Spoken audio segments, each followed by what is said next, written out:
Good morning, everyone. Happy Pride. I'd like to get the investment committee started. So if we can start with the roll call, please. Kevin Palke. Here. David Miller. Here. Deborah Yaros for Malia Cohen. Here. Michael DeToy. Here. Monica Erickson. Here. Troy Johnson. Here. Patrick Henning for Fiona Ma. Lisa Middleton. Present. Ramon Vergava. Here. Teresa Taylor. Here. Yvonne Walker. Here.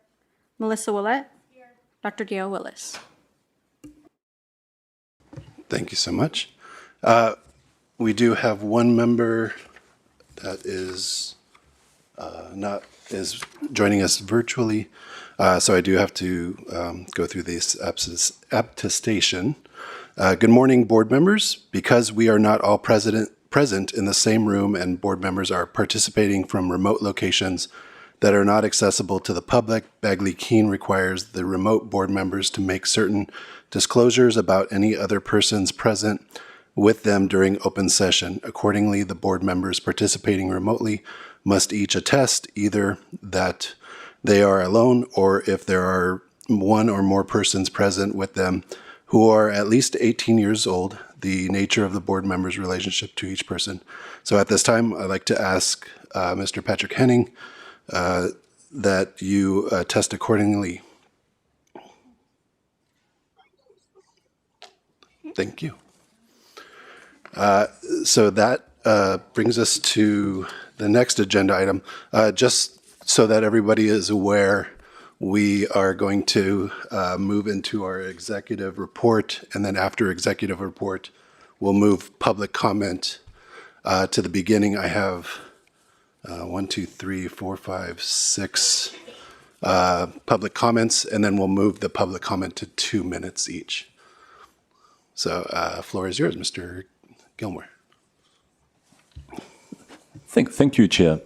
I wanted to start off by commenting on a couple of appointments that we announced last week. The first of those appointments is for the Deputy Chief Investment Officer for Private Markets, and I'm very pleased that we were able to promote Anton Orlich into that position. He's done a wonderful job leading our private equity efforts. You've seen that in the transformation of performance, the clarity of the strategy, the vision has been executed well, and I've been really impressed with the quality of the transformation of the culture within the team. So all those things, I think, hold us in very good stead for the future across the portfolio. We also announced the appointment of Derek Walker, who will be the Managing Investment Director for the Total Fund team. And Derek will come to us from Canada Pension Plan, where he spent, I think, around 18 years across a whole range of functions in total portfolio. So he comes with a very strong total portfolio approach background, and I'm really looking forward to him joining the team.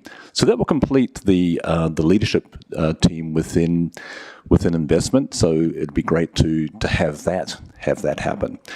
At this time, I'd also like to acknowledge the excellent work that Brian Liu has done as the interim head for the Total Portfolio Fund Management. So a big thanks to Brian. He has overseen all the work that's gone into getting us across the line for our launch of TPA on the 1st of July. And those are, I guess, a new arrival in the case of Derek, but we also have a departure with Arnie Phillips retiring. He has been with us almost 33 years. I've really appreciated his wise counsel, his good humour, and just his friendliness, and is a very well-respected member of the team. So with that, Chair, I'll pass it back to you. Thank you so much for that report. Yeah, I'm very excited for Mr. Orlich. I got a chance to talk with him, and very impressed with his work so far with the fund and CalPERS that he's doing. So I do not see any other commenters, so we will now jump into public comment. I have Jonathan Karf. I apologize if I mispronounce any of these last names. Joanna Nunez and Jessica Martinez. And then after that, I'll have Anna Facio, Ruth Radetsky, and Edward Hasbrock.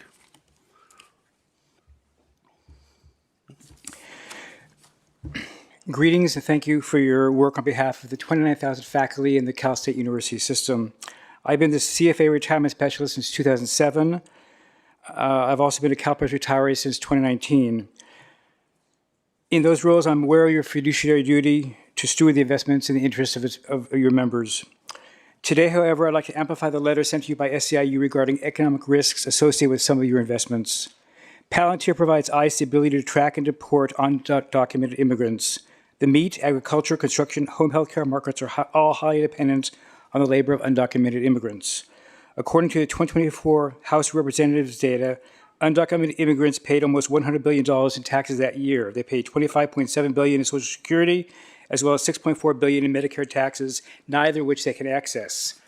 Undocumented immigrants paid $8.5 billion in California state taxes, $16 billion in California sales taxes, plus $1.8 billion in unemployment contributions.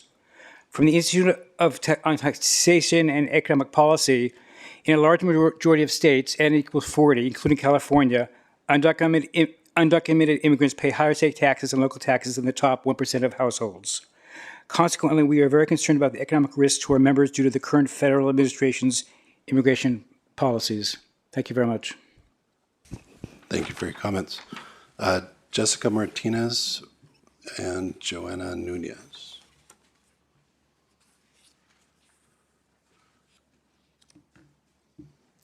You can both come down. There's plenty of chairs here. Yeah.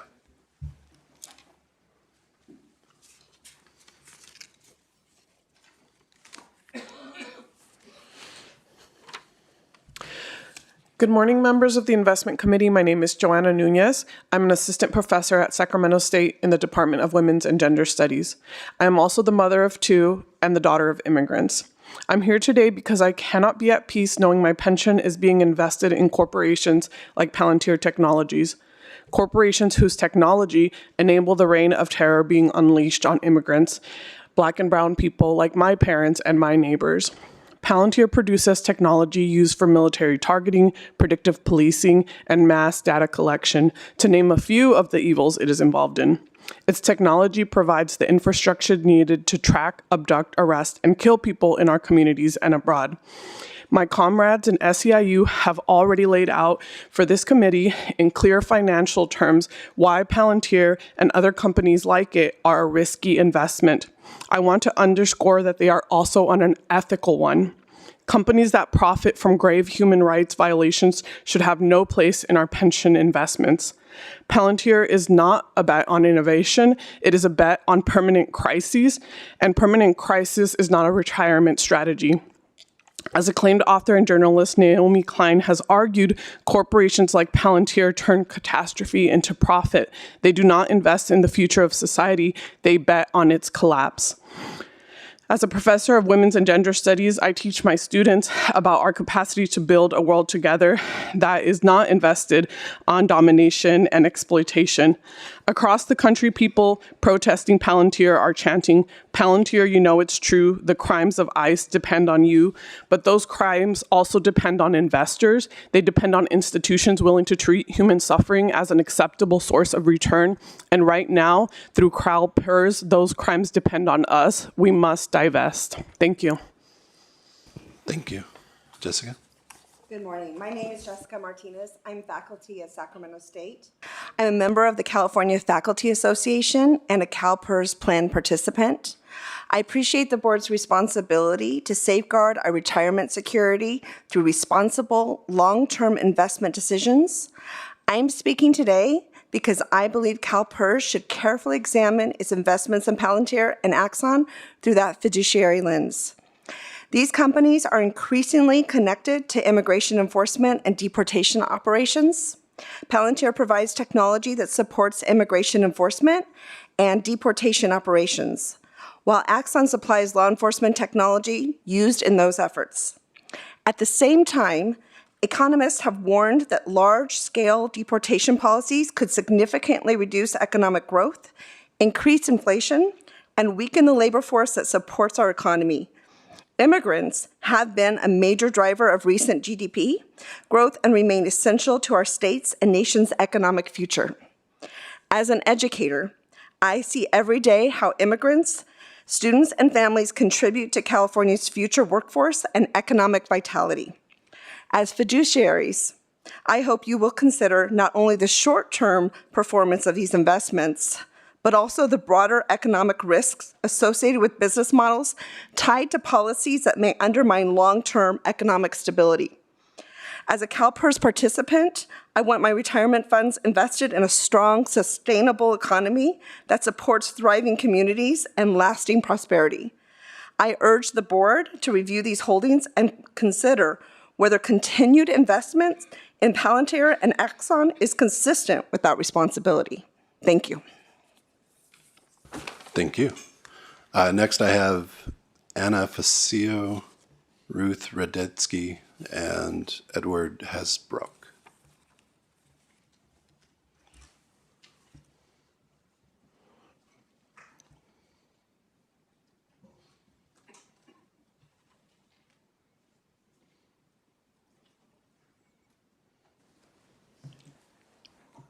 Ready? Yeah. Hi, I'm Ana Facio. Prior to 2025, Tesla was being investigated over its self-driving software and AI technology, which wasn't as good as advertised. Tesla has the largest number of crashes per driver of any car on the road, making it one of the least safe cars. Between 2013 and 2025, Tesla death total was 772, and Tesla Autopilot deaths was 65, including 2 fatalities involving the use of full self-driving cars.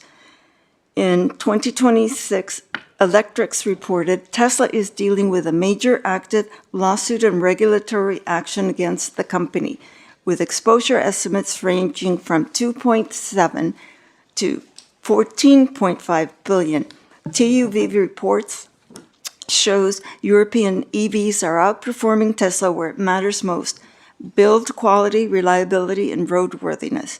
Registration data compiled from major European markets show that Tesla saw its volume drop 27.8 from 2024 to 2025. Tesla's new car registration in Europe fell 17% in January 2026.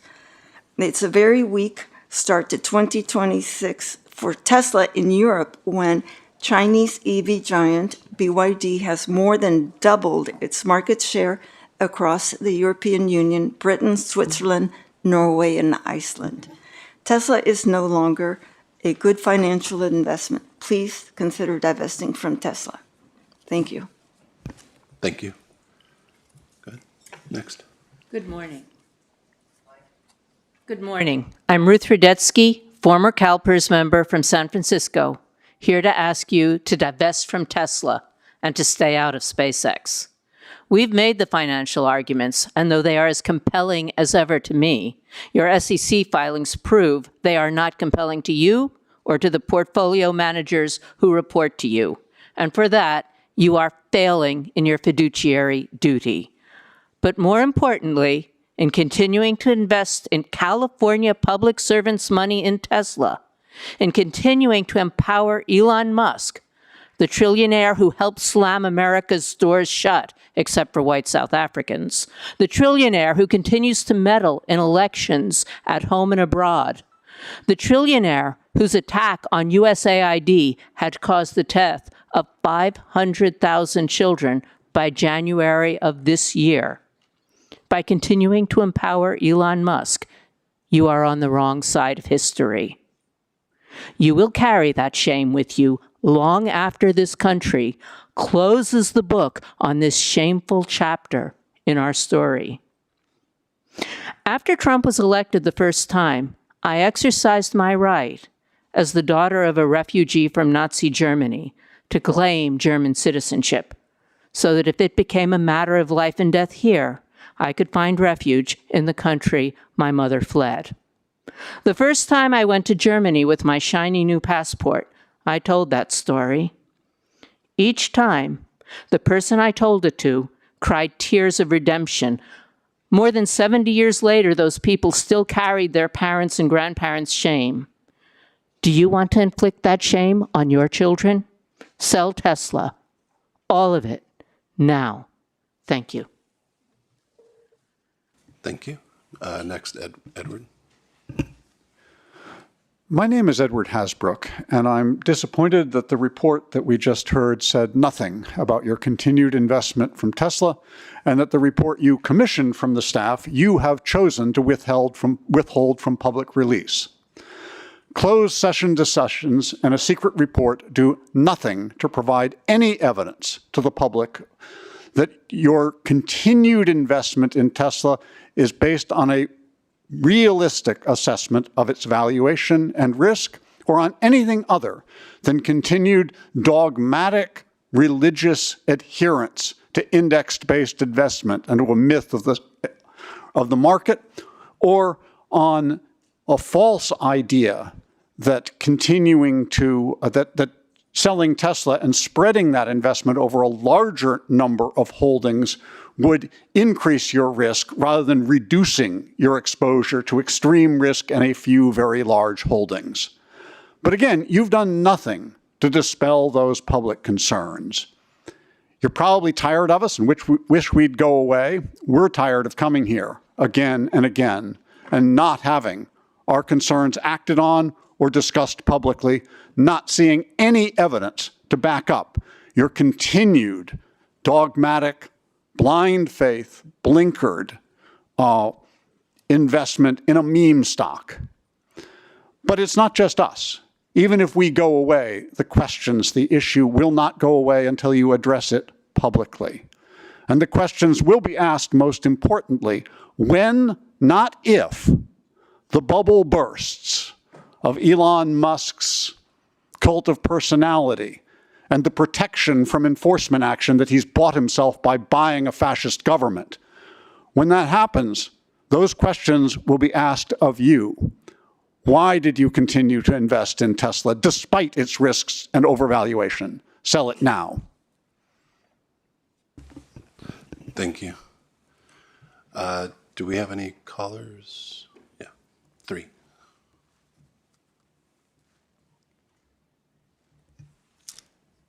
Yes, Chair Polky, we have Michelle Ramos here to comment on item 2. Michelle Ramos, you are now live and can proceed with your comments. Yes, thank you.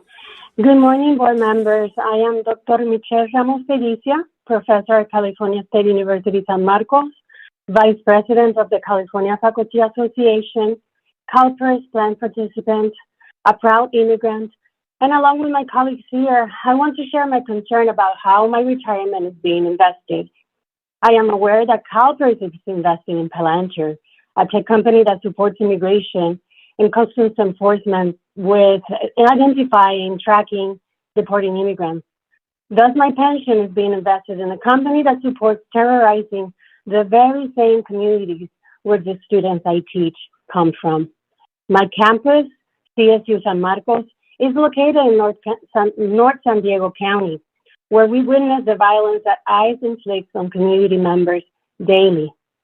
In the last weeks and even today, we witness community members kidnapped by ICE from car washes while taking their children to school, from their landscaping jobs, from their apartments.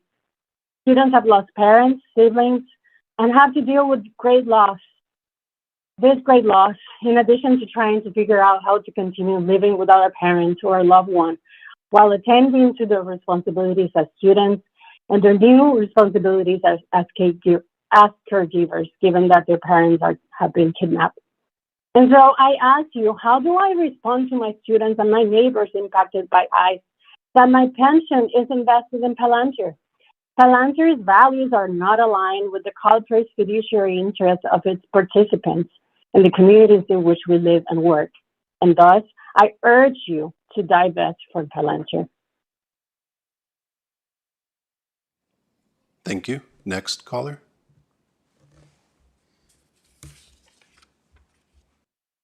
Next, we have Ralph Bullard to comment on item 2. Ralph Bullard, you are now live and can proceed with your comments. Yes, good morning. I'm a physicist and I teach at community college. I'm one of the team of people who have been warning you about the Tesla bubble for some time, and now we need to talk about the SpaceX bubble. The one thing I'd want to point out this morning is that there's a common link between these two massive stock bubbles. Not only is it Musk, but what Musk has done. With Tesla, he had the electric vehicle franchise. He owned it, and he threw it away for his vision of full self-driving, only dependent on cameras and the computer processing behind the cameras. Waymo, others use a full suite of sensors. Musk didn't do that, and now for years he's been stuck because the performance of his robo-taxis is not sufficient and not safe. Now we have the SpaceX bubble, which I assume, based on your belief in the efficient markets hypothesis, that you will invest in. But he's done the same thing again. He owned the low Earth orbit rocket franchise with the Falcon 9 without competition. And he's in the process of throwing that away for his Starship Mars rocket. What's the flaw in the Mars rocket? It uses the same ceramic heat tiles that the space shuttle used. It failed the space shuttle, as we all know. It will fail his Mars rocket. So now we have the SpaceX bubble in addition to the Tesla bubble. I urge you to divest from Tesla, to not invest in SpaceX. A final note, I am so proud to be associated with my colleagues who you heard from today. They are the best. Thank you very much for your attention. Thank you for your comments. Next caller, please. Tesla has a captive board, captive to Elon Musk. Some members are captive because they are friends like James Murdoch or relatives like Kimball Musk, but all of them are captive because they are paid huge amounts of money, more than board members are paid at other companies, 100 times more. Yes, 100 times more. Board chair Robin Denholm is paid more than the chairs at Apple and Alphabet. In a 2025 lawsuit, the court said she couldn't be impartial because she had received more than $280 million from Tesla. $280 million, an amount she admitted was life-changing. I don't think there's anything shareholders like CalPERS can do that will change Denholm's thinking. CalPERS versus $280 million, no contest. It's not just Denholm. They're all paid insane amounts. They can't and won't hear shareholders because their ears are stuffed with money. Don't accept the argument that CalPERS can influence events at Tesla by attending. Valentine, I apologize if I butcher last names, and Kimberly Sloan.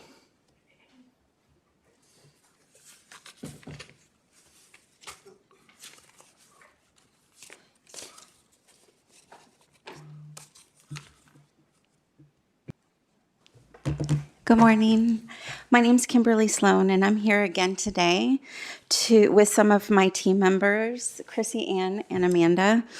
And I've been a dialysis technician at Satellite Dialysis US Renal in Santa Rosa now for a little over 17 years, and I'm also a member of SEIU UHW. More than 2 years ago, we voted to join SEIU UHW to fight for our contract to address the deteriorating conditions we're seeing on a daily basis in our clinics. For many of us, this work is more than just our job, it's a commitment.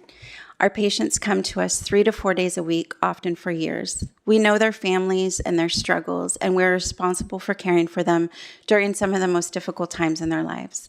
But since our clinics were acquired by Bain Capital, the impact on our workplace has been devastating. The company cut our retirement contributions in half, and at the same time, our healthcare premiums have increased dramatically. While starting wages for our specialty are the same as the local burger chain down the street, and these cuts are affecting workers who are already stretched thin. CalPERS and their families may very well be receiving dialysis treatment at one of our many clinics. They may be part of our community that we care for every day. Our patients deserve safe staffing. Our communities deserve experienced caregivers who can afford to stay in this profession. And the workers who dedicate their lives to this work deserve fair wages and benefits. So today, again, we ask for CalPERS support, and we respectfully request a meeting with Bain Capital as soon as possible to discuss these important issues. Thank you.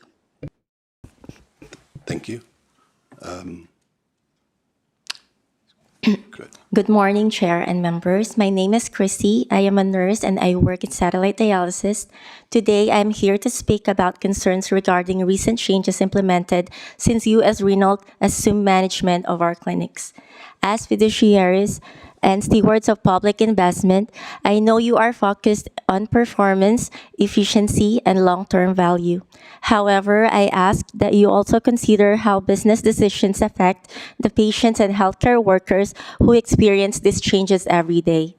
Many of our new processes may appear effective in reports and productivity metrics, but the reality at the clinic level can be different. One example is scheduling system known as Schedule Pro.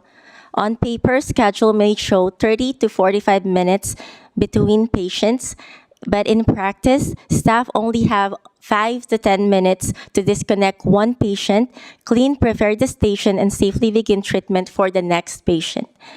Dialysis patients are not simply appointments on schedule. Many are elderly, medical fragile, or living with multiple health conditions. Some require additional assistance due to mobility limitations, low blood pressure, or other complication. Safe, high-quality care requires flexibility and clinical judgment, not just adherence to productivity metrics. Another concern is increasing pressure to reduce cost. Responsible financial management is important, but patient safety and infection prevention must always remain the highest priorities. Staff should never feel pressured to choose between meeting efficiency goals and following best clinical practices. Dialysis patients already face significant physical, emotional, and financial challenges. They deserve care that respects medical needs, transportation limitation, and quality of life. Healthcare workers deserve staffing models that allow them to provide safe, compassionate, and effective care without constant pressure and exhaustion. I respectfully ask Board to consider this concern as part of your oversight and engagement with healthcare investment. Strong financial performance and quality patient care should not be competing priorities. Thank you. Thank you. Next. Good morning. My name is Amanda Ballantyne. I have worked for Satellite Healthcare for 10 plus years and a member of SEIU UHW. Many of you invested in U.S. Renal Care because you believed you were investing in healthcare. But I wonder how many of you have seen what is happening inside the clinics. From where you sit, you see financial reports, budgets, and performance metrics. From where I stood for 10 years, I saw patients whose lives depended on the quality of care they've received every single treatment. Since U.S. Renal Care took over Satellite Healthcare, I've watched changes that concern me deeply. Resources have been reduced, costs have been cut, experienced staff have left or been pushed out. Union-represented clinics that once had a strong voice for employees and patients have seen that voice weakened. Patients notice when there are fewer experienced staff. They notice when familiar faces disappear. They notice when the culture of a clinic changes from one focused on patients to one focused on cutting costs. I dedicated 10 years of my life to caring for dialysis patients. Then after a decade of service, I was terminated under circumstances that were wrongful and unlawful.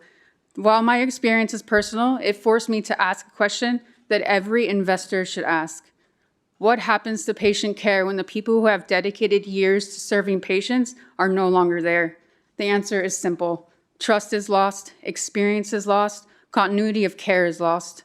I am asking you today to look beyond the quarterly earnings and ask harder questions. Are these decisions improving patient care?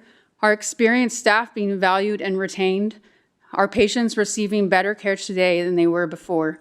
As investors, you have the power to ask difficult questions and demand meaningful answers, not only about financial performance, but about patient outcomes, staff retention, and the long-term impact on these decisions on the people who depend on dialysis to survive. Because the true value of healthcare company is not measured solely by its profits, but the quality of care it provides. Thank you. Thank you. So that is all the public comments I have, with the exception of those that are attached to agenda items. That brings us to agenda item 3, action consent items. What is the pleasure of the committee? I have a motion by Mr. Miller and a second by Ms. Taylor. Because we're not all in the room, we need to do a roll call. David Miller. Aye. Deborah Gallegos. Michael DeToy. Monica Erickson. Troy Johnson. Patrick Henning. Lisa Middleton. Aye. Ramon Rubalcaba. Aye. Teresa Taylor. Yvonne Walker. Melissa Willett. Yes. Dr. Dale Willis. Thank you. That brings us to action item number 4, information consent items. I have not received any requests to pull any items, so that brings us to agenda item number 5, total fund policy review, second read.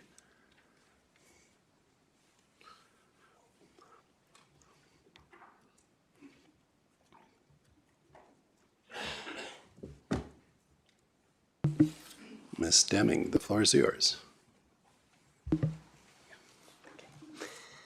Thank you, and it's my pleasure to present to the board today Amy Deming, Investment Controls and Operational Risk Team Head and CalPERS team member. Today we're seeking approval Today we're seeking approval from the Investment Committee regarding the proposed structural revisions, repeals, to the new investment policy resulting from the adoption of the TPA approach. And we also received direction from the board to try to improve the user experience, so the structural changes alongside the total portfolio approach changes. This is the second read. We talked to you in March about these changes and how we've gone about our process and such. We took your feedback, and we have a couple of areas that we want to talk to you about where we've incorporated your feedback.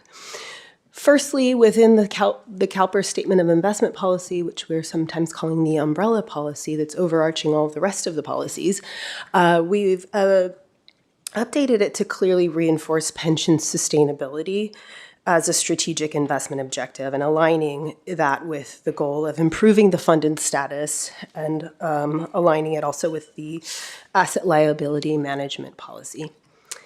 Next, certain changes have been updated in the PERF investment policy. We've clarified the active risk language, first off. Second off, we've looked at the frequency of reporting in certain areas and made it more frequent where we could. But that, in addition to the new reporting that you'll get with the new dashboard as well as the insight tool, it looks sufficient from our perspective. That being said, the board can always ask us for more frequent reporting at any time that you wish. Last but not least, we've added the reference portfolio benchmarks that Wilshire has presented and you approved in March. So those were the key changes. We did provide an inventory of changes so that you could have a complete document in attachment 2 of 30, so there's a lot to look at, but hopefully attachment 2 was helpful for you to see what has actually changed from March, given that there's, in aggregate, a lot of change happening. With that, wanted to remind you what we discussed in March. With the new policy structure, the objectives are to incorporate the TPA, enhance your experience, and then design the PERF policy, which is new, and affiliate policies in accordance with their specific objectives. A lot has not changed. Some of the areas that have not changed are the investment beliefs, governance and sustainability principles, divestment policy, responsible contractor program, private equity outsourcers, the glossary, and so forth. What has changed is the new PERF investment policy, and that's what we spent a little bit of time talking about last time. It's very much designed to align with the total portfolio approach. So it's new, it's condensed versus the old total fund policy.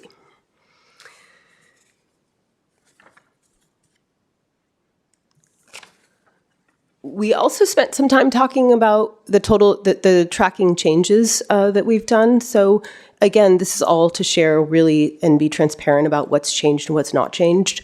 Again, what's moved under this new structure, under the umbrella, is listed here in section 1. What's moved with minor changes, we've shown a red line too, and that's also not much change. And then again, the PERF policy is new. And then with all of this, we would be repealing the total fund policy. But that's also in the attachments with comments whether each section is either moved or removed, because we want to make sure that we're as transparent as possible with respect to that policy repeal. The absolute return strategies and inflation assets program policies are no longer necessary under a total portfolio approach, and those would also be repealed. One of the things we also spoke about in March, but I think it's worth revisiting, is how the new PERF policy contemplates key investment constraints. So right now, with the strategic asset allocation being replaced by, by the reference portfolio, that's a big change that the board adopted in November of last year. Then in policy, we had multiple strategy and risk limits. Those would all be replaced by the active risk limit of 400 basis points. And keep in mind that with the leeway that the portfolio had under the strategic asset allocation, there was about 450 basis points of leeway already.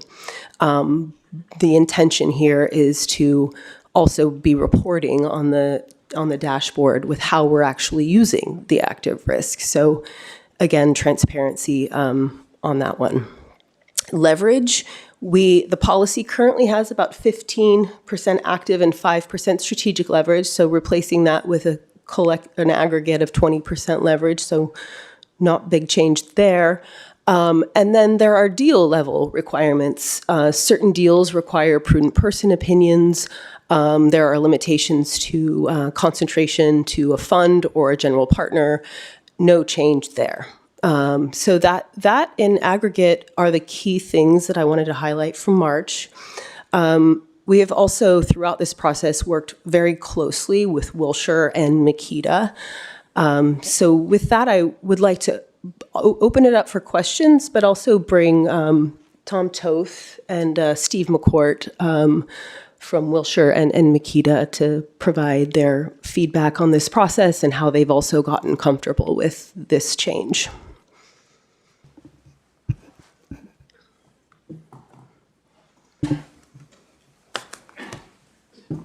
Good morning, Tom Tote with Wilshire Advisors. As Amy laid out, we're supportive of the changes to policy, which codifies the governance guardrails necessary to implement the change to the total portfolio approach. I did want to take just a minute to highlight the work that has been done around active risk governance. We've been very involved on your behalf in discussions around the risk modeling process to ensure that appropriate procedures are in place to monitor the use of active risk, because that is one of the key governance guardrails in the policy. These procedures include a description of the active risk model, key assumptions, inputs, and data sources, as well as the calculation methodology. We've independently assessed the strategy funding mixes based on our own capital market assumptions and believe they're reasonable. We've looked at sensitivity analysis of the active risk modeling, given those underlying assumptions around equity exposure, as well as correlation estimates. And we believe this analysis supports the analytical rigor of the risk modeling methodology. And I'd be happy to answer any specific questions the board might have. Great. And Steve McCourt from Makita Investment Group, mostly in echoing Tom's comments. The staff has over the last 18 months done a great job of receiving feedback from us, particularly with respect to how the policy, suggested policy changes impact the private market asset classes and risk control within the private market asset classes. As we've noted in our letter, both for the first reading and the second reading, many of the risk controls for the private market asset classes remain under the new policy. Those few that don't, as Tom highlighted, will be managed through the active risk modeling that staff has done and will be doing on the portfolio. We're pleased that staff has involved Wilshire, the general consultant, in the development and oversight of that active risk model, and are comfortable with the policies as presented to you here today. Thank you both. Ms. Gallegos. Thanks. My question is about the role of Wilshire and Makita. There's some new language in these policies that references their role as having now oversight to the risk element of the portfolio. Can you describe what that means exactly, and how does that, what is the interaction between that and your current role? Will it change? Do you still provide advisory? Is there any conflict? If you could explore that for me a little bit, I appreciate it. Let me address that first. The last point first. No, there is no conflict. It's really, I'll say, an expansion of the work that we do on behalf of the board in terms of oversight to ensure that the policy guardrails are actually capturing the risks associated in the portfolio. So I don't think there's any issue with that. It doesn't change the role that we play on behalf of the board in terms of oversight. The reason I think there's maybe specific language in place is some of the, I'll say, the technical aspects of risk modeling. It's something Wilshire has 40 years of expertise doing, so are, I think, well positioned to provide that oversight. If we were to run into any issues where we would have disagreement with staff that were unable to come to some level of agreement, we would elevate that immediately to the board for feedback and direction. So I think that's really the term of oversight, is on the day-to-day, understanding the technical aspects of risk modeling, I think is certainly in our wheelhouse, but always keeping in mind that if there are issues, making sure the board is cognizant of them and aware. Could you, I'm sorry, I don't really understand what you're going to be doing, what this new level of oversight is. What do you mean when you say oversight? So we're involved in discussions around the underlying inputs and assumptions that go into the risk model around correlation estimates. For example, if there were a situation where there was a desire to change those correlation estimates and we thought that was unreasonable, that's the oversight that we would be providing. If we couldn't come to some level of agreement, we'd elevate that to the board for direction. Understood. Okay, thank you. Appreciate it. Thank you. Ms. Willett. Thank you. I have a few questions, and I'm supportive of the changes, but I want to make sure that I'm clear at what's actually being adopted on a couple points. So our investment beliefs stay with minor changes with three forms of capital framework, right? The financial, physical, human, and the idea that we're managing to all three when we make investment decisions. And then we also have kept the FPIC language, which speaks to the community rights and consent.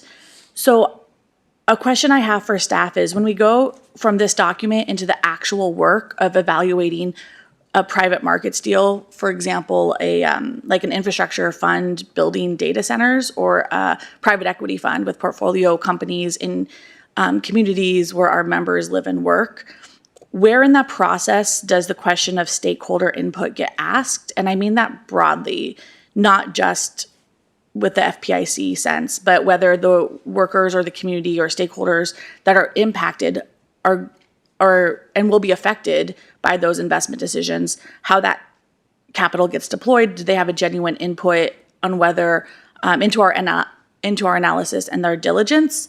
Is there a checkpoint specifically in the diligence workflow when someone asks that question? Is that in the framework, I guess? What I would say is that for any investment, we're looking at our overall, fiduciary responsibilities. We're looking at whether the investment makes sense. Now, a lot of the investments we make, of course, are via our managers, and we're looking for those managers to have the right principles and processes in place. For instance, they adhere to our labour market principles. So it's just something we would do as a matter of course when thinking about the quality of an investment. So it's just one of the things that we'll be looking at as part of due diligence. So I'd say it's just an automatic part of what we have to look at when making an investment.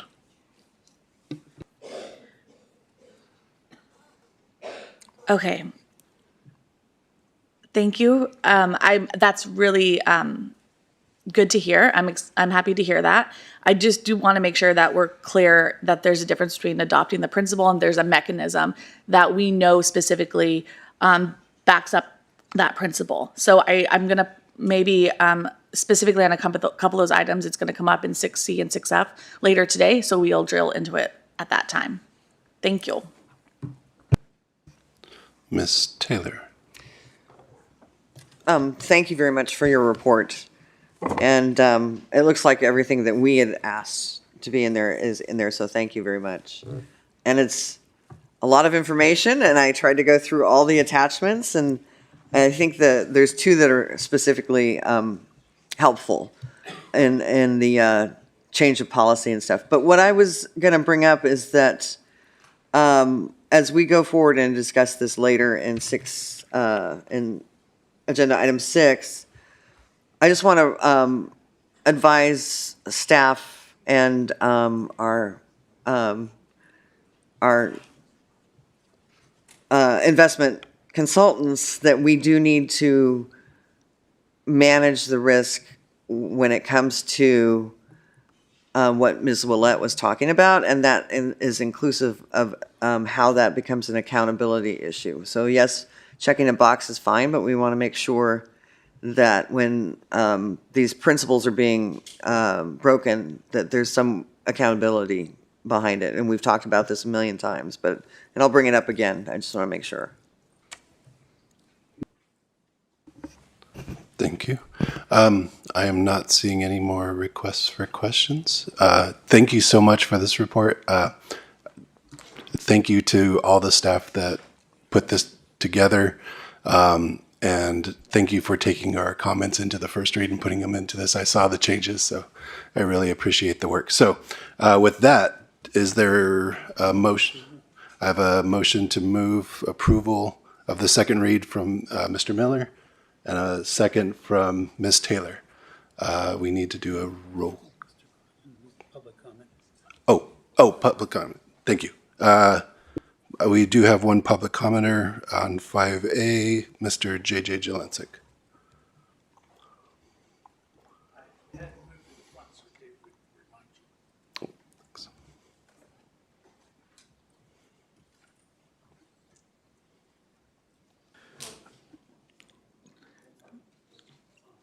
J.J. Jelensik, RPEA. You're about to embark on a grand experiment by taking on more risk. You've abdicated your role in asset allocation, the biggest driver of returns. The goal is higher returns, not higher risk-adjusted return, just higher returns. The plan is to take on more risk. The only thing stopping the portfolio from becoming 100% biometric startups is that you've placed a 400 basis point active risk. How is that risk calculated? It's been delegated to staff, and it's complicated. The model for the PERF is compared to the model for the reference portfolio.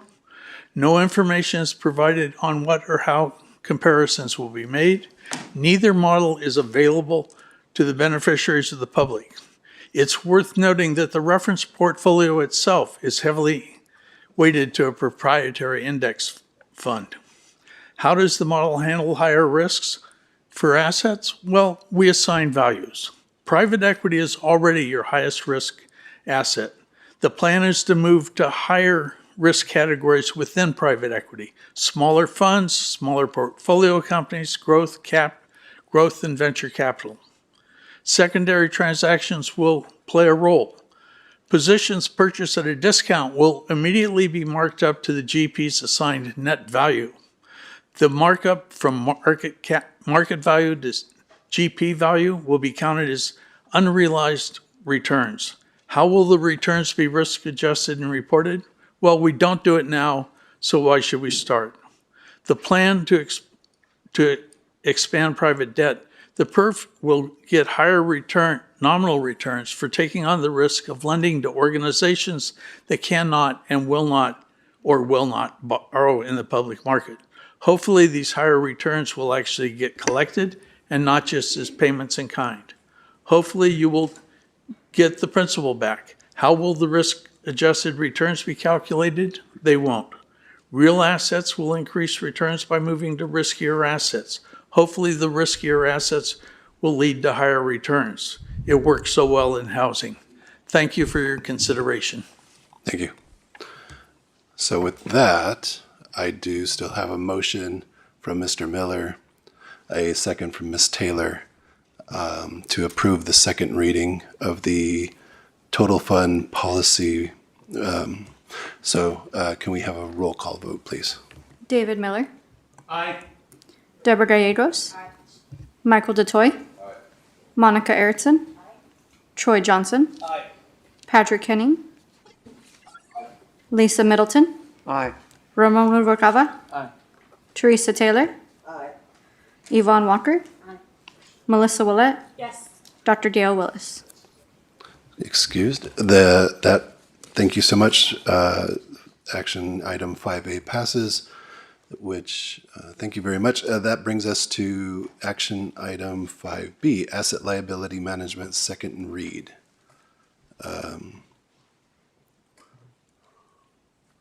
Mr. Gilmore and team.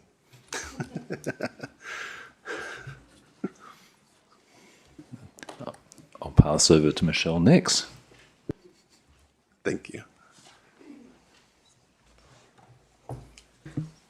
Good morning.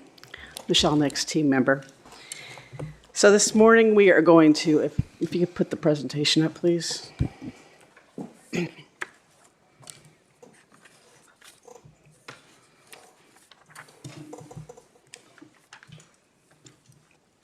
Okay. This morning we are here with an action item to discuss the second read of the asset liability management overview of the affiliate trusts. This is everything except for the PERF, which we approved last year, and it doesn't include the supplemental income trust, because we'll be doing that later on. So before I start that, Christine Reese will be up here to present this. She's the investment director for the affiliate investment program. But before she gets up here to discuss this, let's go into the next slide, please. Looks like I've got control over the slides here. Okay, so today's agenda. Like in March, we'll start with a brief overview of the affiliate asset liability management process, which does differ a bit from the one we just went through with the PERF. We'll then go trust by trust with the trust overview and into our recommendation and rationale. We'll end with next steps, and I can preview those now on the next slide.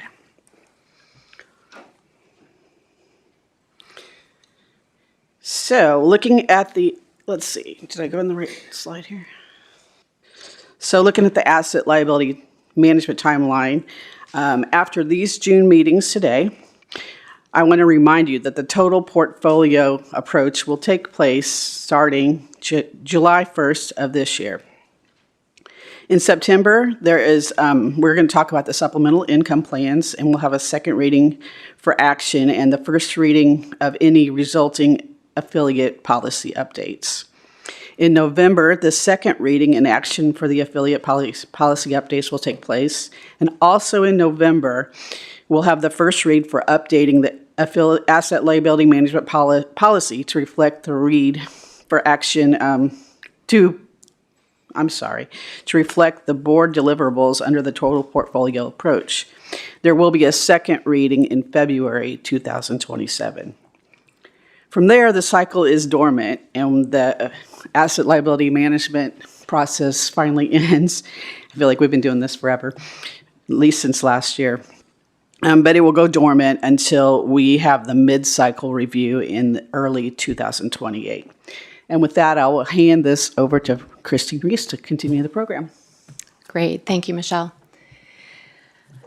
Good morning, Mr. Chair and members of the committee. Christine Reese, CalPERS team member. I'm happy to be back here from March.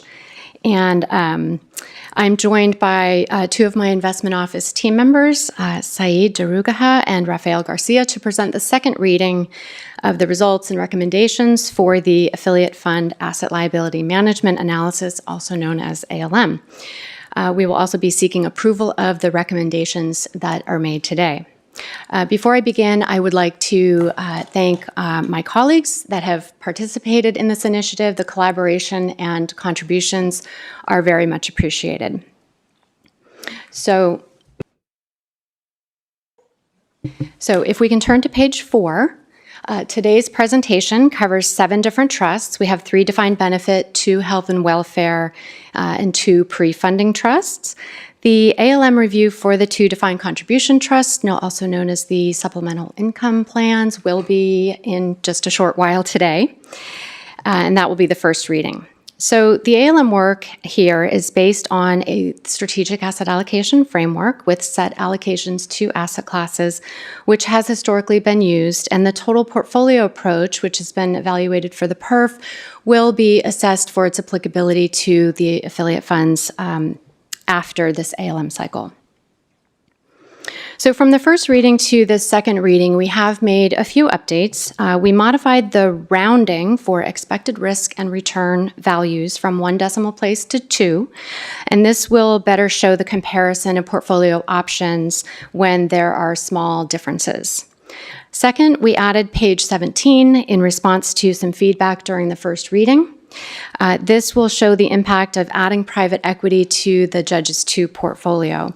And third, we added pages 39 and 40 in the appendix, and those 2 pages show the capital market assumptions for Q4 of 2025 compared to the second quarter, which are the ones we're using.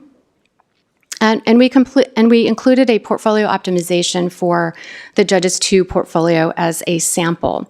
So we conducted that analysis to really validate that the CMAs have not changed significantly from the ones we're using for this analysis. So for today's presentation, there are a lot of details. I will be conducting a full review of the recommendations and trust analyses so that we can kind of refresh our collective memories. Rafael will discuss the recommendation for the private equity component for Judges 2. And then at the end of the presentation, we'll have Wilshire come up for a few comments, and then we will all be available for questions. So if we can move to page 5, the recommendations are unchanged from the first read in March, and they are to adopt the capital market assumptions, approve the recommended portfolios, along with 2 benchmark changes for the LTC fund, and approve the addition of private equity for Judges 2. Our objectives in arriving at recommendations are to minimize the risk of loss, maximize expected returns, maintain liquidity, and minimize costs. There are trade-offs between these objectives, and recommending a policy portfolio involves weighing these trade-offs against one another. So if we move to page 6, We'll start with the CMAs. For this body of work, we use 3 different sets, 5-year, 20-year, and 30-year time horizons. And this is to align the CMAs with the trust characteristics that we're evaluating. For all time horizons, the expected returns did not change significantly from the mid-cycle in 2024. And generally speaking, what we're seeing is just a slight increase for fixed income and a slight decrease for equities. So these 5-year CMAs are used for the healthcare fund, and we can see this on page 7. So the healthcare fund is a reserve for our self-funded healthcare programs, and it's intended to cover situations in which claims exceed premiums in any given year. So this fund has a short investment time horizon and a conservative investment strategy to reduce the risk of loss.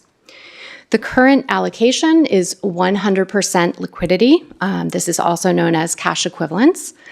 These are short-term income-producing investments with low risk, low returns. They provide principal protection and have high liquidity. So typically these securities are U.S. Treasury bills, commercial paper, time deposits, CDs, and other similar assets. So the expected return for the portfolio is 3.45, and the expected volatility is 0.48%. Moving to the next slide, we are recommending to maintain the current portfolio. In the future, we may bring back some other options for the healthcare fund at such a time when the reserve is a little bit larger.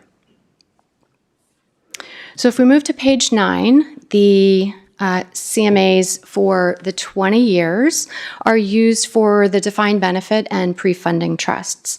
So the results are similar to the 5-year, slight increase for fixed income and slight decrease for equities from the mid-cycle. Moving into the first defined benefit trust, the Legislators' Retirement System Fund. This is a defined benefit plan that is closed. It has one of the lower discount rates at 4.5%, and it's 96% funded. The fund is cash flow negative and has a conservative investment strategy to reduce the risk of loss. The current allocation is low on equities and higher on fixed income and inflation-protected assets. The portfolio expected return of 5.24 is higher than needed for this very conservative fund, so we have an opportunity to reduce the risk from the current level of 6.94. So on the next page, we have the current portfolio and 3 different options. In this particular case, we are recommending option B. The expected return and risk are more closely aligned with the values from the 2024 mid-cycle. So volatility comes down to 6.31, and the return would come down to about 4.85, which does leave a bit of a buffer above the discount rate. So this allocation shift would actually exit equities, decrease fixed income and REITs, and increase TIPS, which are inflation-protected securities. On page 12, this is the Judges' Retirement System. This is also a closed defined benefit fund, but it's different in that it's a pay-as-you-go fund. And so the reserve we have invested is intended to be available if we need to pay benefits. It has a very short time horizon, and it's very conservative, again, to reduce the risk of loss. The allocation is the same as the healthcare fund, liquidity. And on the next page, we recommend to maintain that same portfolio. And the return there is about 3.31, expected vol at about 0.78. Okay, moving into Judges 2, this is a defined benefit plan that is relatively young and cash flow positive. The discount rate is 6%, and it's funded at 109%. It has a long investment time horizon. The investment strategy is moderately aggressive and focused on growth. Investments don't need to be sold in order to pay benefits, and this enhances the fund's ability to handle volatility. So the current allocation is diversified across a balance of growth and fixed income assets, and the expected return is 6.47, and the expected volatility is 11.74. On the next page, we show the current portfolio and the options. We are recommending to maintain the current portfolio. For a cash flow positive fund with a long time horizon, the current portfolio is well diversified. It's aligned with the fund's growth-focused investment strategy. The expected return is supportive of the discount rate. It increases the buffer from about 30 basis points to 50 basis points, which we are comfortable with. In comparing the current portfolio to option B, which has a similar expected return, the expected volatility for the current portfolio is marginally higher, but maintaining the current portfolio helps to save on costs of buying and selling assets when transforming to a new portfolio. So those expenses are in addition to the ongoing expenses of the fund. It's a one-time cost, and those can be estimated to be up to about 5 basis points. Notably, when we did the review for the Q4 CMAs and re-optimized this portfolio as a sample portfolio, the current portfolio and option B were very similar in terms of asset allocation, volatility, and return. So our next recommendation is to add private equity as an asset class for this fund, and I will turn it over to Raphael to review our findings along with some updates that we've made. Great. Thank you, Christine, and good morning, Investment Committee members. Rafael Garcia, CalPERS team member. Today, I'll be reviewing our recommendations to introduce private equity to the Judges Retirement System 2 Fund, or JRS2, inclusive of updates since our last discussion. Starting on slide 16, as noted previously, both the 5-year and 20-year outlooks show that private equity is the highest returning asset within our analysis. The CMA shows private equity exceeding global equity by 2.2% for the 5-year expected return and by 0.9% for the 20-year expected return. This reinforces our rationale for considering this asset class as a long-term diversifier and return enhancer for JRS2. Moving to slide 17, in response to the request from the first reading in March, we assessed the potential impact of private equity on the portfolio.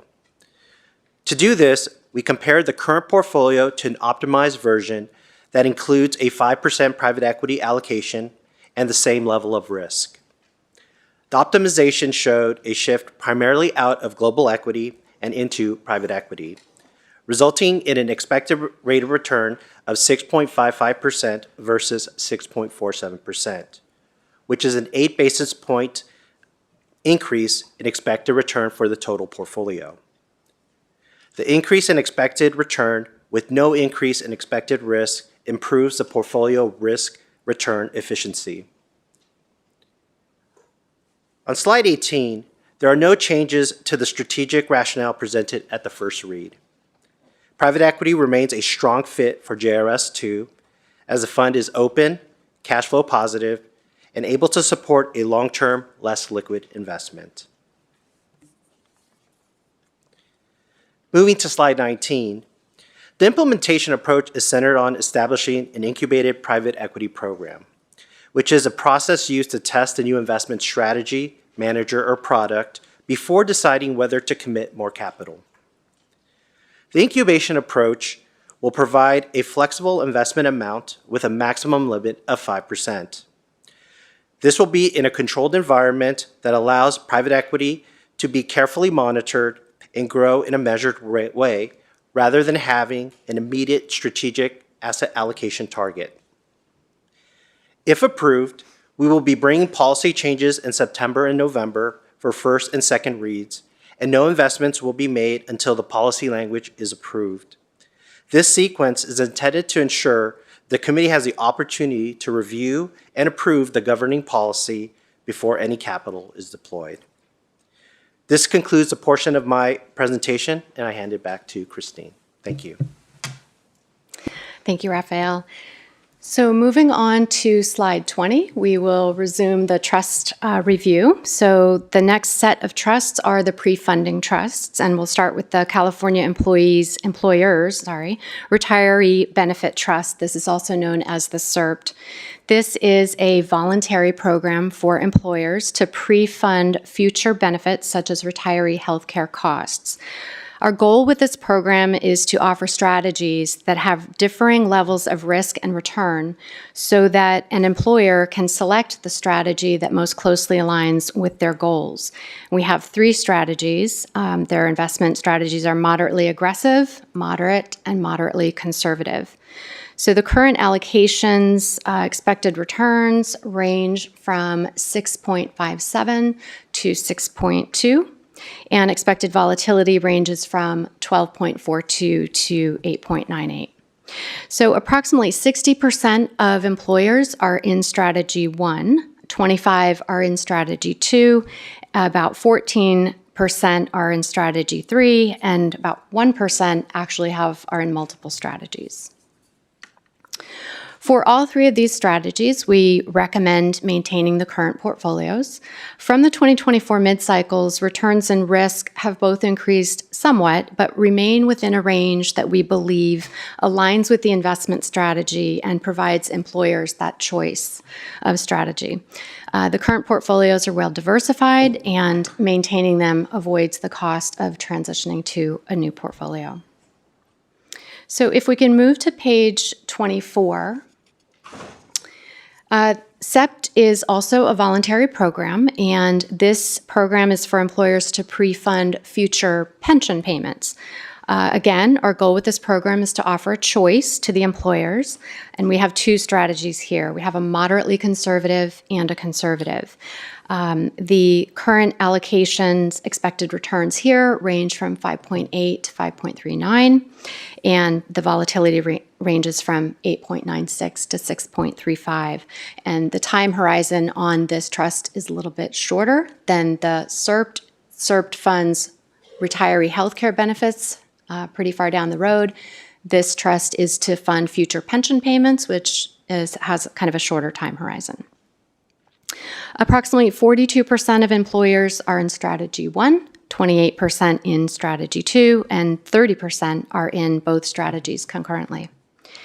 So for these 2 strategies, we also recommend maintaining the current portfolios. Following the same pattern for the CERBT and the Judges 2, we find that these allocations provide a good choice for the employers and align well with their investment strategies.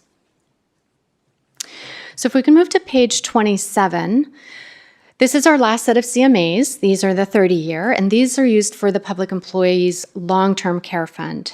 These are provided by the external investment manager, and then we kind of compare them to our internal survey to validate them. We see the same pattern here, fixed income slightly higher and equities slightly lower. On page 28, the Long-Term Care Fund is our last trust to review today. This fund provides coverage of costs for long-term care expenses. The fund is temporarily closed to new enrollments. It's cash flow negative in the amount of about $115 million per year. The discount rate is 4.75, and the funded ratio is 97%. The investment strategy is conservative to reduce the risk of loss. And in the 2024 mid-cycle, we reduced the expected return from 6.25 down to 5.5, and expected risk came down more than 3 full points from 9.6% to 6.4%. With the capital market assumptions not changing significantly, the current allocation just has a slightly higher expected return of 5.62 with the same risk as the mid-cycle at 6.4. So on page 29, our recommendation is again to maintain the current portfolio. It's supportive of the discount rate. It maintains the buffer. It aligns with the conservative investment strategy and avoids the cost of moving to a new portfolio. So lastly, for this trust, Wilshire has recommended changing 2 benchmarks. These 2 benchmarks will remove lower quality bonds from the benchmark, and that aligns with the investment strategy. So page 30 shows the recommendations, which we've reviewed previously and we're seeking approval for. And then on page 31, we can move into next steps. So if the recommendations are adopted today, the investment policies for all of the changes here, I guess for the legislators and the two benchmarks, will be updated using our administrative policy update approach. The allocation changes for the legislators fund will be implemented in June and July. The JRS 2 policy changes will then, as Raphael mentioned, be brought back separately for first and second reads in September and November.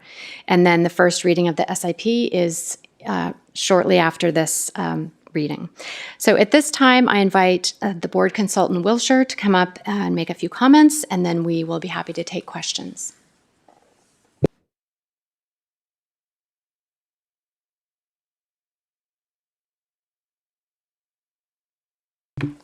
Good morning, Tom Tote with Wilshire Advisors. In our work with staff, we've spent a lot of time going over the asset class, capital market assumptions, the modeling process, and the constraints that go into it, including minimum allocations to TIPS, global REITs, and commodities. We feel they are quite reasonable and consistent with previous reviews.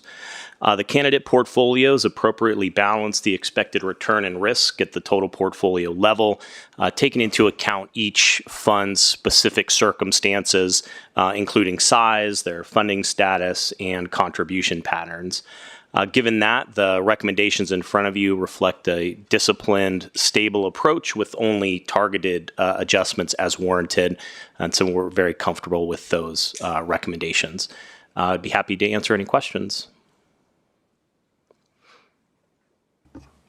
Looks like you're free. I am not seeing any questions from any of the board members. So I really appreciate the work that you've all done on this. It's a lot of work. And rather than me sharing my gratitudes, I'm just going to move to I don't see any public comment, so we're going to jump into a vote here. I will wait for...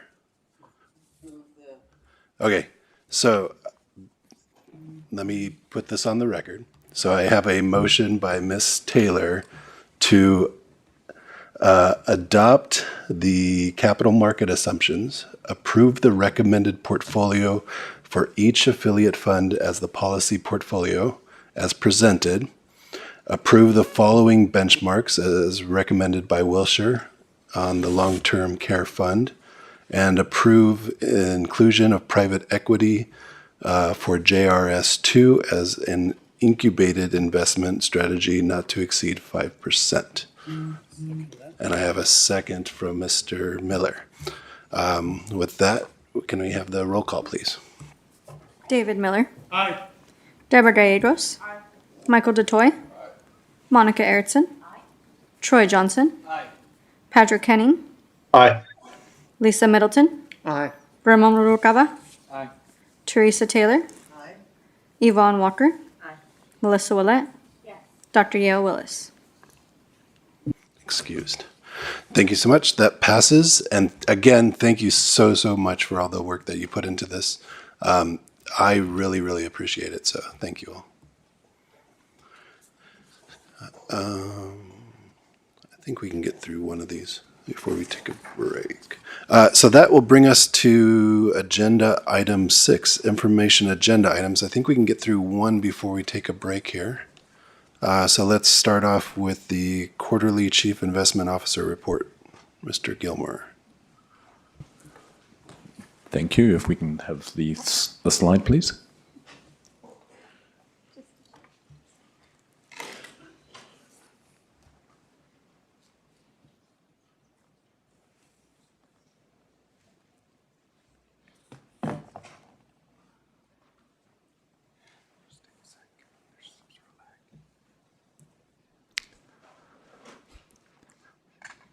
Thanks very much. I wanted to show you a different way of reporting the metrics on the PERF. This is part of our attempt to increase transparency. I know we're already very transparent, but this is meant to give you more meaningful information across a broader range of metrics. You can see along the top line we have the PERF performance and the total assets. Now, of course, these numbers are at the end of March, and quite a lot has happened since the end of March. Since the end of March, the equity market is up very strongly, so our total assets will be materially more than you see there. Likewise, the return numbers, particularly for the 1 year, fiscal year to date, quarter to date, will be quite a bit higher. Now, what we've tried to do with this this metric, or this diagram or graphic, is to let you know when we think things are on track. So we've highlighted those in green, where they're at risk, that's that buff color, or where they're off target. We've also highlighted another range of metrics with respect to things like short-term returns, which we don't really think it's meaningful to say whether they're on or off target because it's such a short period of time. So we've put those in grey. But as you can see, total assets now well over 600 billion because of those strong returns since the end of March. We've also added in metrics on, or we will add on metrics on how the portfolio is doing relative to the reference portfolio. Now, I know that people do like that. They want to know how we're doing versus a simple off-the-shelf portfolio, so you'll see that. We've put in the CEM benchmarking results. Now, those results are from some time ago. I think the 23-24 year will get updated results fairly soon.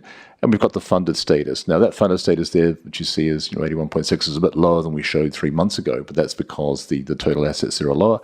That will, in practice, be quite a bit higher now because of the strong returns that we've seen since the end of March. We also report the policy exceptions. Here you can see 2. That was as at the end of March. But of course, since then, there have been a couple of other things that have popped up. Basically, what has been happening is that we've deliberately been pursuing various activities. For instance, we have, as you know, changed the strategy with respect to private equity. We've focused more on growth and venture relative to buyout. We've tilted away from mega and large buyout to middle market. And that has caused a couple of breaches because we're slightly outside the usual range, but that's deliberate. We want to do that. The same applies to listed equities, where we have deliberately taken action to reduce some exposures, and that leads to a slightly higher active risk. And there's also a slight breach, or there was a slight breach with respect to fixed income, because we've got very, very tight duration limits. With the move to the total portfolio approach, those breaches will just disappear, but you'll get information on active risk as you heard earlier. We've also reported here the risk equivalent. So this is effectively the equity beta, or the market risk of the portfolio. It's slightly below the reference portfolio market risk at 72%. And we've also highlighted the active risk that we're currently taking, which we have as 237 basis points, which is a little bit below the range we would expect to be operating under through time. So I would normally expect us to be somewhere around the 300 basis points or so. But of course, we've got to find those good investments. Now remember, that active risk represents those occasions where we think we can do well by deviating from the reference portfolio. So it's a good thing. If we think we can find those investments, we'll take that active risk and deviate. And along the bottom, we have some other important metrics, one which is a new one, which is looking at the likelihood that our funded status falls below 70%. Now, at the end of March, that likelihood would have been 39%. Of course, as I said, the market has performed quite well since the end of March, and that likelihood would be a bit lower now. We've also put the volatility in. We've updated where we're tracking with respect to our climate solutions, and we've got a couple of liquidity measures in there. So you will see that each quarter. Hopefully it's giving you more information, more useful information. Hopefully it's transparent. So I know that people say, total portfolio approach, you're going to get less information. Well, this is an example of you actually getting more information. I think it's more useful information. And sorry, Director Middleton. Stephen, thank you. One of the numbers on here that I find interesting is the active risk, and that we are currently below the range that is authorized. Do we have historical data that would allow us to take a look at over the last few years in terms of where we have tended to be in terms of our active risk in comparison to what is targeted and what is maximum? We do, and historically that active risk would have been somewhat lower, because the biggest contributors to active risk here are going to be the exposures to private markets, and we've been increasing our exposure to private market assets. Also, historically, there was a lot of focus on what was referred to as actionable tracking error in equities and fixed income. And that meant that in practice, we didn't take that much active risk. Right. So we do have that information. And if you would like, we can give you that history. I would like to see it, because one of the assumptions that we sometimes seem to have implied to us is that whatever risk we authorize, that is the level of risk that you're going to run to immediately. And that's just not my experience. I think that's accurate. It will take us some time to get to the midpoint of that operating range, and it will depend on us finding attractive investments. All right, thank you. And with that, I'll pass over to Lauren. Thank you, Stephen. Thank you. Good afternoon. Lauren Rosborough, CalPERS team member. Thank you for having me here today. Thank you, Chair Palke. I'm here to speak to you today around the macroeconomic and market drivers of the fund's return, and to talk to the outlook with respect to a scenario perspective. Next slide, please. Oh, no, I can do it. I can try. There we go. I don't have to pass on to someone else. Technology is not my forte. So if we look at the March quarter, as Stephen mentioned when we were writing the report, financial markets were suffering some volatility in the wake of the Iranian conflict, and we spoke about that at the last IC.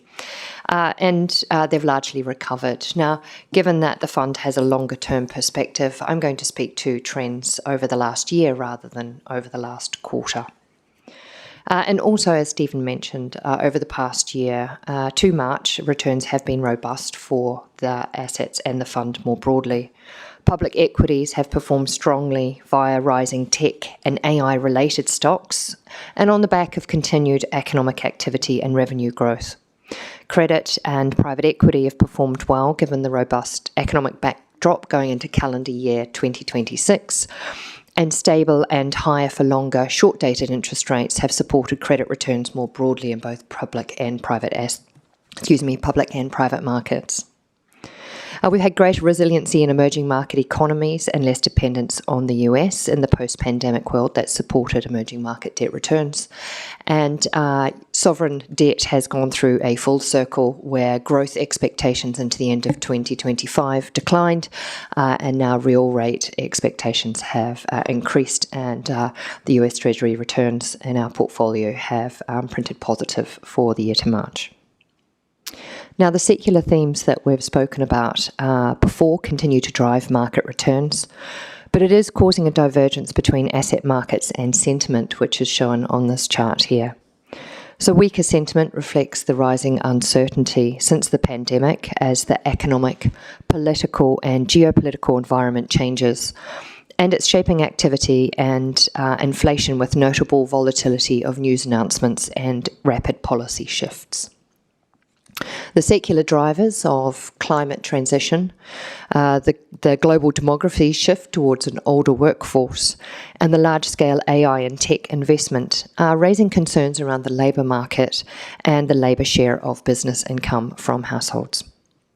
All of these secular elements point to higher and more volatile inflation, which is another cited reason for the decline in sentiment you can see there on the blue line.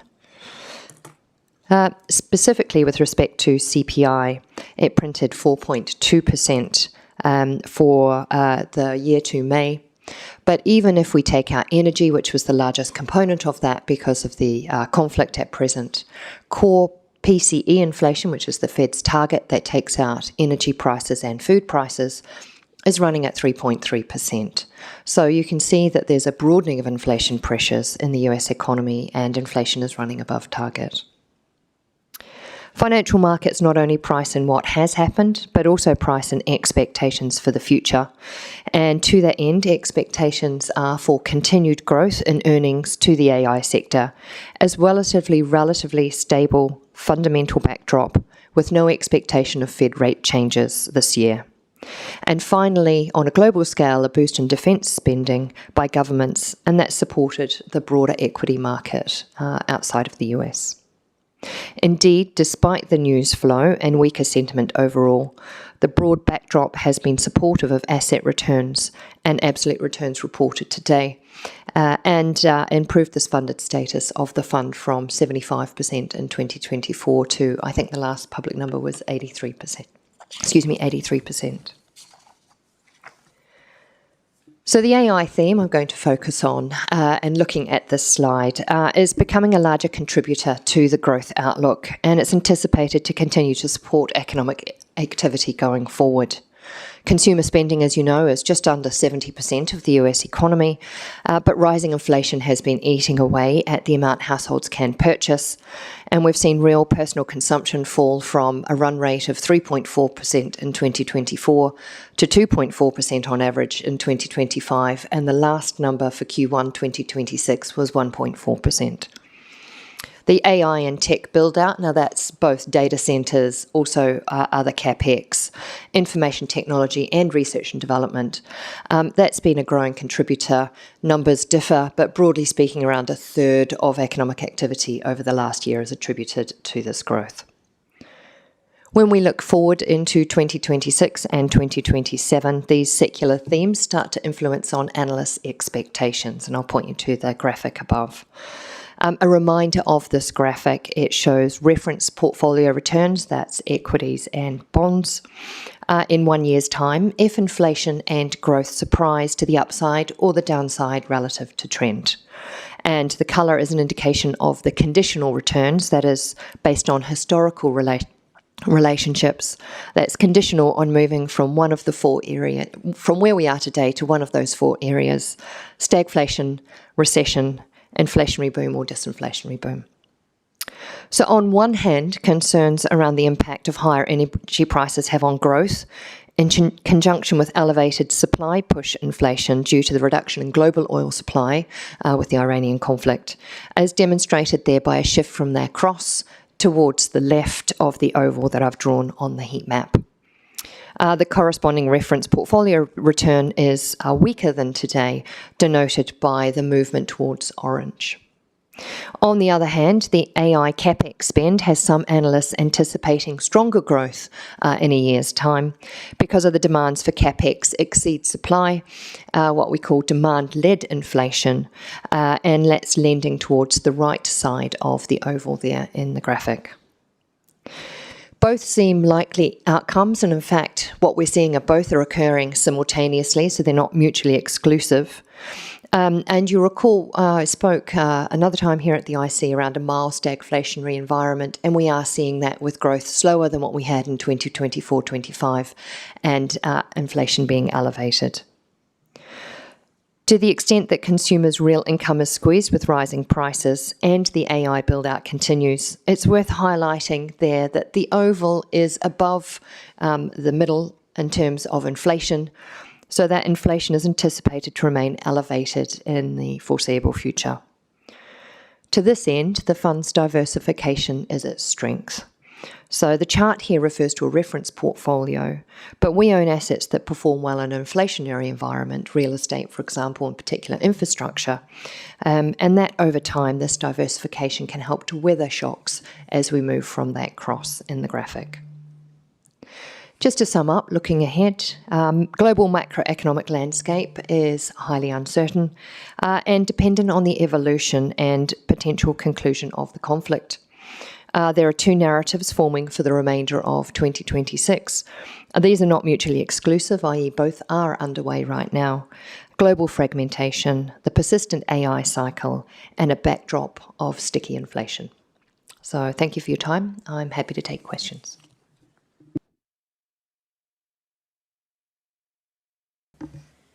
Thank you for that report. I am not seeing any questions. I actually did have a question, but you actually answered it. So thank you for that report. Anybody else? Go ahead, push it. Go ahead.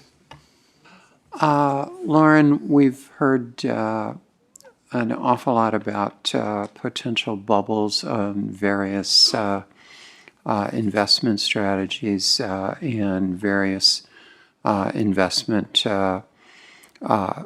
types.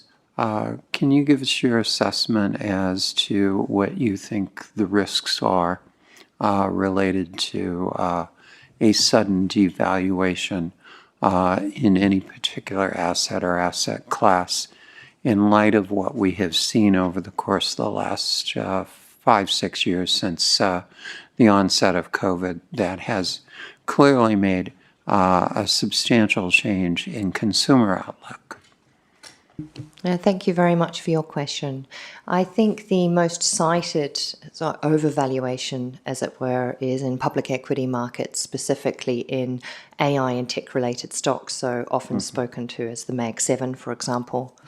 If I speak specifically to the S&P, given the vast majority of these firms are in the US equity market, what you see is the current price-earnings ratio is 25 to 27, around the most recent number, and that's the current price over earnings.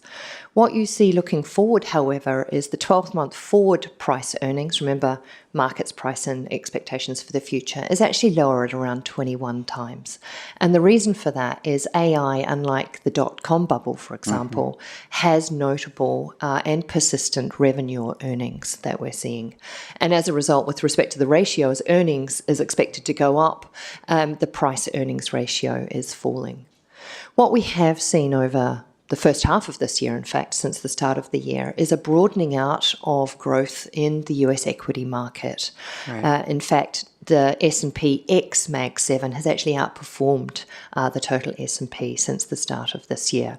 And part of that is somewhat of a reassessment around the risk and the concentration of AI. And the fact that we've seen this broadening out actually provides some resiliency to the equity markets at this point in time. All right, thank you. My area of expertise is local government and the influences there. What I can tell you is my own observations over the course of particularly the last year is the upsurge in opposition to data centers and AI is something I don't think is going to be a passing phenomena. It has been across the board politically, across geographic areas, and incredibly intense, and the unity which with these organizations are coming together is something I don't think anyone was predicting a year ago. I'm not saying that is right or wrong, but I can tell you as an observer of what pressures come to local governments, this is real, and it is likely to have an impact on the ability of organizations to have new developments in their areas. How that's going to translate into profitability for these sectors, that's for you folks to make a determination. But I don't think we can ignore this. Yeah, thank you for those comments. I think that speaks directly to the right-hand side of that oval and that I spoke about. There's this supply-demand, there's a lot of demand to build data centers, and what you're referring to is there is a reticence to supply, as it were, the ability to build. And that mismatch causes relative price adjustments and hence the inflationary or sticky inflationary environment. And no doubt that is likely to remain persistent. In fact, even after, so the conflict with energy prices lasts in inflation for 1 year because inflation is a 1-year rate of change. Excuse me. But even beyond that, analyst expectations for inflation into later of 2027 still remain around high 2s to low 3%. Thank you. Thank you. Ms. Taylor. Yes, thank you. Lauren, you always give a very interesting report, and you didn't sugarcoat anything, so that was that was rather nice. But tailwinds, fiscal stimulus. I was just sitting there going, what was the stimulus? I don't understand. So the tailwinds fiscal stimulus, there's two things specifically. The one I think is most notable is the 2025 tax refunds for consumers that have come through. Tax refunds year to date are running at about 357 billion. I think I looked this morning at the latest numbers. Now, what happened last year with the tax cuts that the Trump administration put through, it didn't change payroll taxes, so it meant when people submitted for their tax return, they were more likely to receive a refund, and that predominantly came through in April. Those tax refunds are run at a run rate of more than for the entire 2024 and 2025 year, just to give you an idea about scale. And we're only into June. So that fiscal tailwind or that fiscal stimulus has supported the US economy through this year, and in particular for households who are on one hand seeing higher food and energy prices, but on the other hand have more cash in their pocket from their tax refunds. And the other one, by way of stimulus, is some latent stimulus that's continuing from 2023, 24, and 2025, although that is largely expected to decline into the end of 2026. So there is a swivel in terms of this direct wealth transfer or direct income transfer that we saw during the pandemic. But what we're seeing now is more a reduction in taxes for both consumers or households and businesses, and that acts as the fiscal stimulus going forward. Okay, that last part I didn't quite get. The latest stimulus for whom, you were saying? So no, I got the middle class, right? You're saying the middle and lower class got more money, but then you said there was also another factor to that. So there's been two impacts on households. You're absolutely right. Let me clarify. One was in 2025, that impact, which has largely been hit in terms of cash flow for this year in terms of tax refunds. But also the 2026 tax rates are lower. Now that there is a distributional impact of that, and it does hit the higher income end more than the lower income end, although middle income do receive benefits as well in terms of lower taxes going forward. So there is those two impacts. So the 2026 one is looking forward, and the one from last year that's been hit the first half of this year in terms of tax refunds is the one that was looking backwards. Okay, so then the actual tax break did come through for the higher incomes in 26, which is what is also considered headwind or tailwind. So the tailwind for 2026 will come through when tax returns are submitted in 2027. Okay. Yeah, that's right. Okay, and then as Lisa was talking about the AI tech-related infrastructure build-out, there's also a lot of pullback on investments in AI because now there's this feeling of over-investing. So I want to, and that's also on a tailwind here, I see. So how serious is that? Because we've read a lot about it in the news and it sounds real scary. So I just wanted to know, how serious is that? Yeah, there's, I don't want to say there's two sides, but there are two sides. One of the benefits that I think around and knowing, where some of your concerns lie is if there's a slowing in the build out either because there's the inability to build because of supply constraints, or because there's more reticence or a reassessment around the pace of that build out.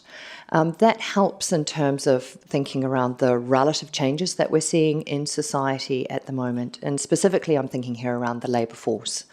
So there has been a lot of consternation around the impact that AI might have on the demand for labour, and the speed of that transition will be the greater impact on the labour market. So putting that another way, the slower that transition or the more that transition slows, the easier it is for the labour force to retrain or to reorientate and to be able to work with, say, for example, AI, and have less structural unemployment, which so far we're not seeing. But there is a lot of concern that that might come to fruition in the future. Okay, great. Thank you very much. Thank you. I'm not seeing any other questions. Yeah, I'm interested to see, well, I'm actually interested to see what the data brings us next year because of all the shifting and shuffling that we're seeing this year. So thank you for that report. And that brings us to, I think this brings us to a good spot to take a break. So we'll take 15 minutes. We'll come back at 10. Well, let's make it an even number. Let's call it 10:50.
forward with the agenda. I do have a public comment on 6A. Mr. Eric Lerner.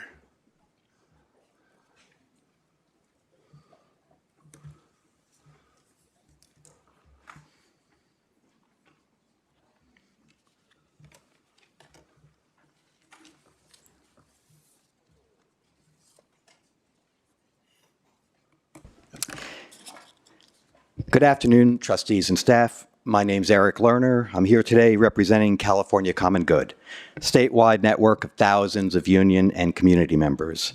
For many months, we've been engaging with you about a number of critical issues relating to CalPERS' $100 billion climate solution investments. This includes the importance of crafting a meaningful definition for what a climate solution is and isn't, so that there is accountability on the types of investments that CalPERS defines as a climate solution. For example, there's a CalPERS climate solution investment in Saudi Aramco, the state-owned national oil company of Saudi Arabia, the world's largest oil company. And the investment is in carbon capture, a technology most experts agree is an expensive, energy-intensive strategy used by fossil fuel companies to justify continued oil and gas extraction. While we applaud CalPERS' progress made toward the $100 billion climate solutions goal, it remains challenging to understand how these investments reduce climate risk to the fund absent strong guardrails and definitions. So a big question many of us are wondering is, what will CalPERS investments in SpaceX look like into the future? How will investments in SpaceX impact CalPERS' net zero targets, such as the fund's commitment to reducing carbon emissions intensity of its investment portfolio by more than 50% by 2030? Similarly, major tech companies involved in the data center build-out were responsible for a significant portion of CalPERS' public investments in climate solutions, according to data obtained by California Common Good. These investments are responsible for increased power demand, rising utility rates, and the build-out of polluting energy infrastructure. How are these climate solutions? CalPERS beneficiaries deserve to understand how CalPERS climate strategies protect the retirement while protecting the health of our planet. We look forward to continuing to work with you on these concerns because without strong guardrails, the fund's risks undermining its own goals. Thank you. Thank you. I do not have any other public comment on 6A. I am being told, though, I have to announce the times for each section. So correct me if I'm wrong, but can I do it this way? On public comment for items 6B, 6C, 6D, 6E, 6F, 6G, and 6H, we set the time for 2 minutes. Hey, all right. Thank you.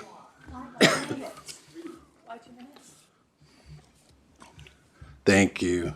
So we can move forward with 6B. Mr. Chair? Ms. Savon. I was just wondering why 2 minutes? Because we set the 2 minutes at the very beginning of the meeting, and it would be unfair for those that already spoke that had 2 minutes to allow for any other adjustments. It makes it fair across the board for the entire day. I believe, and I should have said something then, I thought that there was some thinking behind the 2 minutes just because we took the public comment out of order or whatever. But I believe before we just say, oh, we're going to change how much time people get, that should be a decision of the board. I mean, we don't. It's at the behest of the chair. I'm sorry to interrupt. Excuse me, I have the floor. You can finish when I finish. I believe that as a board, we're here. Our stakeholders, our constituents, they come in, they spend their time. We've got nothing else to do. We should at least hear the 3 minutes. Cutting a minute is not, is not going to add a whole lot or a whole little to our day. And we owe it to them to hear them. And so I just think we ought to think about as we're cutting, because it feels like we're cutting for our convenience and not for our stakeholders or our constituents. I appreciate the comments, but I also feel that it needs to be fair across the board for the entire day. Ms. Taylor. Oh, I was just gonna repeat what I said. It is at the behest of the chair of the committee, and it's in the law, basically, that you can call that the time at the beginning of the meetings. So, and yes, it's more fair to do it if you're doing one time for everybody instead of, oh, you can now have 3 minutes and you guys only get 2, so. Ms. Willett. I just want to also state my support of Ms. Walker's comments. I think our notification to the public already had public comment at the end of the day. So moving that without noticing the public, I feel like does give some folks a disadvantage already. And then we also notice, yes, unless directed by the presiding officer per California code, but there is a 3-minute limitation that was noticed to the public. And I feel that if some people had prepared or planned to speak for 3 minutes or later in the day for 3 minutes, then we should make every effort to go by what we noticed and give the public 3 minutes. And also have a public comment at the end of the day for folks that had read and followed our instruction on when our public comment would be. Ms. Walker. And I appreciate California law. It's at the behest of the chair. But just to put on notice that I will no longer just stay silent and think it's coming from a good place. And I will, the next time it comes up, I will make sure that I move that our folks get a chance to speak for the 3 minutes that they prepare for coming here, right? I just think it's when you talk about unfair, that's unfair. Thank you. I believe we wanted to move public comment to allow our stakeholders to speak at the beginning so we hear them first. So that was my intention with moving public comment to the beginning of the day. But I also feel that making sure that everybody has an equal chance to speak at equal times throughout the day. So if we're going to set the 3 minutes, we keep it at 3 minutes at the beginning of the day and we go from there. I still plan on moving public comment to the beginning of the investment committee just because I truly believe that hearing from the stakeholders first in the morning is much better than having them wait 5, 6 hours, 7 hours, 8 hours, whatever that day is, to hear them. So those are my comments. So with that, we're still keeping 2 minutes for the day, and we'll move into 6B. The asset liability management first reading, Mr. Gilmore. I'll pass through to Christine. Thank you. Happy to be back. So good morning, Mr. Chair, members of the committee, Christine Reese, CalPERS team member. I'm joined again with 2 of my investment office colleagues, Saeed Darugaha and this time Katie Carl, to present the first reading of the results and recommendations for the supplemental income plans. This is the asset liability management analysis.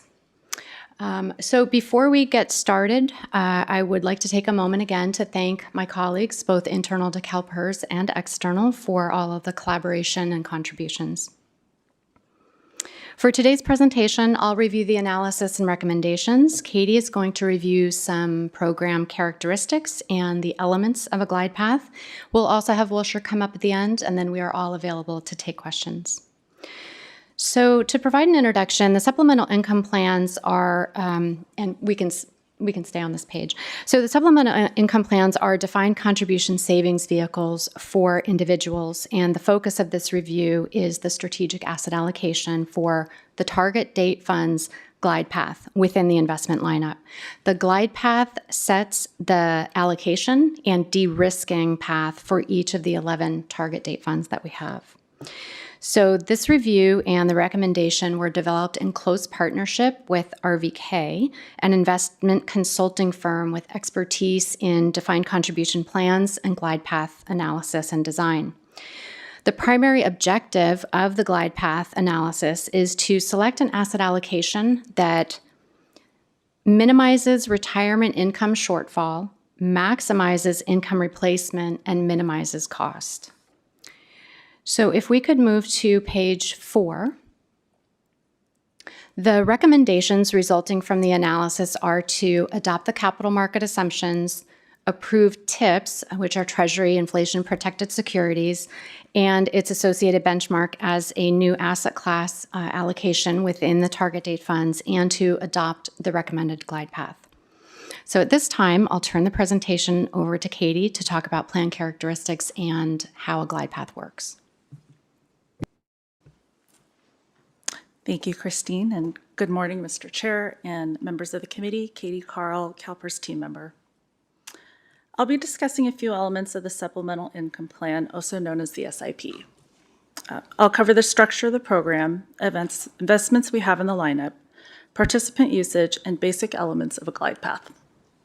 Starting on slide 5 here, the SIP is comprised of 2 different plans. The first is the Public Employees Deferred Compensation Fund. This is a 457 plan primarily for public agencies. Contributions can be made pre-tax or after-tax into a Roth. This plan has 800 plus employers, over 38,000 participants, and $3 billion in assets. The second plan is the Supplemental Contributions Program, also known as the SCP. This program is available primarily to state employees and members of the judges and legislators' retirement systems. Contributions here are made after tax and earnings grow tax deferred.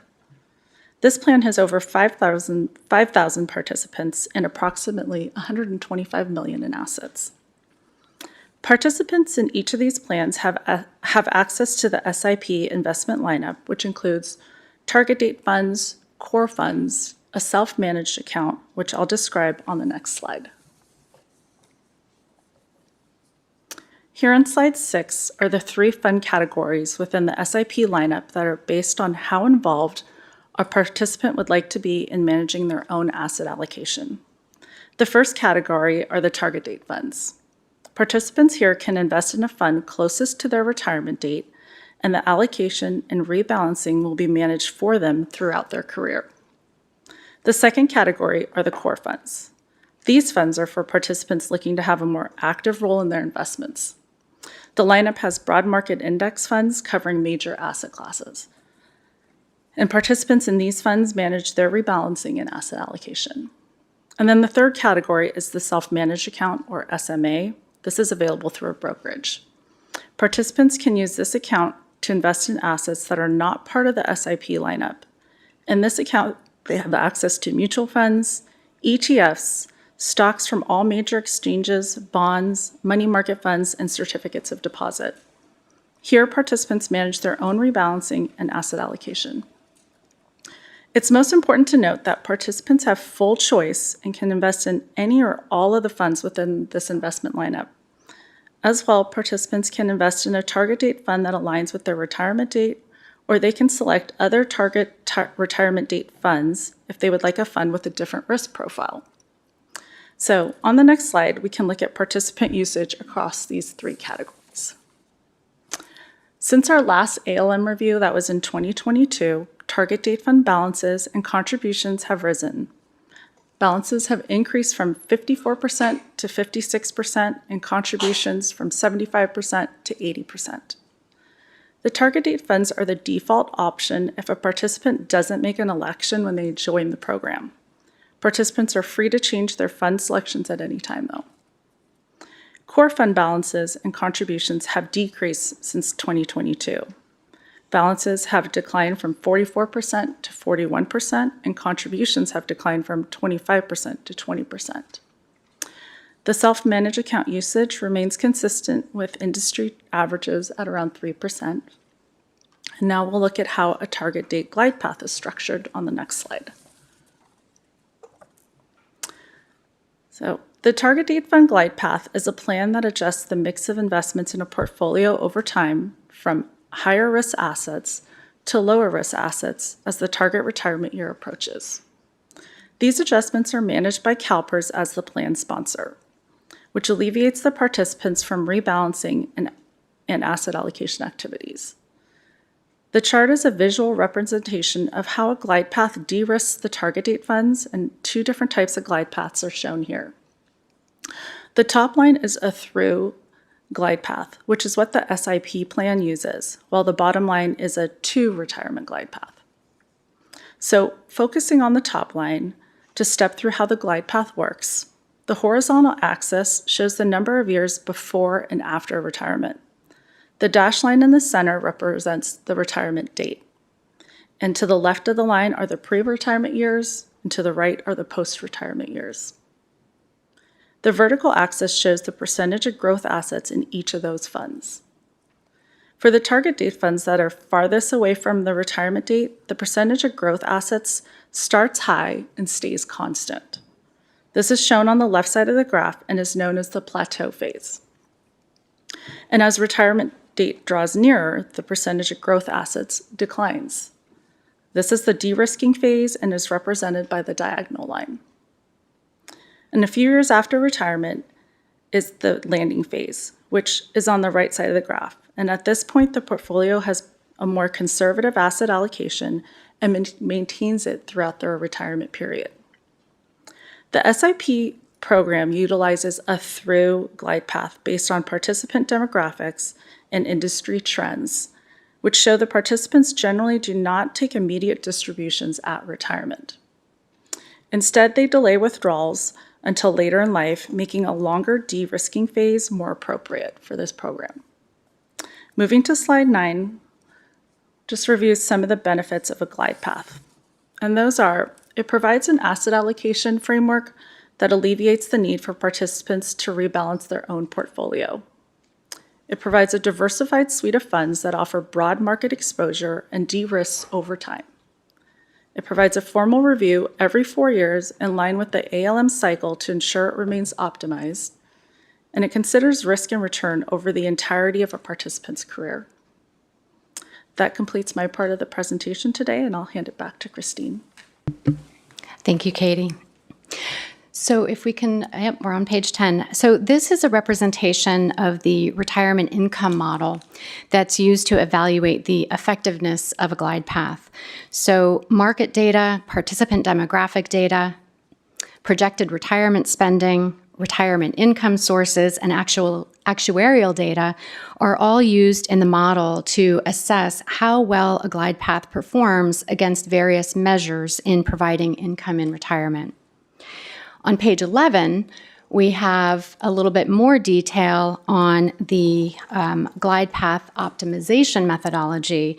This is used to help evaluate one glide path against another glide path when you're comparing multiple options. So if we turn to page 12, we have our capital market assumptions. These show expected returns, expected volatility, and correlation for the asset classes that are currently used, along with another one that we're going to be recommending to add.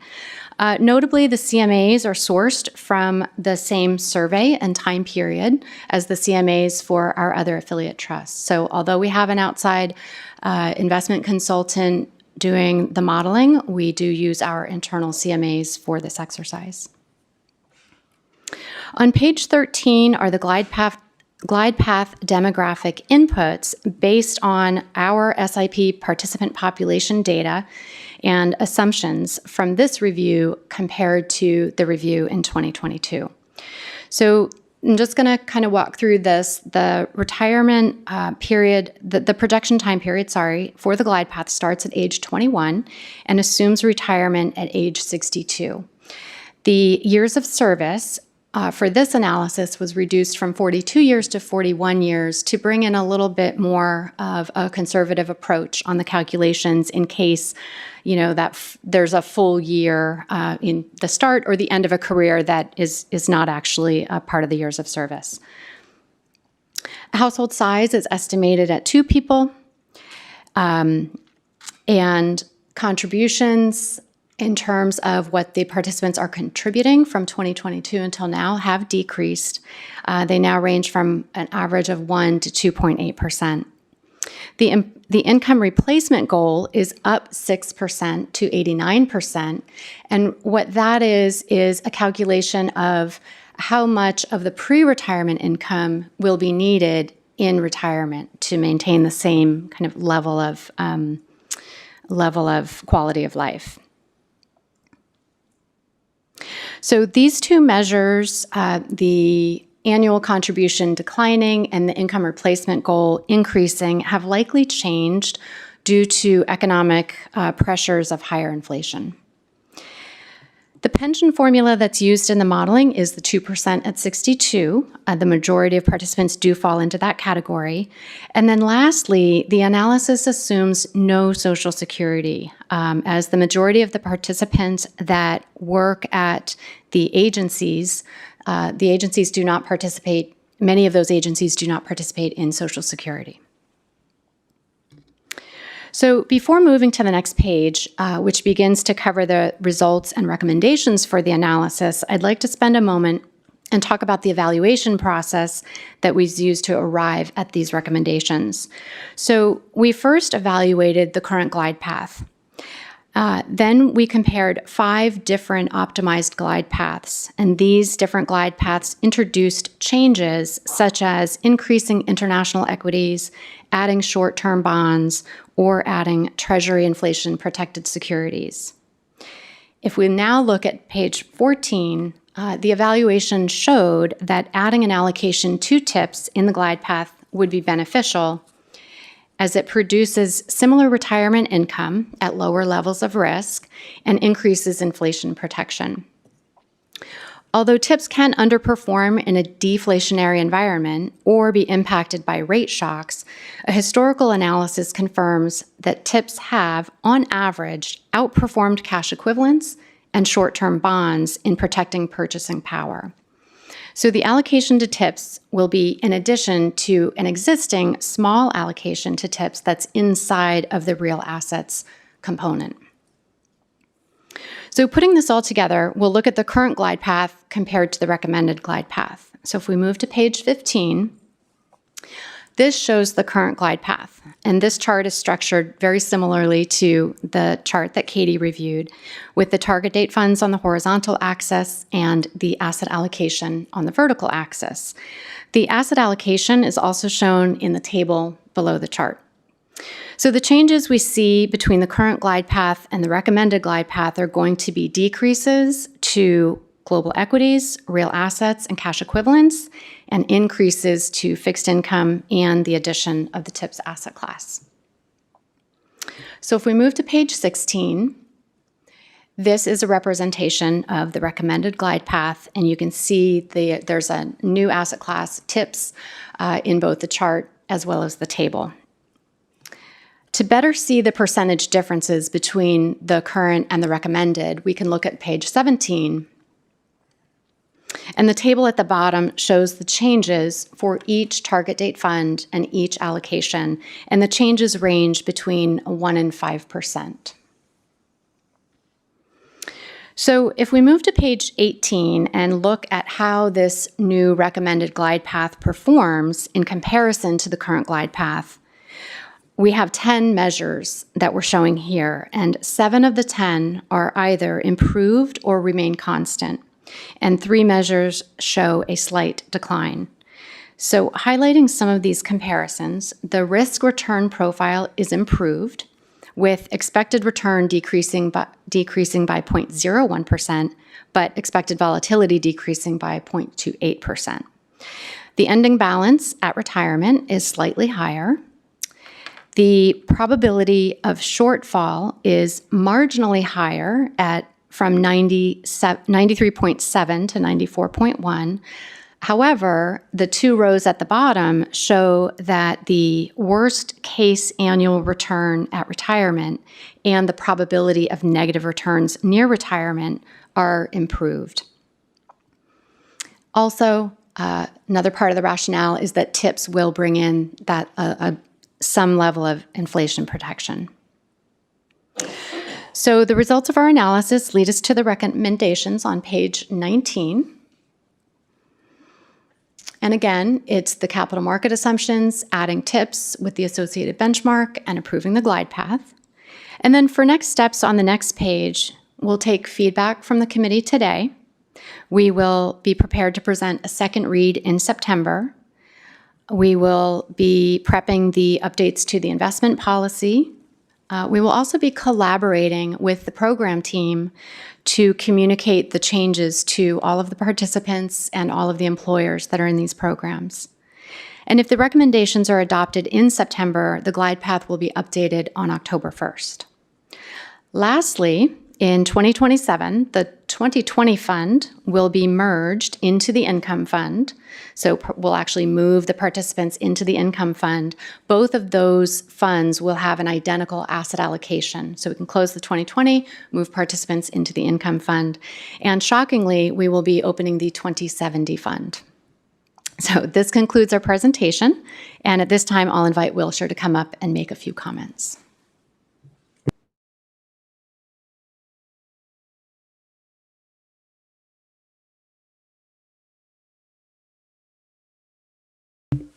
Hello, Tom Tote with Wilshire Advisors. In evaluating the glide path options, as Christine noted, staff focused on trade-offs between the competing goals of maximizing expected income replacement while adhering to those defined risk limits. She noted that the cycle's analysis included the addition of TIPS as a standalone asset class. We view that dedicated TIPS allocation as a prudent enhancement, as their unique return characteristics can provide meaningful inflation protection without increasing overall volatility. In fact, in some instances, actually decreasing total portfolio volatility. Additionally, the demographic and participant behavior incorporated through the modeling, as Christine noted. And this approach really provides a holistic view of success for the SIP participants. The recommended glide path improves expected risk-adjusted returns with lower expected volatility and reduced probability of negative outcomes while adding that structural inflation protection. We believe the recommended glide path strikes an appropriate balance between the expected return and risk metrics and those participant outcomes and are supportive of the recommendation. Happy to answer any questions. Thank you. Let's start with Ms. Gallegos. Hi, thank you. I like the addition of the tips. My question is, why are we just adding them now? It's an asset class that's been around for a while, as has inflation, and we are now in the midst of inflations, which means the tips have already sort of priced that in. So why are we adding them now, and why hadn't we not added them in previous cycles? Thank you for the question. So in 2022, we had gone through a long period of very low inflation. We did the strategic asset allocation study, and it in the optimizer, TIPS wasn't necessarily kind of brought up as a benefit at that time. We do have an allocation to TIPS, and we do have some inflation protection in the real assets fund. And if you look at the two graphics or the percentage values for the allocation, that real assets fund, the allocation is going down a little bit in favor of the TIPS. So we have valued inflation protection, just not a dedicated TIPS allocation. I would also add that real interest rates have gone up, so it's probably a better time to be going long TIPS than it might have been when real interest rates were zero or negative. Thank you. Mr. Rubalcava. Thank you, Mr. Chair. In the board letter and in your presentation, demographics is a big part of how do you design the plan. And I noticed that the assumption is that they start at age 21, retire at age 62. Is that a reflection of a real, is that based on some actuarial, is that the real situation, or is that just for assumptions for planning? What percent of our members actually sign up at age 21, isn't it? I just wonder how realistic that is. It is a kind of an average. It is average. Yeah, it's Okay. not, I don't Good. know the numbers for how many start at 21 and end with the full career at 62. So it is a part of the modeling to create what's called kind of an average participant, which is kind of a representative participant for the glide path. Excellent. And I noticed we have a consultant, RVK, that helped design everything.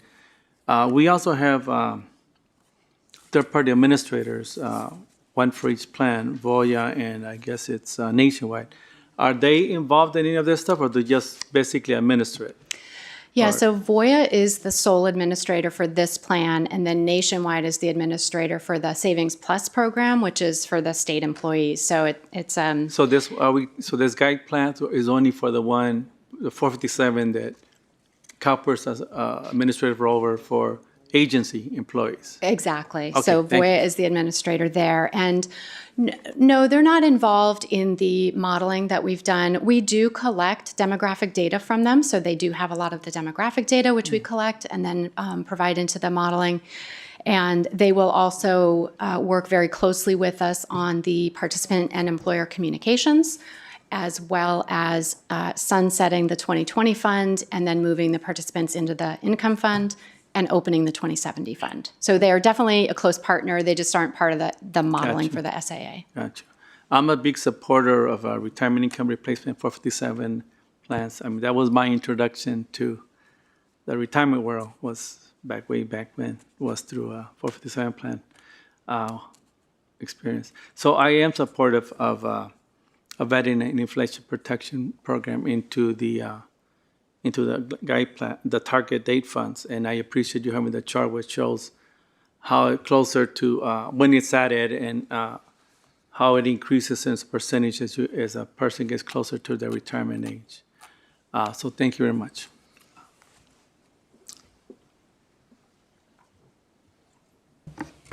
Thank you. I will move. If nobody has any questions, Mr. Chair, I will move adoption. We don't have to adopt, it's just an information item. That'll be next September. Yeah. So other than, hit your button. There you go. Ms. Gallegos. Could we move forward with adoption today if there's no objection, or does it have to be agendized in action? My understanding is that there has to be a meeting posted for the first reading and then a meeting posted for the second reading before an action can be made. I think it's a legal requirement. I don't think it is. Looking at our legal advice.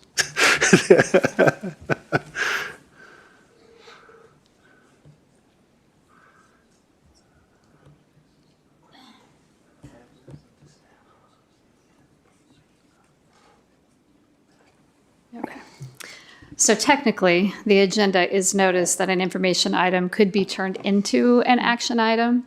I'd also want to check with staff to see if they would have any issues with moving forward today. Can't imagine they would, but it's really the discretion of the board. But typically, if we agendize an information item, we typically stick to an information item and then agendize the action item. But again, there's a footnote that would allow you to move forward in that way.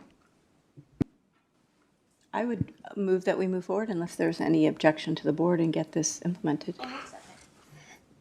Okay. So seeing that there is a motion to approve the asset liability management supplemental income plans recommendations as presented, I'm going to keep the motion, but I do need to jump into public comment first. If there's no other questions. So Ms. Middleton. Just a procedural question. Do we need to first have a vote to move this to be an action item? Okay. No, you would not have to do that. You would not have to modify the agenda that you approved earlier. Okay, thank you. Okay. Thank you. So let's move into the public comment on this before we take the vote. So I have Enora Fretwell. I'm sorry if I pronounced that wrong.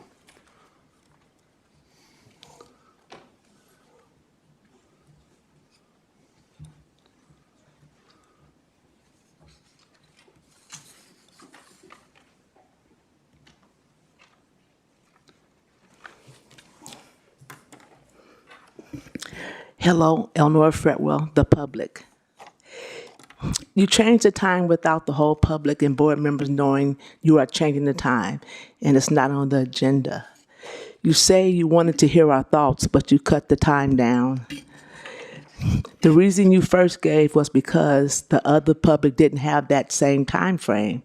The next reason that you changed the time to accommodate the speakers to speak first, but with the penalty of going first, you lose time. How is that fair and show your concerns? If we have to lose time to speak first, then how is that a plus? Maybe we don't want to speak first if we're going to lose a minute. So next time you can change it to 1 minute because too many people want to talk. Where's the trust? How do we trust you when you do things like that without even letting us know anything like that? Thank you. I had to make it short because I didn't know if I would have enough time to speak in the 2 minutes. Thank you for your comments. So the motion on the table right now is to approve the asset liability management supplemental income plan as recommended in the presentation today. I have a motion by Ms. Gallegos and a second by Ms. Walker. Can I please get the roll call vote? David Miller. Aye. Deborah Gallegos. Aye. Michael DeToy. Aye. Monica Erickson. Aye. Troy Johnson. Aye. Patrick Henning. Lisa Middleton. Aye. Ramon Rubalcaba. Aye. Teresa Taylor. Aye. Yvonne Walker. Aye. Melissa Willett. Yes. Dr. Gail Willis. Excused. And I also want to go on record as approving this with a yes vote. So thank you for that, and thank you for educating me on how to turn an information item into an action item. That brings us to Agenda 6C, which actually gives us into quite a bit of program review. So we'll start with 6C, Private Equity Annual Program Review.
Thank you.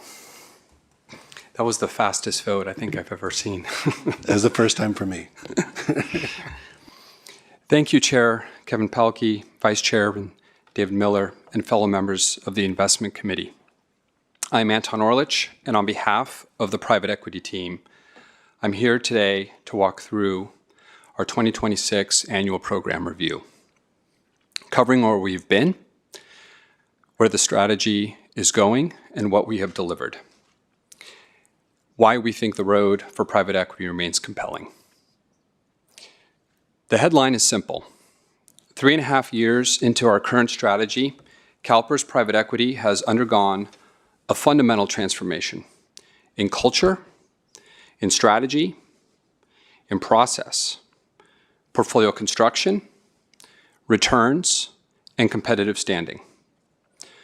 What was once last versus major peers is now in first place. I will show you the data. Moving to slide 5. Let me start with where the program stands today. Private equity NAV, or net asset value, reached about $119 billion as of March 31st, 2026, up from $92 billion 1 year prior. This is a program that has scaled so that it is now able to meaningfully influence total fund outcomes. The portfolio spans 134 managers and 421 funds across buyout, growth, and venture. Roughly 72% exposure in the United States. PE's role has not changed. It is to generate excess returns over passive public equity through active management and harvesting the liquidity premium. What did change is how we are executing on that mandate. Slide 6. Over the 20-year horizon, PE has returned 11.8% annually versus 7.8% for public equity, a 400 bips premium. PE is CalPERS' highest returning asset class, and it's not close. Slide 7. Linking the role of private equity in the portfolio to impact, you can see that over the 10-year period, private equity's 12.9% return is the highest of any asset class, and it has contributed to the improvement of the funded status over the last decade from 68% to 84%. Slide 12.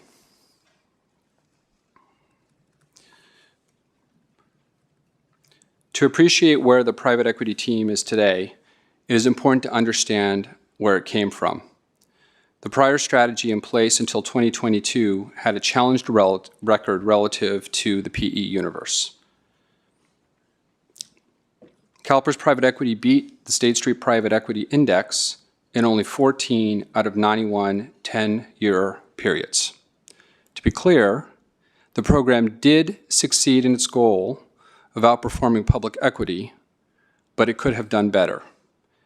And the private equity team wanted to raise the bar to outperform the private equity index, the opportunity set of the investments in which it invests.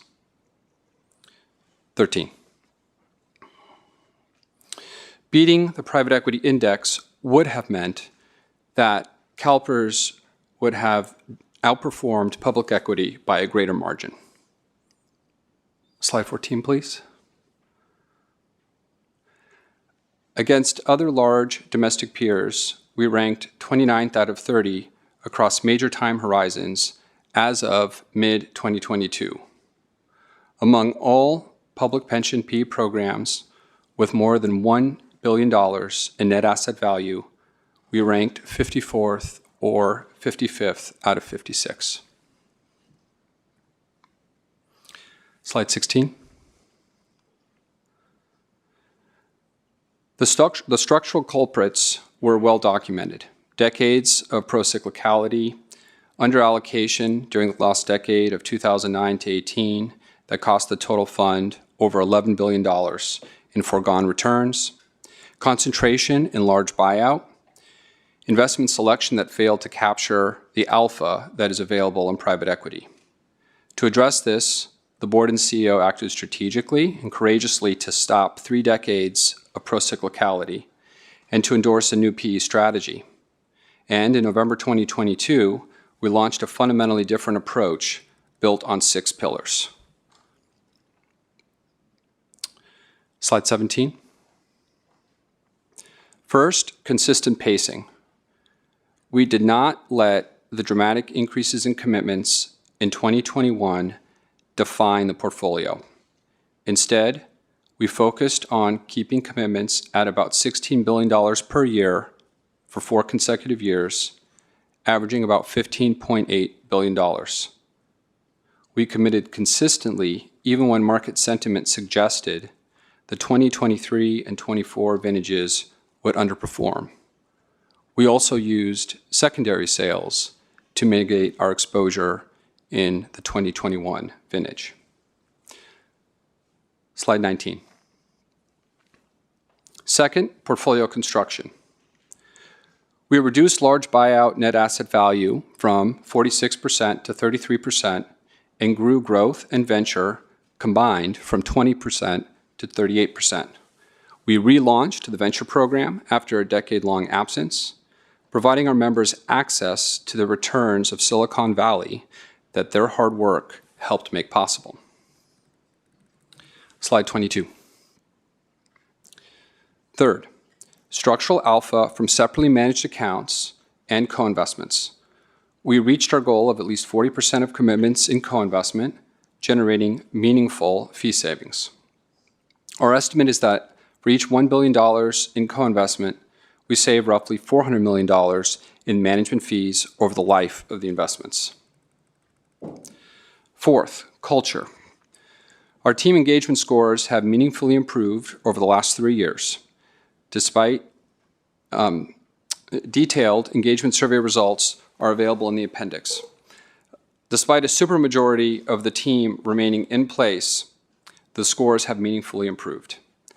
What has changed is the strategy, which fosters collaboration and empowers the team to constantly improve the portfolio. Slide 23. Fifth, sustainability integration.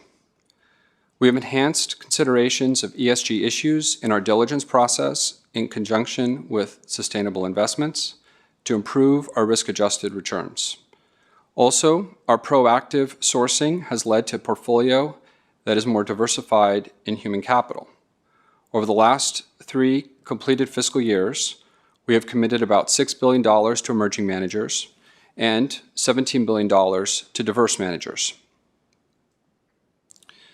Statistics on the current fiscal year will become available after the Sustainable Investments team prepares 8B 890 reporting according to historical timelines. Also, we have expanded participation of our buyout managers from 49% to 65% in the EDCI, or ESG Data Convergence Initiative. The share of our net asset value covered by EDCI participating GPs has risen from 50% to 72%. Slide 34. Sixth, investment selection. Better manager selection and co-investment deal selection are producing measurably better outcomes, which we'll quantify shortly. But before we get there, I would like to underscore how critical investment selection is in private equity. We talk about the asset class monolithically, but it's not monolithic. The difference between 25th percentile and median and 75th percentile private equity is dramatic. Active management, successful active management, is the key to having the asset class deliver for the total fund. Slide 37. Now the numbers that matter most. Performance.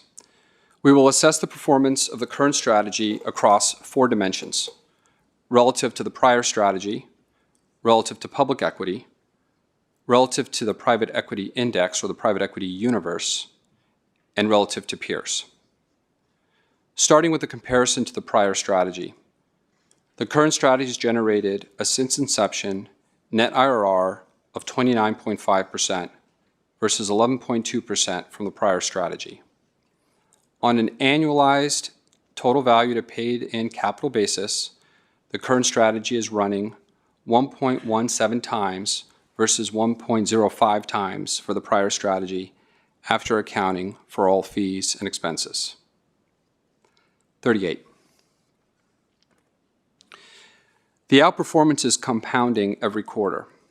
The current strategy excess return over the prior strategy has expanded from essentially 0 at the end of 2023, when investments are first made under the current strategy began making marks to fair value as opposed to cost, to 22 percentage points on a 3-year IRR, internal rate of return, as of the most recent data. You can see the 1-year and the 3-year IRRs for the current and prior strategies compared on the right. Slide 41. Here we see the comparison of private equity versus public equity, and the story is also compelling. If you compare the CalPERS private equity portfolio on the 10, 5, 3, and 1, the portfolio has outperformed public equity markets, whether compared to our official public equity benchmark of the custom FTSE All World or the Russell 2000, which is the universe of small cap domestic equity, a better representation of our actual portfolio.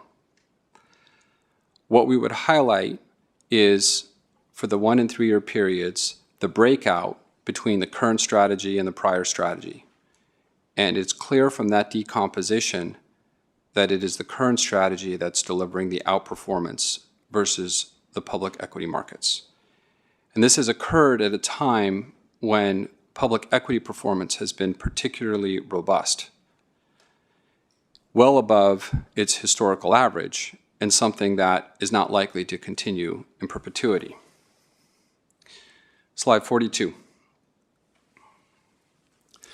Slide 42 provides a comparison of the current strategy to the prior strategy using something called public market equivalent analysis. To keep it simple, instead of taking cash flows and putting them in the public equity markets, it takes what we did in the private equity markets and does the theoretical exercise of what would have happened if our investment in private equity had been put in the public markets. On the left, you see the total private equity portfolio comparison. There are numerous methodologies on how to conduct PME analysis. We provide several here, and there are many different public equity indexes that could be used to compare the performance of private equity. Here, the 3 indexes we use are the FTSE, the S&P 500, and the Russell 2000. Roughly global cap-weighted public equity markets, FTSE, U.S. large cap, S&P 500, and the Russell 2, U.S. small cap. When we decompose the current from prior strategy, you can see that the current strategy is outperforming regardless of the PME methodology used and the public equity index used, whereas the prior strategy is underperforming under all combinations. Slide 44.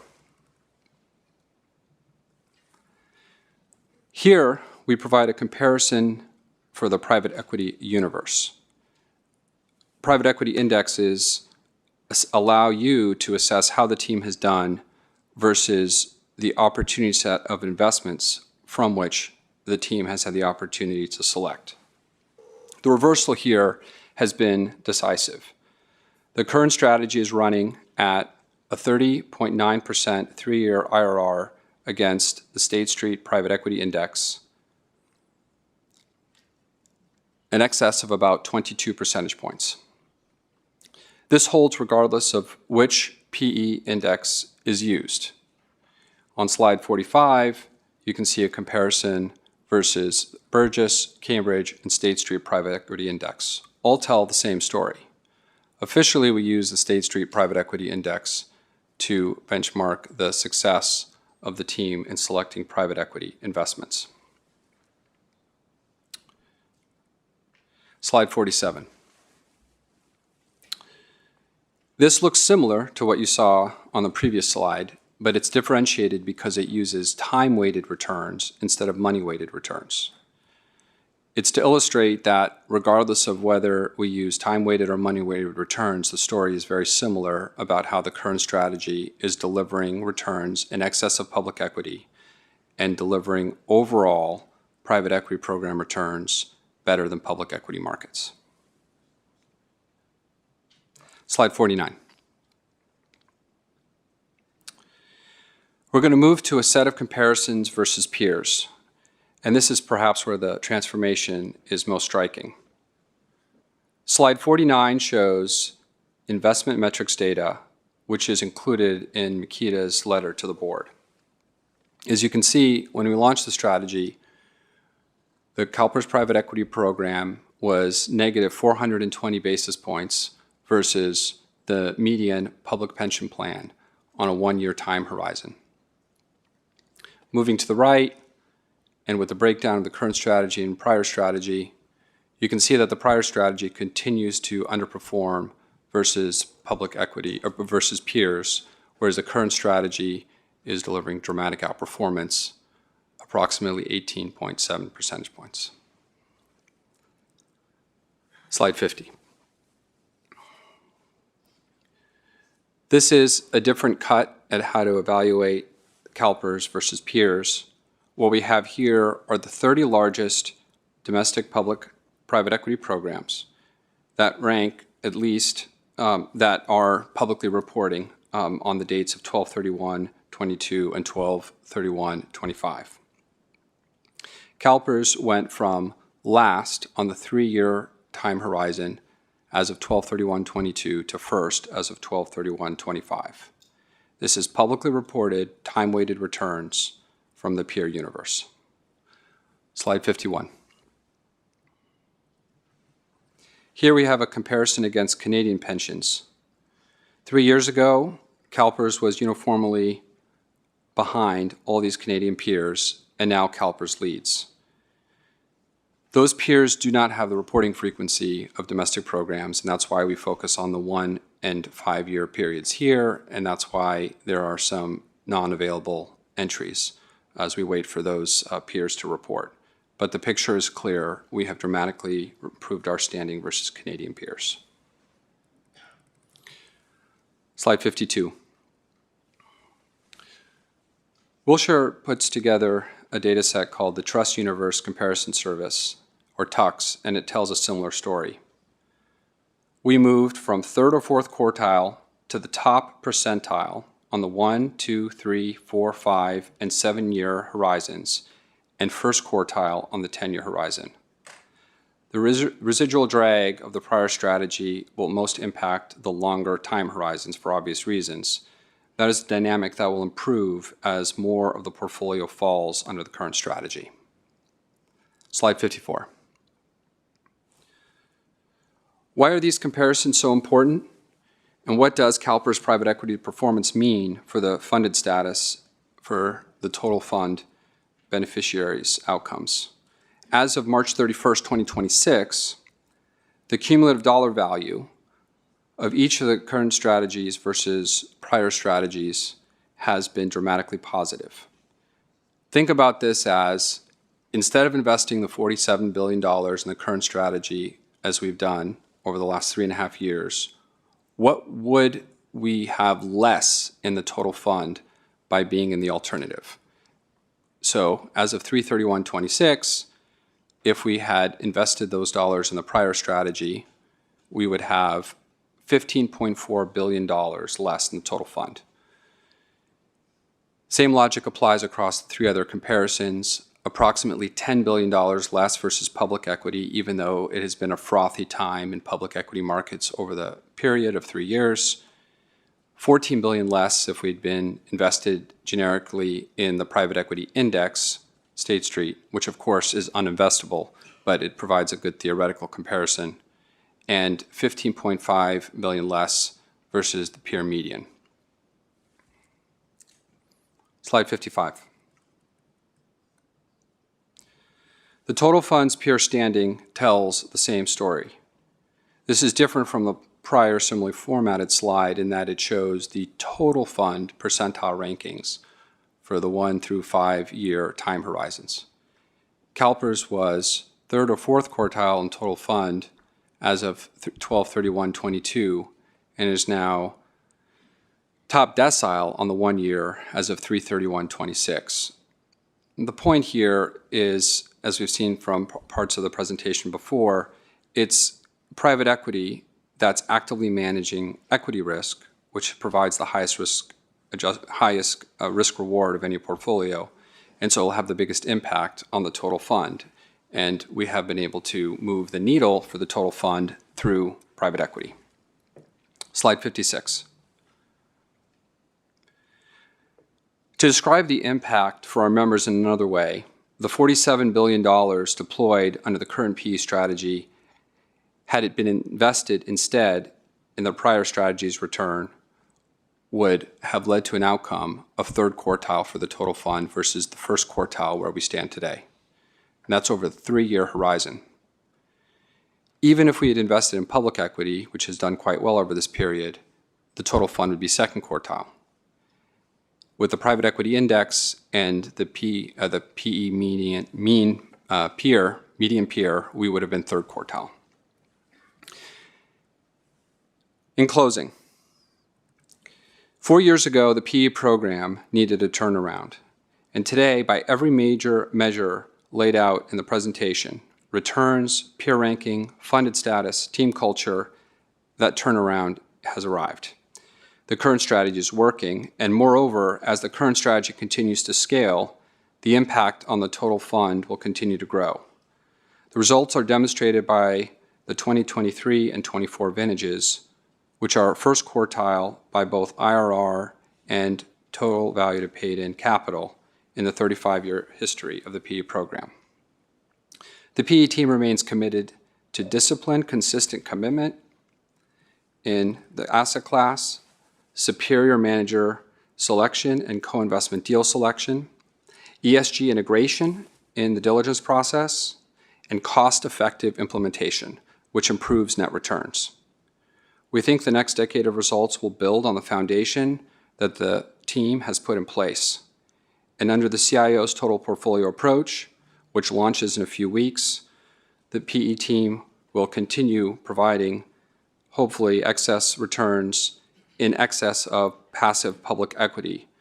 That active management will become all the more important if public equity markets become challenged, which is very likely given that public markets cannot continue to have high returns year after year after year.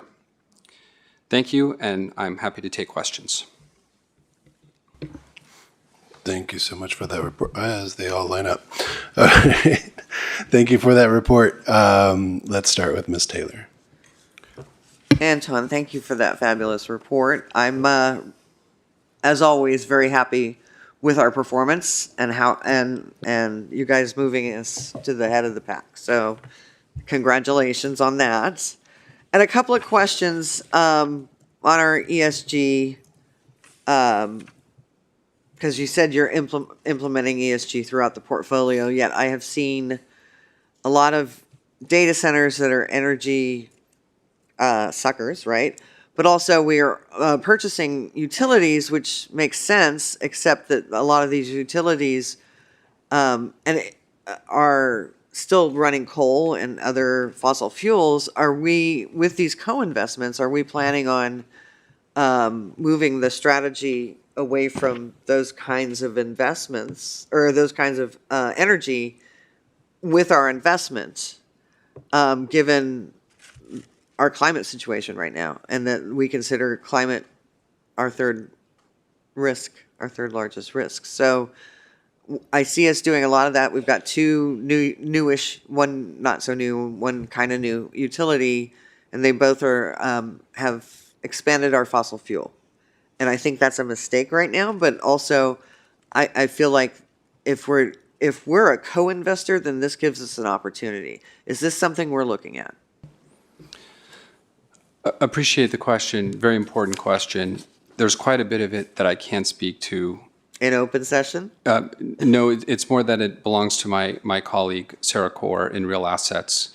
We only are participating in data centers and that kind of investment at the margins in private equity. It is really the place of the real assets. Same with utilities? Correct. Okay. Yeah, that's in the real assets portfolio under the subcategory of infrastructure. And she can speak to that very well, as can Peter Cashin, Head of Sustainable Investments. In terms of your question more broadly, talking about the climate thematic, we have put in the ground, in terms of our co-investment portfolio, already $2 billion under the 2030 goal. Those aren't commitments, it's actually dollars in the ground in that thematic, which is very important. And we are, through EDCI and through our due diligence questionnaires, asking our managers about climate exposures and considering that in the risk-adjusted return. But when it comes to specifically investments in data centers and utilities, those are really in the real assets portfolio, not the private equity portfolio. Okay, so and I see Sarah has come up, but I just want to make sure that we're not. So far, I think I still see that we're at $59 billion, right? So we really haven't moved the needle on that, on our investments to $100 billion in climate sustainability. But my thing is, if we're investing in fossil fuel right now, and we are a co-investor, and I'd be happy to let Sarah talk about this, shouldn't we be using our co-investment strength and changing the business model? Because that's a problem if we're just getting into more fossil fuel and not making that consideration.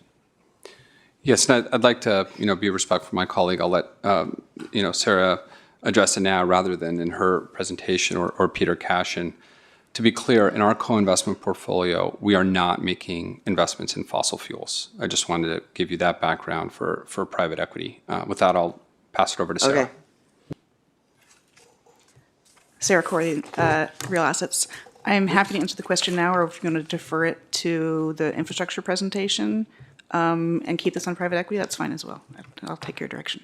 So, I mean, I can defer it, but since you're here, you might as well just talk about it. So in the utilities that we have done co-investments in, or not all of them have closed yet, but there are transition plans to get rid of the coal and increase the renewables in both of them.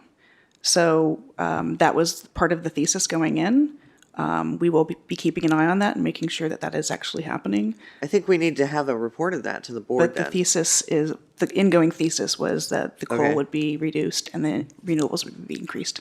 Okay, so we got the one in Minnesota, I think, and then we've got a bigger one in AES. Yeah, that one hasn't closed yet. That's still going through FERC approval. Okay, so we don't know whether or not we're going to get into that. But when you address it or if you can address it, if it's in closed session, that's fine. But I just want to know if that would be one of the considerations before we sign the deal. Okay. Okay. Yep. Thank you.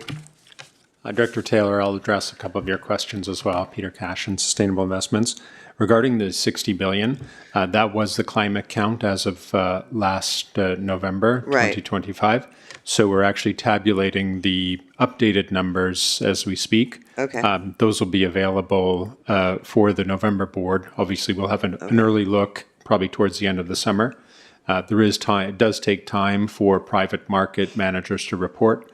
The public market numbers we can get quite readily, but we are waiting till the end of this fiscal year.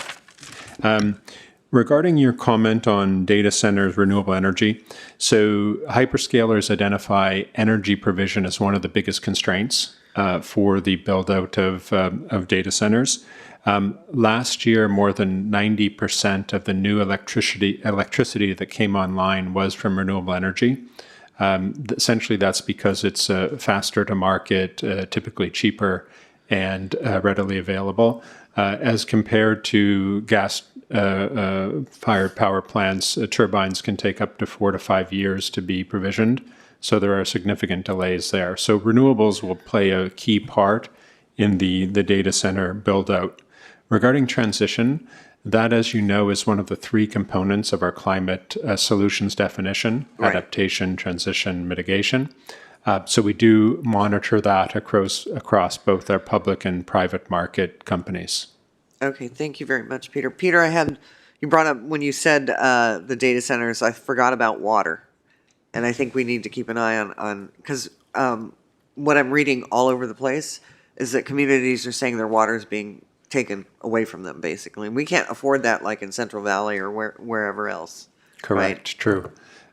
We have been working with Ceres, the environmental NGO, on best practice for data center deployment, and that does cover, of course, the water aspect as well. Okay. Thank you very much, and I'm sure I will bring this up in closed session or wherever. Thanks. Thank you. Ms. Willett. Thank you. Thank you for the report. Thank you, President Taylor, for the question. I also want to say going from last to first in 3 years is not a small thing. I want to acknowledge how much work probably went into that, and thank you for that. I think the data on diverse and emerging managers is actually really telling and something important about how the strategy worked. So that was really great to see in a full slide. I do have a question on the labor principles implementation. We're getting attestations, what I read, from a much larger share of our managers, which seems like really good progress. But can you help me understand when a GP signs that attestation, what are they specifically committing to? And is it about their firm's own practices or their portfolio company's practices, or is it both? When a firm signs, when an asset manager signs on to the labor principles, they're stating their commitment to operate in broad alignment with the labor principles. And this should apply to both their own business practices and that of the portfolios, at least if they own more than 50%. And, in many cases, it is just not only good practice, but the law for the labor principles. So, there are very few instances. It's rare when there is not a company following. And we, of course, have our engagement process if there is a concern that is raised. Awesome. That gets to my next question. So between the time when a manager signs, and I know they re-up every year, and then the time we're deciding whether we're going to re-up with them, how do we know what's actually happening at the portfolio company level? Is there a significant labor, if there's like a significant labor dispute, if there's a safety incident, a lawsuit, or something that would matter to the kind of human capital analysis that we say drives returns in this program, how does that information get to us? What's the reporting, what would be the reporting structure and escalation path? What does the engagement look like? Right. So I would say there'd be two paths. So the first is just through general stakeholder engagement. We learn very quickly if there is a problem, whether it's we see it in the press or someone takes forward to us, and then we're able to quickly assess whether that actually is a portfolio company within one of our funds. So there's that mechanism. A second that we're just in the process of piloting, where we have a data provider that identifies to us on a weekly basis labor and other ESG controversies related to over 9,000 of the private equity portfolio companies. So that'll be an additional tool. It's not operational yet. We have just kind of crafted it.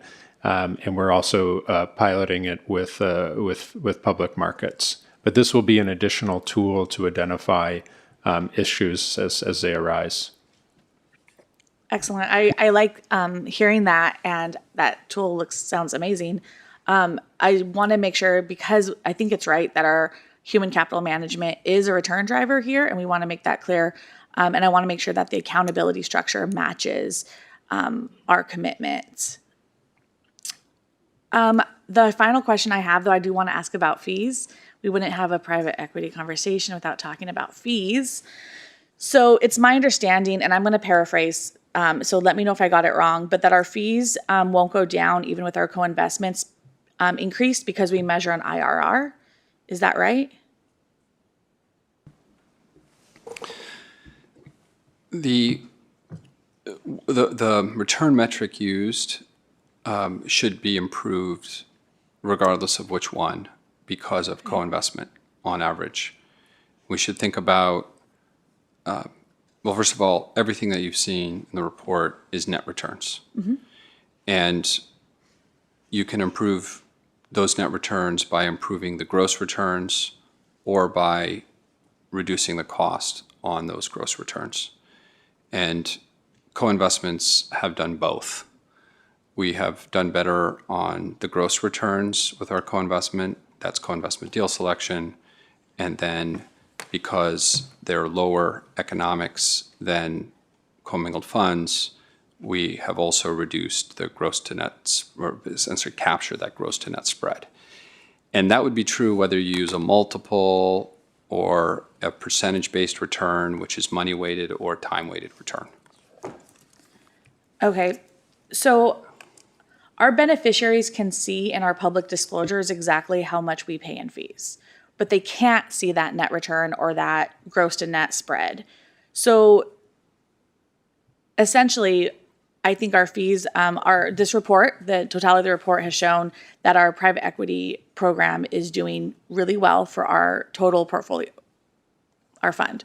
But if our public and our beneficiaries can't have that same public visibility to the returns that they have in the fees, what is a member, or where does a member who is concerned about that, where do they go to see that we are getting what we're paying for?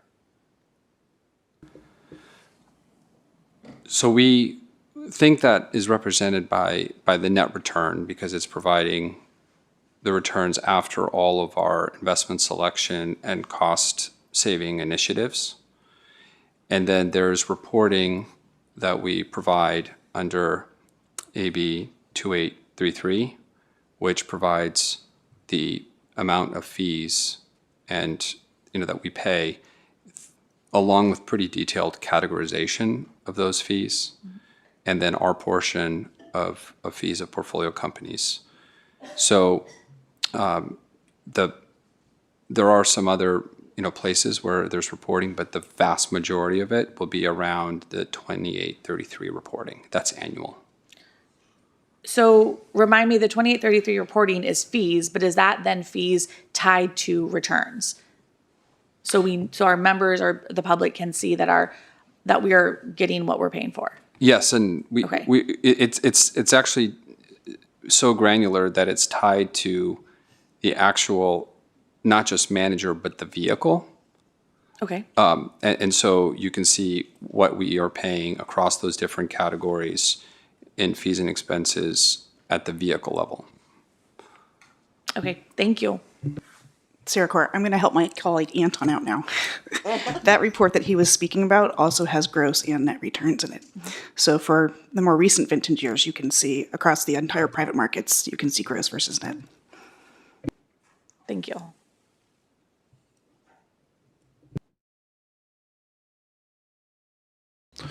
Thank you. And just for your reference, I would also just flag slide 26, which it doesn't list everything. It's not meant to be an exhaustive list, but provides a great deal of the types of transparency we're providing when it comes to fees and expenses.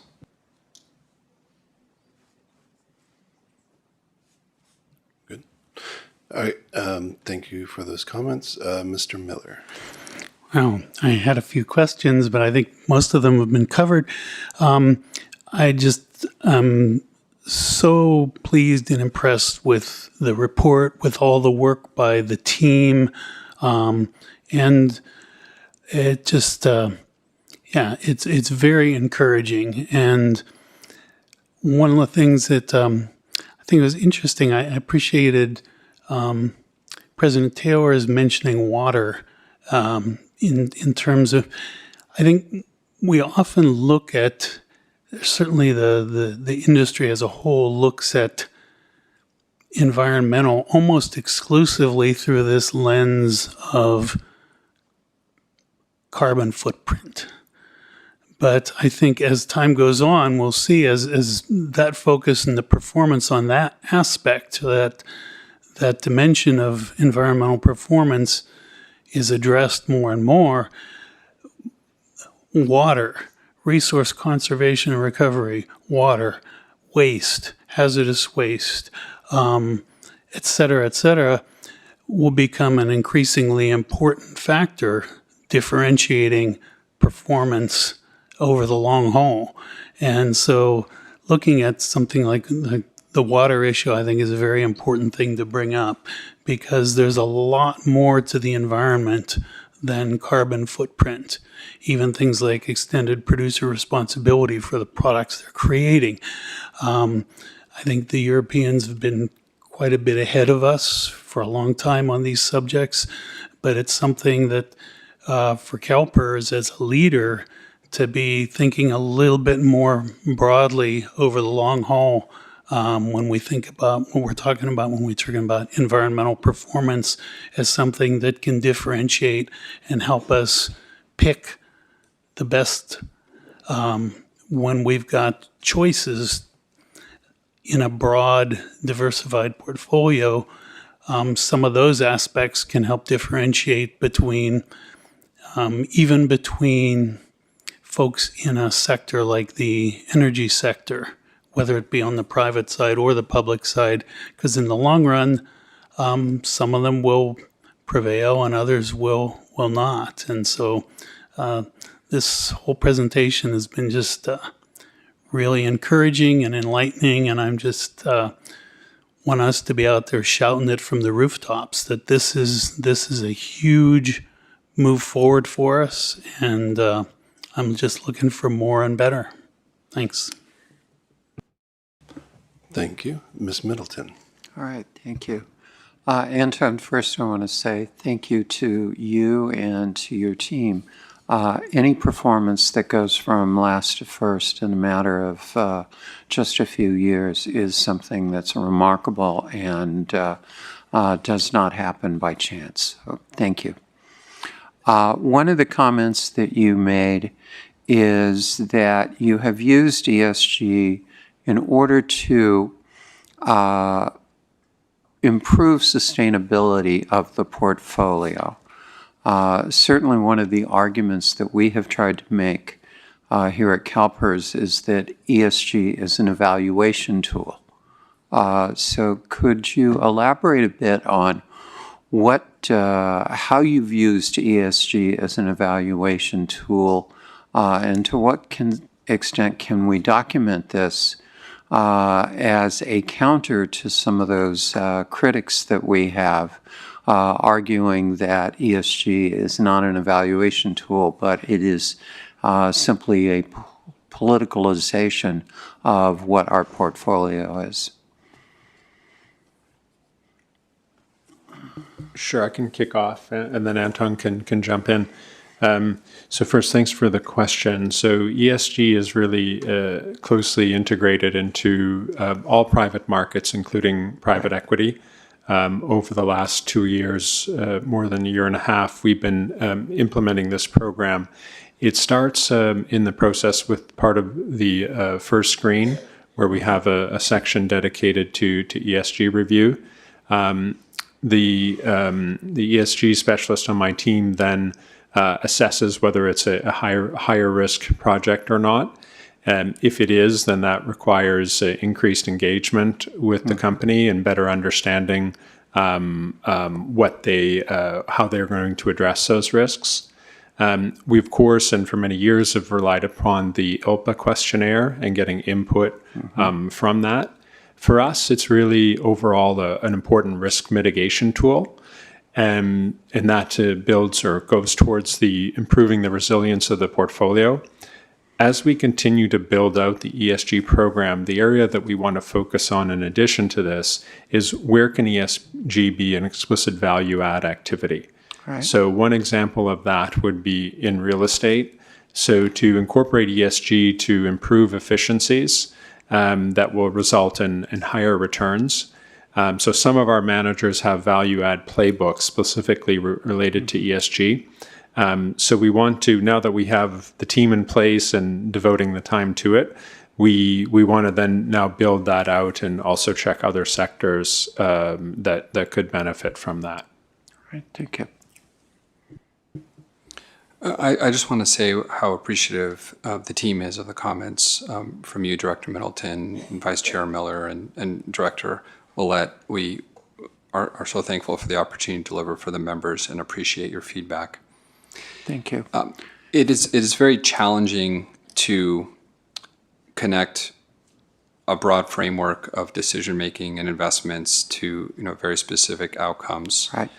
We absolutely want to make clear that when we are engaging on topics in the ESG sphere, whether it's environmental or human capital, we're doing it through a fiduciary lens. And we're spending the most amount of time, as my colleague pointed out, as Peter pointed out, on trying to find managers that have the best frameworks. And one of the reasons why it's so challenging is it's hard to quantify the investments that our partners have chosen not to do that prove to have a headwind to their return profile because of bad ESG decision making. And obviously, we're not going to get every single manager and investment selection decision correct, but we think overall, the ESG frameworks are manifesting in the higher net returns you see here. So I wanted to follow up on a slightly different area, but I think complementary.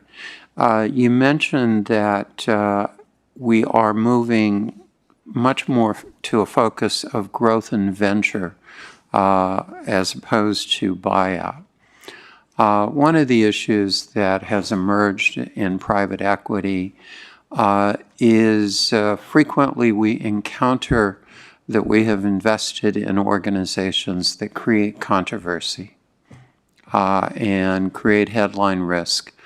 That comes somewhat with the territory, but I think there's one incredibly important issue whenever there are those controversies, in that your time is limited, your staff time is limited, and the more that we have to spend cleaning up questions as to whether or not we should or should not be involved in this particular venture takes away from the time that you can spend making decisions as to where is the greatest growth potentials for us to have. So with that as a context, are there strategies within the movement to going to growth and venture that you think will mitigate against investments in those organizations with heightened headline risk and controversy risk? I strongly agree with your point, and as we have been sharing the strategy since 2022, we did highlight that a disproportionate amount of the capital would be going toward middle market buyout, but even more importantly, toward growth and venture. In those spaces, I would really emphasize the innovation that's coming from those segments that provide us the best prospect to reverse damage and innovate so that we're not having water issues or climate issues. And that's where I think the most exciting aspect of returns are. But I also strongly agree with your point that we have to try to get to a good outcome by finding better partners, because we can't possibly police every single portfolio company. There are approximately 5,000 portfolio companies, and it is extremely time intensive to manage that. Of course, as I spoke about before, private equity is not monolithic. There are corporations that are failing that are publicly traded, and there are corporations that are failing that are privately owned. And there is going to be, even if a company is well run, in some cases, an incident. And then the question is really, do we have partners who are going to be proactive, not just in avoiding the opportunities, but when something gets missed, to address them? And so that's how we deal with the time intensity aspect. We disproportionately apply the private equity and sustainable investments team's time to look for partners that have better frameworks for ESG. Lastly, this is more a comment for the public. From time to time, there are lots of questions that emerge regarding where we've made investments. And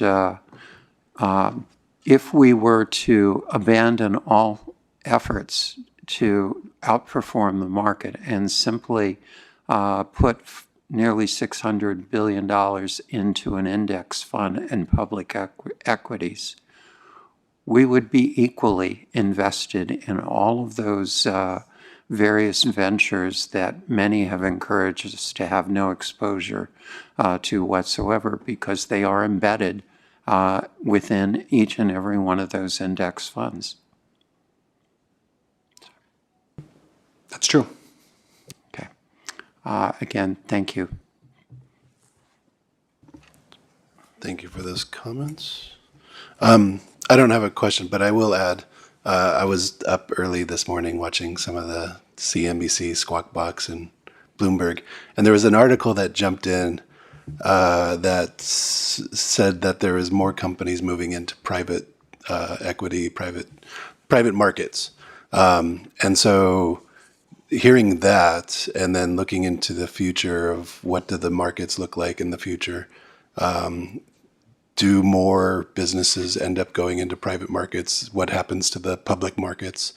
What happens to proxy voting? What happens to finding companies that follow our values and our what we stand for at CalPERS? So again, it was an interesting topic, and then obviously to hear some of the what was being spoken today, it just sort of brought to light. And obviously, we don't have a crystal ball. We won't know what the future holds. But hopefully, we're prepared for whatever it brings. So, other than that, I don't have any other comments. Anton, again, congratulations on the new role and everything that you're doing with the private markets right now. Thank you for because the results are what's really showing. So, and our members are appreciative of those results. So, thank you. Thank you. So that brings us to public comment on 6C. So we got quite a few here. So we'll start. I'll try to bring up everybody in a bit of groups here. So we've got JJ Jelensik, Mark Swaby, and Frank Ruiz.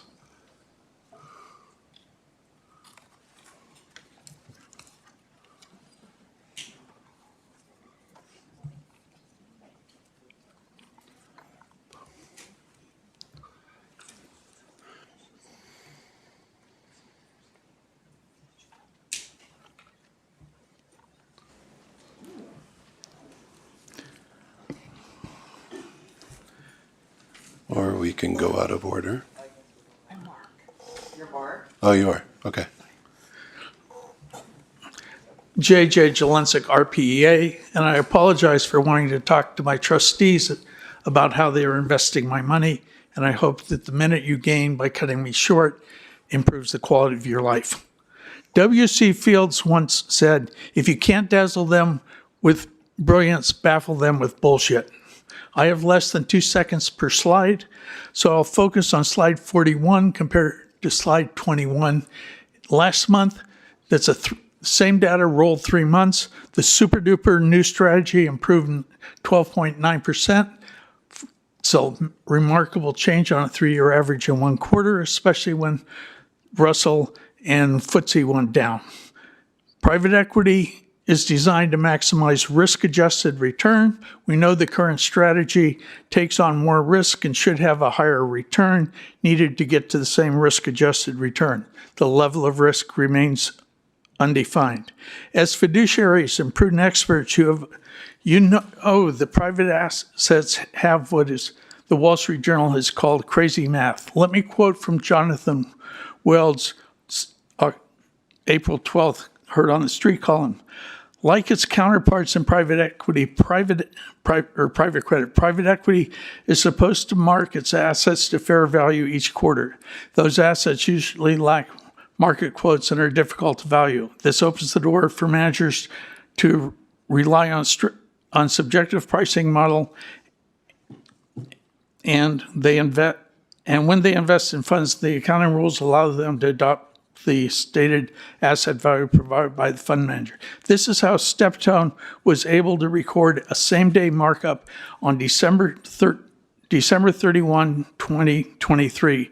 A different fund, Steptone Private Venture and Growth, paid $538,000 for a stake in a venture fund, CNK.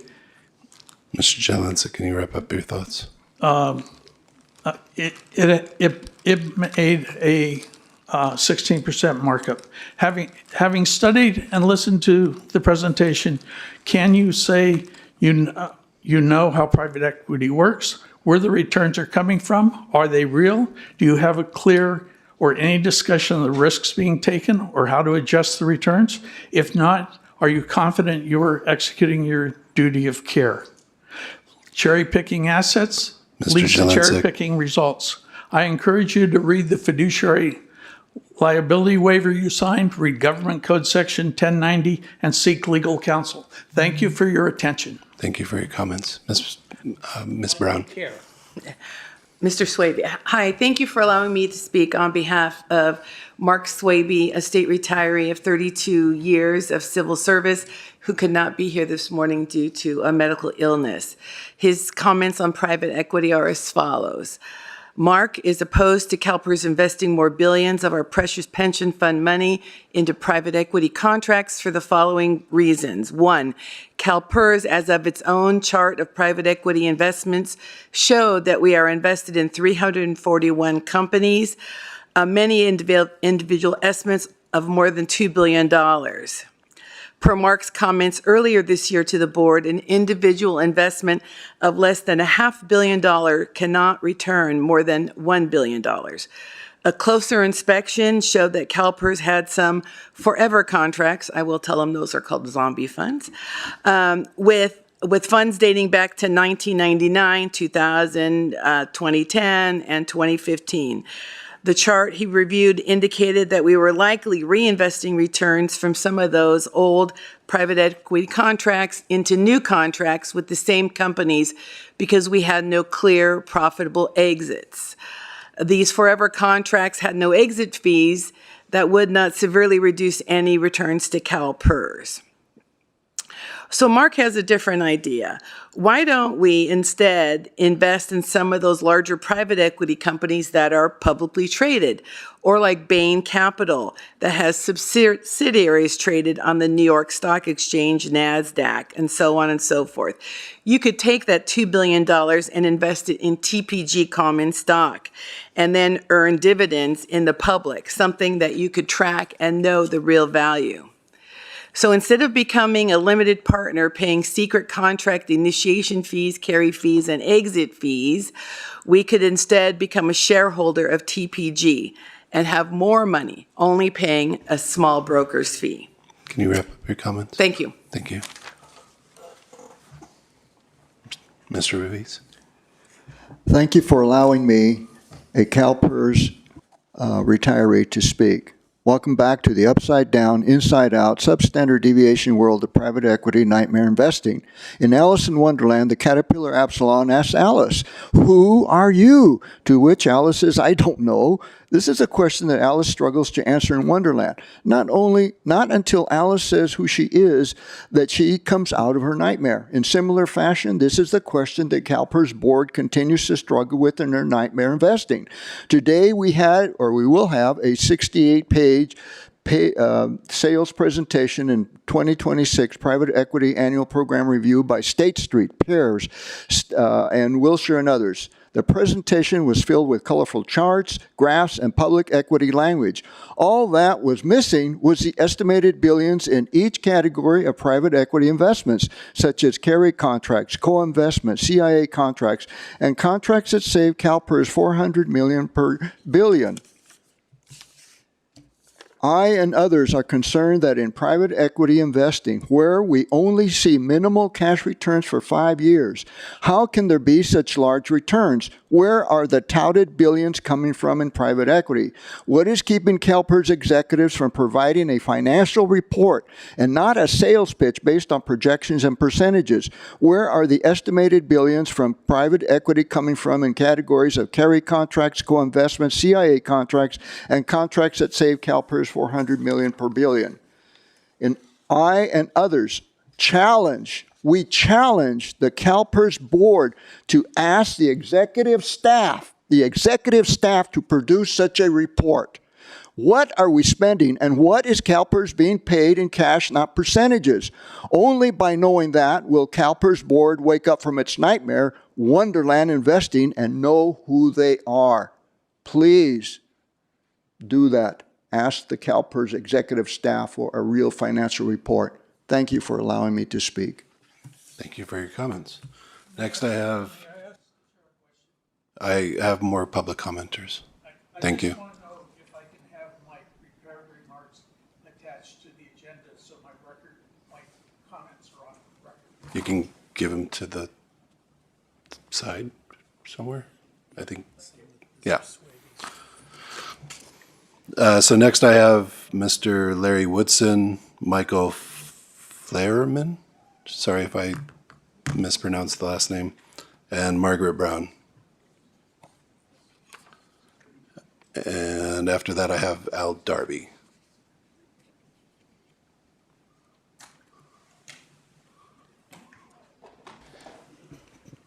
Okay. Good morning, Larry Woodson.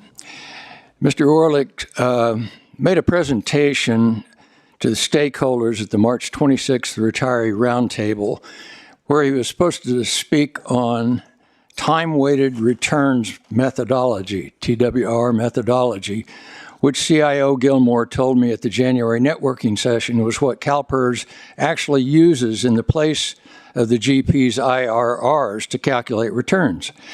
At the retiree roundtable, Mr. Orlick spent the first half of his time praising the PE investments, reporting on various returns. When he finally got around to TWR, he gave a really esoteric description that most people there couldn't understand. I subsequently emailed stakeholder relations requesting that either Mr. Gilmore or Orlick come to a stakeholder meeting in June to enlighten us more on TWR, as did 5 other CSR retirees who had been confused equally. After 2 months, they declined. I wonder if the board understands TWR. Regarding the presentation today, PE giving higher returns in public market, I used the S&P as a index and found that they actually did not exceed, and I'm going to have to cut this short, but for the 5-year and the 10-year, they were lower. Last year, CalPERS wouldn't since CalPERS wouldn't provide a better explanation of TWR, I did my own research and found something remarkable. Numerous qualified sources say TWR should never be used to calculate PE returns. Internationally recognized CFA Institute Research and Policy Center says TWR should not be used only for public assets. TWR for PE is only effective in comparing the effectiveness of various managers, not value. The tremendous PE increase in the last 3 years may well be a function of using an inappropriate methodology that superinflates returns. I hope the board will look into TWR. And as I leave, I've got to say I've addressed committees and the board for the last 10 years. I've never had a board member pull a stunt like this, Mr. Palkey. We prepared hours going into our presentation for 3 minutes, and in the middle of this meeting, we had to cut a third of it out. So thank you, board members who spoke up for us. Thank you for your comments. Mr. Flerman. Flerman. Hi, I'm Michael Flerman here on behalf of RPEA. I want to call the board's attention to a concerning and industry standard private equity contracting practice. In almost all of its U.S. private equity contracts, CalPERS agrees to provisions commonly called tax distributions. These provisions require CalPERS to pay private equity executives personal income taxes. This is not a metaphor, and it's not a political slogan. It's what the contracts say. Given CalPERS' size, it's a virtual certainty that millions of dollars leave the trust fund every year for the contractual purpose of paying private equity executives personal income taxes. CalPERS Fiduciary Council has advised this board that fiduciaries must respond to red flags. I submit this is a red flag. If staff believes I've misstated this contracting practice, I welcome a correction on the record. But if I haven't misstated it, then the board should ask a simple question. Why has this issue never been presented to the board for public fiduciary review? I won't try to engage the board about this important matter if the board is not interested. So I'll make a simple offer. If even one board member wants to hear about this topic, I ask that board member to signal their interest now.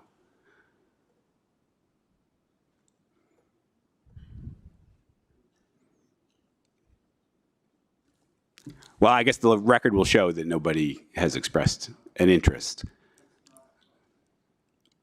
I disagree. RPA's position is simple. If CalPERS signs contracts that require the trust fund to fund tax distributions for private equity executives, the board should vote publicly that doing so is fiduciarily sound. And I'd like to address this issue, which is that you choose to remain silent. You choose to adopt a policy of it being... Mr. Flerman, can I ask you to wrap up your comments? Well, she made a specific comment to me. May I respond? Well, we're in public comment, so I'm going to ask you to either finish your comment. Well, I'll just make the observation. You choose to have a policy or a practice of not engaging, and that's your choice. You don't have to do that. Thank you for your comments. So just so that the public knows, the board cannot make any comments on public comments. So Says thank who? you for that. Says who? Says the law.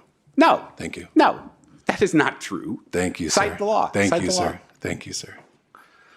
Ms. Brown, I am being told that because you've already spoken on 6C, that if you'd like to speak again, I would I'll suggest pick another number. just pick 6H.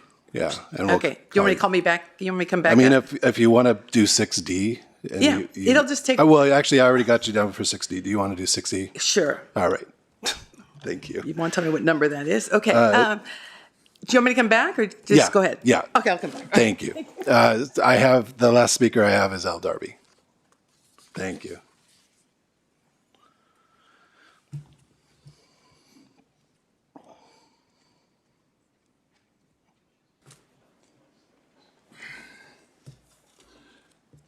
Good morning. Al Darby, Vice President, Retired Public Employees Association.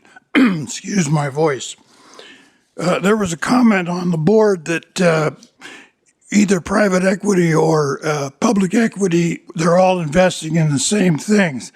If that's true, then I would certainly choose public equity because it's liquid. My first item is CalPERS appears to have introduced a bias toward private equity since 2016 by reducing the public equity allocation from 50% to 39% now. So all of this money is moved to private equity, giving it a unbalanced kind of comparison over the 10 years, because during that 10-year period, the money was shifting from one to the other. So we don't have a clear picture of how much money was actually in public equity and private equity over that time. Secondly, the question becomes, was this a condition in which we rigged the election, which is a popular notion these days? Thirdly, the funded status today would be probably better off had we left that public equity money at 50%, because over the past, since 2017, the market has gone from 1,800 Dow to almost over 7,000. So I'm not sure we've made a good gain on as good a gain in private equity as it's been suggested. The other issue that is a problem with private equity is that we are investing in companies that are undermining CalPERS healthcare programs. Thank you. Thank you for your comments. Do we have any on the phone? No. Okay. This actually puts us at a spot where I think we can take a lunch.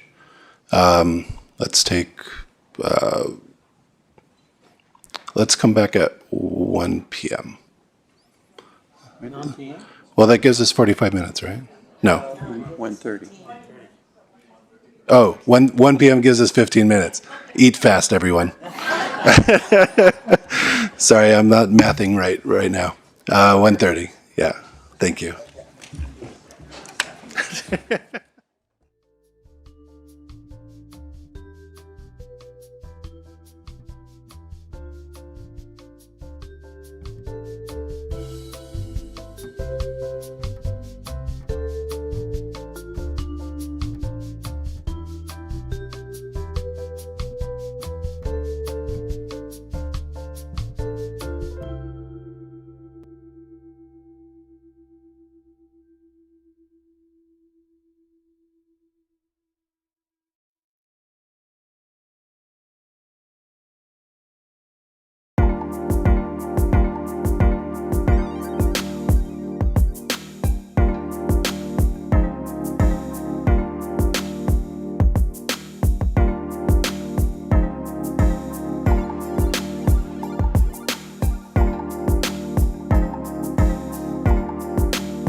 hope everybody had a well-deserved lunch. Not 15 minutes lunch. So we can get moving here again with our agenda. We are currently at information item 6C. Sorry, 6D. Private Debt Annual Program Review.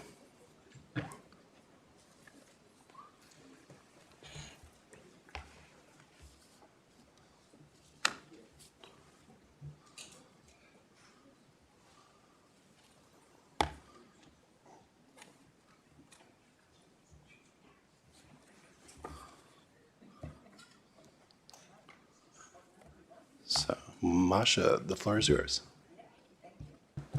Let me see. Yeah, that works. Well, good afternoon, board members. Masha Canillo, CalPERS team member, Investment Office, and I'm here with my colleagues, Justin Scripps and Ryan Ong. Together, we'll present the annual program review of private debt. Next slide, please. In this presentation, we will cover the program's progress and performance, touch on market environment, our strategy, as well as key initiatives going forward. Moving on to slide 3. While the approach is different, private debt and low liquidity enhanced return, in short LLER, have similar roles in producing current income and harvesting illiquidity premium. To enhance CalPERS' ability to pay pensions, private debt seeks to generate attractive risk-adjusted returns driven by the premiums in originating and structuring of private loans. LLER invests in collateralized loan obligations, CLOs, and seeks to harvest the illiquidity premium of investments that have a remote probability of principal loss, which is through AAA and AA tranches of CLOs. Over the last 3 decades, these tranches have not experienced any losses. The private debt program was formally established in 2022 and currently has a total capital commitment of $63 billion, of which $40 billion is unfunded, a commitment outstanding still, and an NAV of $25 billion. Across the different private debt strategies, the NAVs for direct lending, specialty lending, and real estate financing are $20 billion, $4 billion, and $1 billion, respectively. While direct lending is 80% of NAV, this has come down from close to 85% a year ago, illustrating that the portfolio is diversifying. The LLER program has been investing since 2014 and currently has an NAV of $14 billion, predominantly in the lowest risk AAA CLOs and some AA investments. Continuing to the next slide. Like the team shared with you last year, default expectations are rising with increasing economic and geopolitical uncertainty, while actual default rates remain muted. Moody's, for example, warns that 1/3 of US companies is showing strong signs of credit deterioration.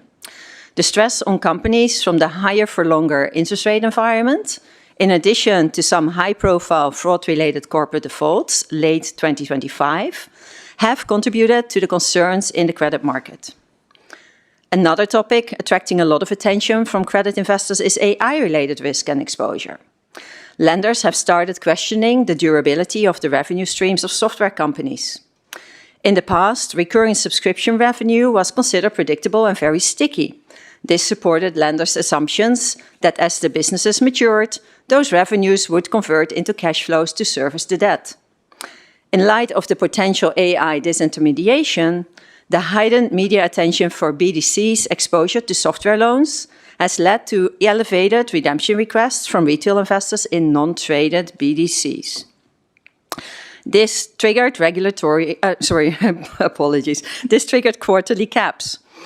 Although redemption requests are a signal of investor sentiment and not necessarily an indication of immediate credit deterioration, it does impact the ability of these non-traded BDCs to invest in new loans. And this will likely have further impacts on the private credit market, creating attractive opportunities for investors with funds available, like CalPERS. Under the current market conditions, committing to high-quality managers will be important in navigating through periods of turbulence. As the majority is floating rate-based, The coupons automatically increase, resulting in a higher income stream for CalPERS. Diversifying exposure across managers and strategies will better position the team to capture attractive opportunities with great relative value, especially during periods of market dislocation. To further reduce our overall costs, we will also continue to increase the share of no-fee, no-carry co-investments in the portfolio. I'll now hand over to my colleague, Justin Scripps. Good afternoon, Chair Palkey and members of the board. Justin Scripps, CalPERS Investment Office team member. Moving to our next slide on program investment commitment activity. The private debt team has committed a little over $60 billion, as you see on this slide, in cumulative capital since program inception. Program net asset value as of the end of March stood at $25 billion. The fiscal year 25-26 commitment number you see reflected on the graph reflects 9 months of closed activity. So you should expect to see that number increase by about $6.5 billion by the end of 25-26 fiscal year. Next slide, please.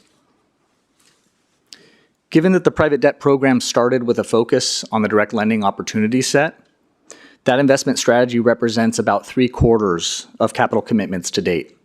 Specialty lending and real estate financing represent 18% and 10% respectively. The team's focus on growing allocations to specialty lending strategies has doubled that percentage of total commitments over the last 3 years, with direct lending exposure decreasing proportionately. This trend is likely to continue as the team continues to build out portfolio diversification and seek attractive relative returns. Next slide, please. On a longer-term look back, strong capital flows into direct lending in competition with public leverage lending markets have compressed direct lending spreads since they peaked in the first quarter of 2023, as shown by the blue bars in the graph. Base rates, captured by the gray bars, have also decreased with Fed interest rate cuts. More recently, as Masha alluded to, stress in the business development company or BDC complex and associated investor redemption pressure have pushed direct lending spreads back above 500 basis points. The team is monitoring this market to take advantage of attractive investment opportunities that may result. I will now ask Ryan Ong, my fellow investment office team member, to continue the presentation. Thanks very much. Thank you, Justin. Good afternoon, committee members. Ryan Ong, CalPERS team member. Under the strategic asset allocation, the main strategies in private debt were direct lending, specialty lending, and real estate financing. The direct lending strategy was further categorized into senior direct lending, mezzanine, and special situations. Under the TPA framework, we will be renaming the strategies to better align the activities of private debt. At the foundation will be senior direct lending, and all other activities will now be under differentiating, which will include mezzanine and special situations, as well as specialty lending and real estate financing. For this new differentiating strategy, we will continue to be transparent like how we've shown the underlying sub-strategies of direct lending under SAA. In addition, the expectation is that as any sub-strategy within differentiating becomes meaningful in size, it may be carved out to be a separate standalone strategy. Next slide, please. For the positioning of the LLER portfolio, the holdings are predominantly BSL AAA CLOs, with a portion allocated to middle market AAA and the remaining to AA BSL CLOs. Next slide, please. In the last year, the private debt had a 13.2% return, which is an outstanding 467 basis points outperformance of the benchmark, which is the Morningstar Loan Syndications and Trading Associations Leveraged Loan 100 plus 125 basis points lagged 1 quarter. The 3-year performance was 13.8%, which is an outperformance of 278 basis points. And as since July of 2020, the outperformance was 262 basis points. Next slide, please. For the LLER portfolio, in the last year, the portfolio had a 5.7% return, which is 148 basis points outperformance of its benchmark, which is a secured overnight financing rate. Looking at the longer horizons of 3-year, 5-year, and 10 years, the portfolio outperformed the benchmark by 220 basis points, 139 basis points, and 164 basis points respectively. I'll now hand it back to Masha. Thank you, Ryan. We can move to the next slide. As we reflect on what has worked, the LLER portfolio has expanded to approximately $14 billion In addition, we've been able to execute a solid build-out of the private debt portfolio with approximately 63 billion in commitments and an NAV of about 25 billion. On top of that, the outperformance of 4.7% over the last year has been outstanding. Having started only 8 months ago, I can honestly say I'm fortunate to start with such a great team and well-built portfolio. To bring in additional expertise and fresh perspective when looking at private debt investments, the team's Private Debt Investment Review Committee has invited a subject matter expert from another asset class to join. Going forward, we are looking to further expand and develop the private debt team to continue to grow and diversify the portfolio. We are excited to continue to collaborate across Info, contributing to the successful implementation of TPA and the data and tech initiatives. We can move to the next slide. Looking ahead, the team continues to expand its cross-team collaboration on new investments in alignment with TPA. As mentioned, this includes having a non-private debt colleague as subject matter expert to the Private Debt Investment Review Committee. Private debt also continues to increase co-investment opportunities as well as enhance workflow efficiencies, for example, in the underwriting process. Going to the very last slide, that's number 14. Yes. We continue to work with our sustainable investments team to increase private debt's contribution to the climate solutions target, as well as to understand our GP's best practices and procedures. Private debt has added a sustainable investment representative to the private debt IRC, and the team continues to work with Sustainable Investments team on identifying relevant SI metrics to establish data channels for SI sharing. This concludes our presentation. And before we take questions, let me take this opportunity to say thank you to Anton for covering as MID Private Debt until October 2025, and to all my colleagues for welcoming me with open arms. Thank you. Thank you for that report. I'm not seeing any commenters. I will say I appreciate touching on that transparency and seeing how we're fourth in the world. I appreciate you guys keeping that ranking. So, other than that, I don't have any comments from the board. Oh, okay. Thank you. Ms. Taylor. Thank you very much. I want to thank you guys for your report. It's very, very good. It's good to see that we're also doing very well in private debt, private credit. On page 4, you talked about the market environment. And I also know that in follow-up pages it talked about that we invest in the AAA, the AA, and AAA. So when you said default expectations are rising with economic and geopolitical certainty, what are our risks on that?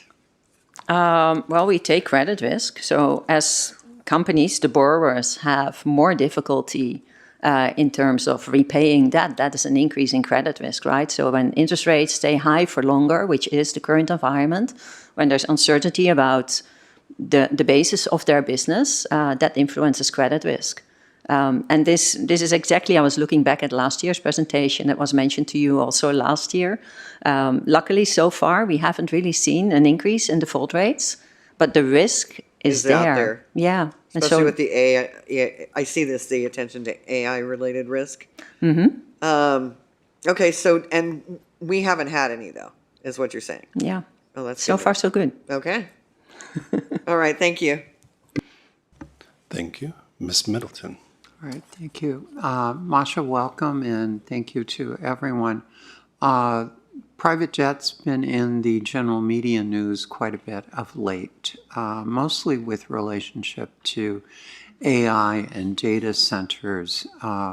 Can you talk about what would differentiate our exposure in private debt from what we are reading and seeing on a fairly constant basis applying to the larger industry?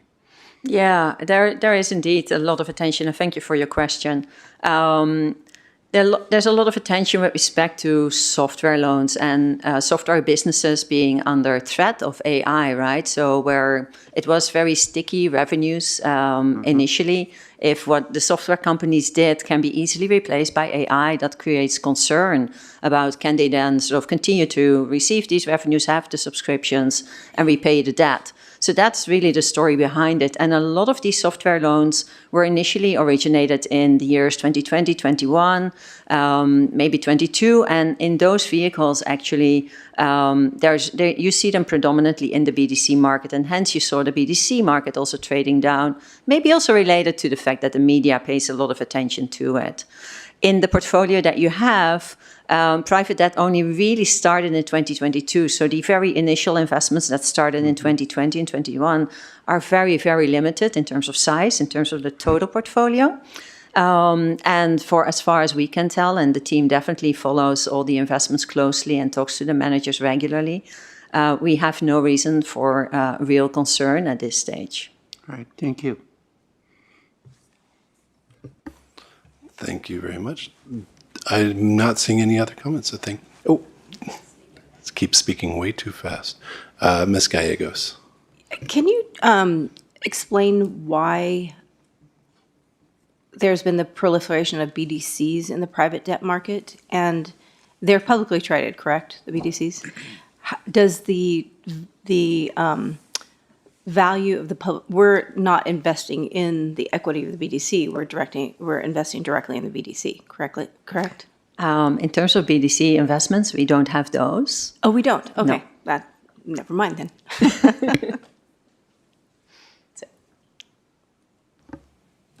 All right, going once, twice. All right, that's all the comments we have. Thank you so much for your report.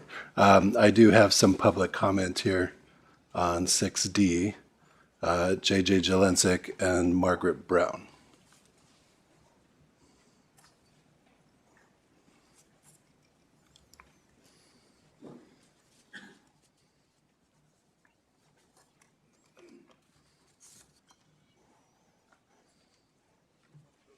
Ladies first, thank you. Margaret Brown, RPEA, speaking as Margaret Brown this time, thank you. Today I want to address a critical issue that should concern every CalPERS member, taxpayer, and fiduciaries in this room. The revolving door that appears to reward investment executives twice, once while at CalPERS and again after they leave. Consider a specific timeline. Jean Sue served as CalPERS Global Head of Private Debt. During her 10 years, CalPERS started and expanded its private credit program, committing billions to external managers, including a $2.68 billion allocation to Ontario's private credit fund. Following her departure from CalPERS, Ms. Sue joined the Board of Trustees. She allocated it to Ontario's Credit Opportunities, and now she serves on the Board of Trustees of Ontario's Private Credit Fund. I am not suggesting any laws were broken, but I am asking, what incentives are you creating here? When investment executives receive substantial compensation and bonuses for managing managers and then later step into lucrative board seats, advisory roles, or executive positions with the very firms that received our capital, the system creates a massive alignment problem. Staff are rewarded for managing managers, and private asset managers receive billions in CalPERS capital, generating massive management fees and carried interest. At what point do we ask whether investment executives are being rewarded for cultivating relationships that become their next career move? As one industry insider recently told me, it looks like they are buying their exit. When the same pattern repeats itself, you should ask whether this is a coincidence or the CalPERS culture. Thank you. Thank you, Mr. Jelensik. JJ Jelensik, RPEA. Investment belief 7, CalPERS will take risk only when we have a strong belief we will be rewarded for it. I assume this is a rational belief and not a Santa Claus belief. There is a higher level of risk loaning to organizations that cannot or will not borrow from banks or in the public market. Yet slides 10 and 11 are labeled risk or performance and risk analysis don't even look at risk, don't even use the word risk other than in the title. It's not clear to me how a program that it has historically had negative cash flows helps pay benefits. I know no beneficiaries who want their retirement warrants to be IOUs. There's no mention of secondaries in the report, yet we know from outside publications that the program engages in them. The same crazy math that applies to private equity that I couldn't explain last time because I ran out of time applies to private debt. The Wall Street Journal reported on one transaction where a Blue Owl-controlled business development corporation sold loans to a fund which Blue Owl controlled as the GP and CalPERS owned as the LP, but only after changing the name to hide the Blue Owl control. The Controller's Office has assured RPA that it has examined the transaction and it is confident that it was on the up and up. However, it refused to discuss its review. I guess this is part of the high level of transparency that CalPERS is so proud of. As prudent experts, having studied and listened to the report, can you say how private debt program works? Where the returns are coming from? Are they real? How much more should beneficiaries be paid for the extra risk they are being subjected to? Did you get a clear or any discussion of the risks being taken and how to adjust those risks? If not, how confident are you that you are performing your duty of care? Thank you. Thank you for your comments. Next, we have item 6E, Real Estate Annual Program Report.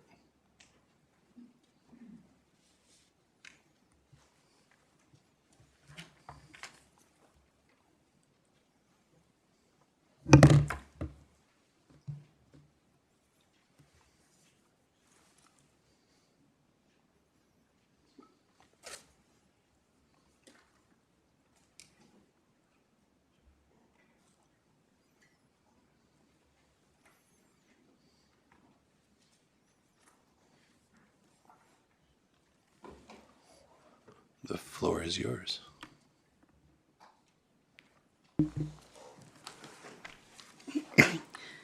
Good afternoon, Sarah Core, investment staff.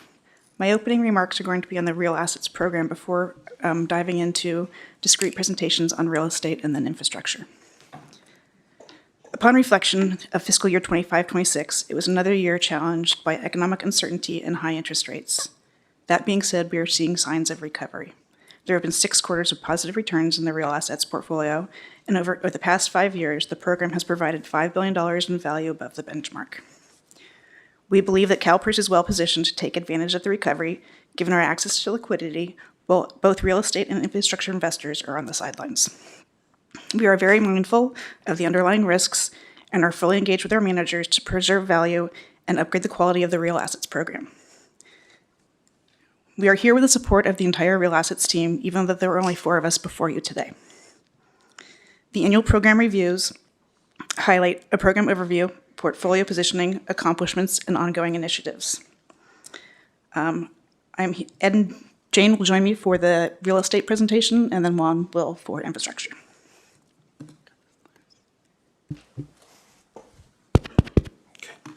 Thank you, Sarah. I got one slide still. My apologies. He's anxious. The historic role of real assets, specifically for real estate, is for providing predictable cash yield. Has driven CalPERS to focus on core real estate assets which offer resiliency through the cycles. The outperformance of the portfolio in the 1, 3, 5, and 10 year demonstrates that this has served CalPERS well in the most recent cycle. The portfolio is fairly concentrated with 23 partners. As we expand the portfolio by adding new non-core managers, this number will increase. Consistent with the strategic plan and the transition to a total portfolio approach, the team is focused on deploying capital at scale and adding new strategies while maintaining high underwriting standards. Ed, now you can go. Thank you again, Sarah. Good afternoon, board members. Ed Urey, investment team member, Real Assets. Moving to slide 4. the real estate market remains characterized by elevated uncertainty. Geopolitical risk, evolving economic conditions, and a higher interest rate environment continue to influence investor sentiment and capital flows. Financing costs remain above historical norms, and lenders continue to maintain disciplined underwriting standards. These factors have contributed to valuation uncertainty, slower transaction activity, and delayed exit opportunities. While transaction volumes remain below long-term averages, we are seeing signs of recovery as pricing expectations between buyers and sellers begin to converge. Fundraising conditions also remain challenging, with longer timelines as investors manage liquidity constraints and portfolio allocation pressures. Despite these headwinds, the opportunity set is improving. Repricing has created more attractive entry points, particularly within non-core strategies. Valuations have largely stabilized, yields have become more compelling, and property fundamentals remain supported by improving rent and growth in net operating incomes. In addition, stress within portions of the capital stack is creating attractive opportunities for well-capitalized investors with the scale, flexibility, and execution capabilities to act decisively, such as CalPERS. Turning to slide 5, please. Against this backdrop, our focus remains on building a resilient portfolio while positioning for long-term value creation. We continue to advance implementation of TPA by collaboratively integrating investment, operational, and governance capabilities in allocating capital. At the portfolio level, we are expanding our non-core capabilities while maintaining a strong core foundation. This balance is intentional.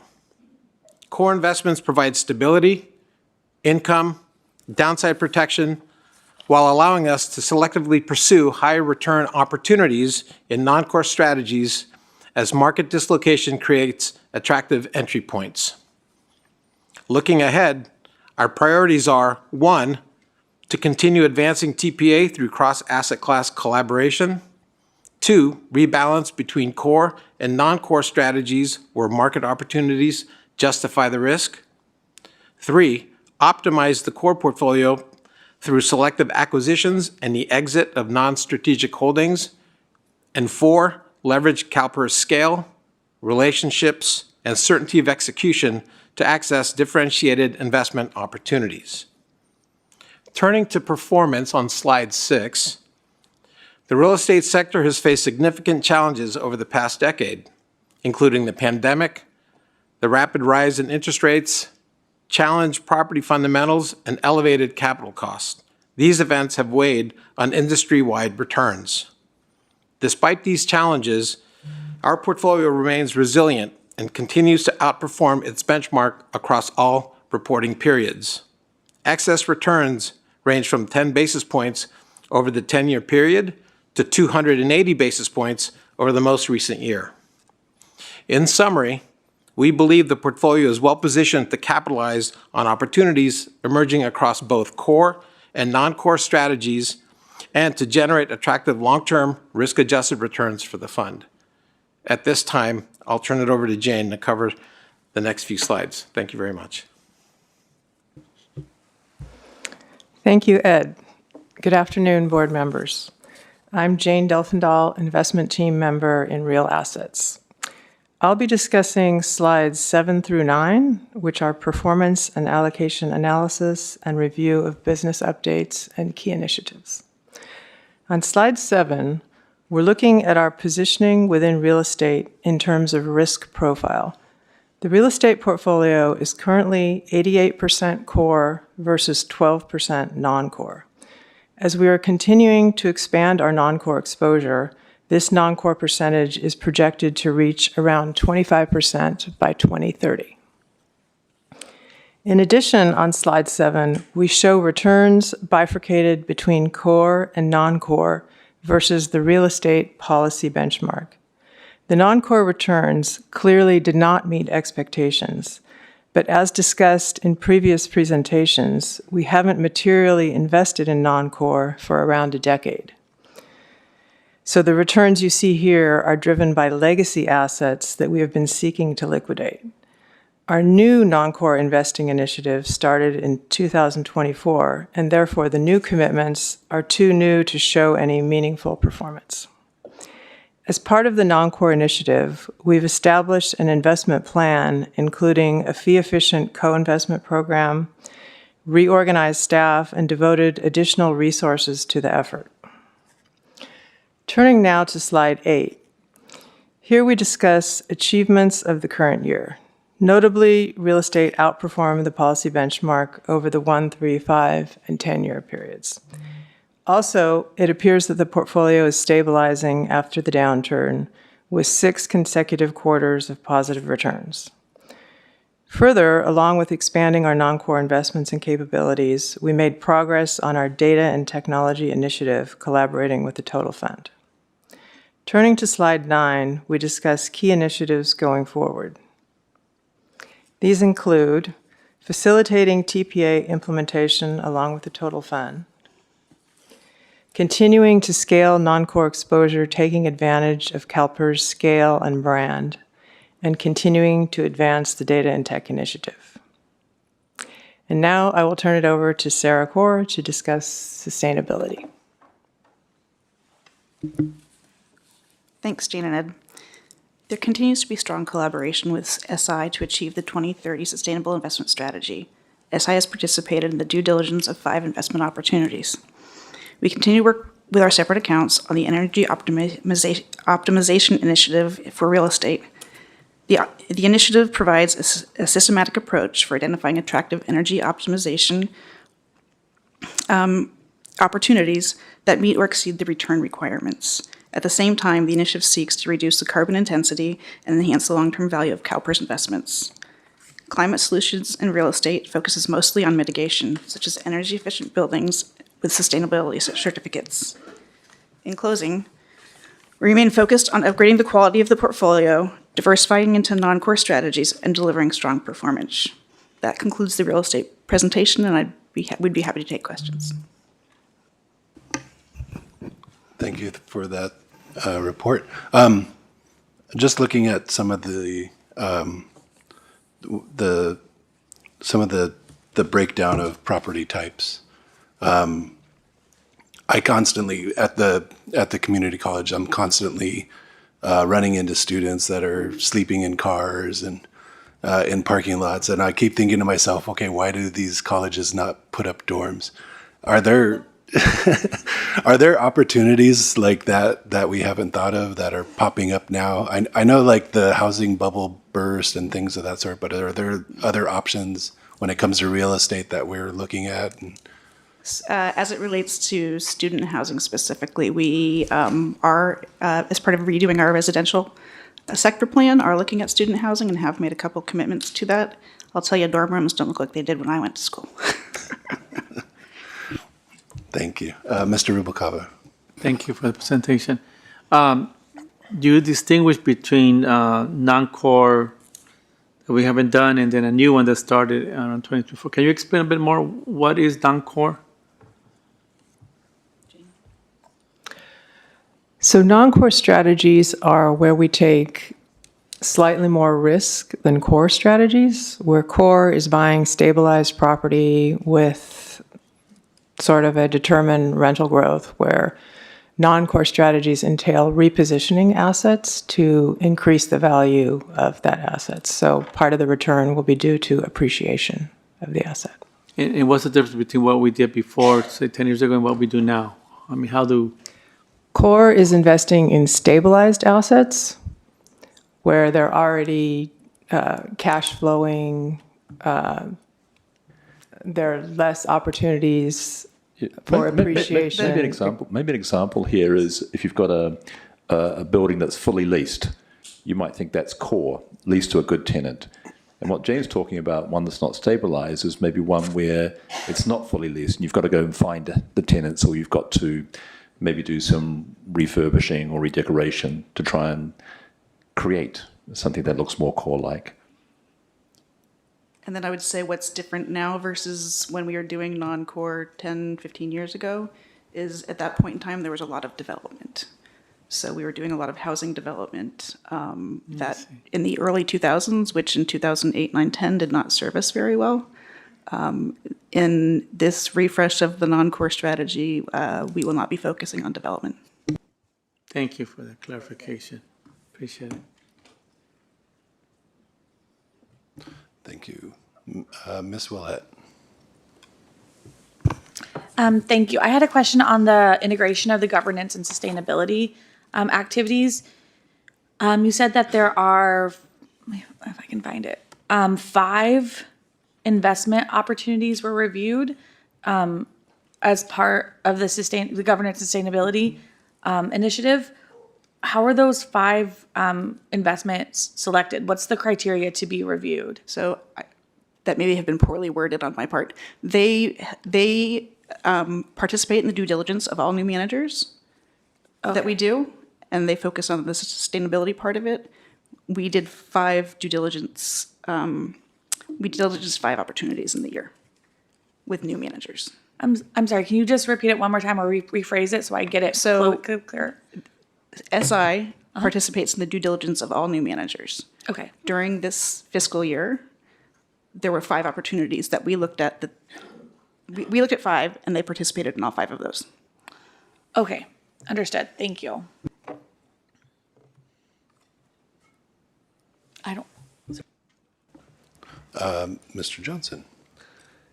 Yeah, so I have seen a lot about the sustainable investment strategy being set. This is the first time I've seen where we have pledged to invest $100 billion in climate solutions by 2030. This might be a better question for Stephen. Where are we in that? I can answer that, or Peter can answer it. You will have seen in that dashboard earlier, we had a number of over 59 billion in terms of the amount we'd invest in climate solutions. Now, I think Peter mentioned that we would update that number in November of this year. So we get exposure via the listed markets, we get exposure via real assets, we get some exposure via private equity, and so on. But the last number we published, I think, was 59 point something. 59.5. Great. Peter's reminding me. Great. Thank you. Thank you. I am not seeing any other questions, so thank you very much for the report. That brings us to public comment on 6E. We have J.J. Jelensik, Halyard Frater, and Margaret Brown.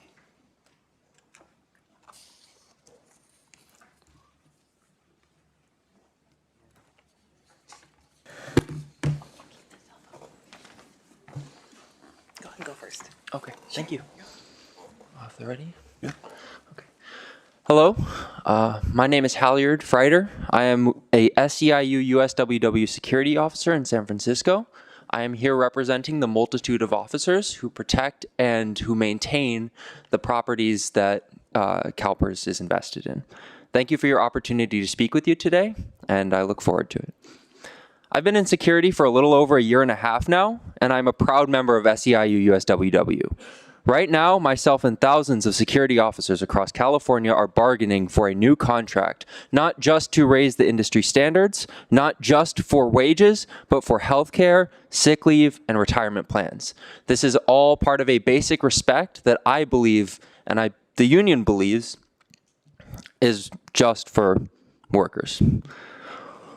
One reason that we are here today is that we believe that the interests of security officers are completely aligned with the interests of the CalPERS participants. We believe this because if we do our job well, your investment portfolios will have a better chance and will grow in the same way that we will. Security officers in California protect many types of buildings, from high-rise commercial real estate to tech and biotech giants to hospitals and retail.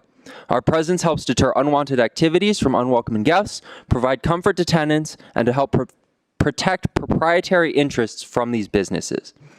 We engage with homeless individuals, some with mental health issues, and sometimes we must de-escalate aggressive behaviors from homeless people or guests themselves. There is a misconception that security officers are here just to observe and report. That is not always true. We are expected to be first responders to on-site emergencies, and we try to prepare as such.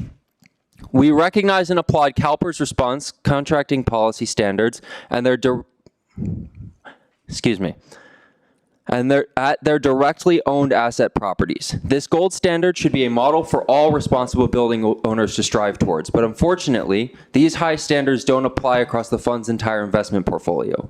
Many of my fellow union security officers across California help protect CalPERS assets. We put our lives on the line every day for it.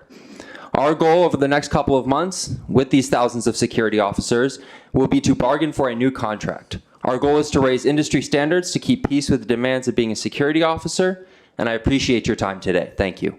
Thank you for your comments. Ms. Brown. Thank you. I'd just like to say it's nice to have somebody young at the dais providing public comment. So thank you for coming. My name is Margaret Brown, representing our PEA. My comments are on private equity. According to the report we heard earlier, everything is awesome with the new private equity strategy. I didn't sing it to save you. You're welcome.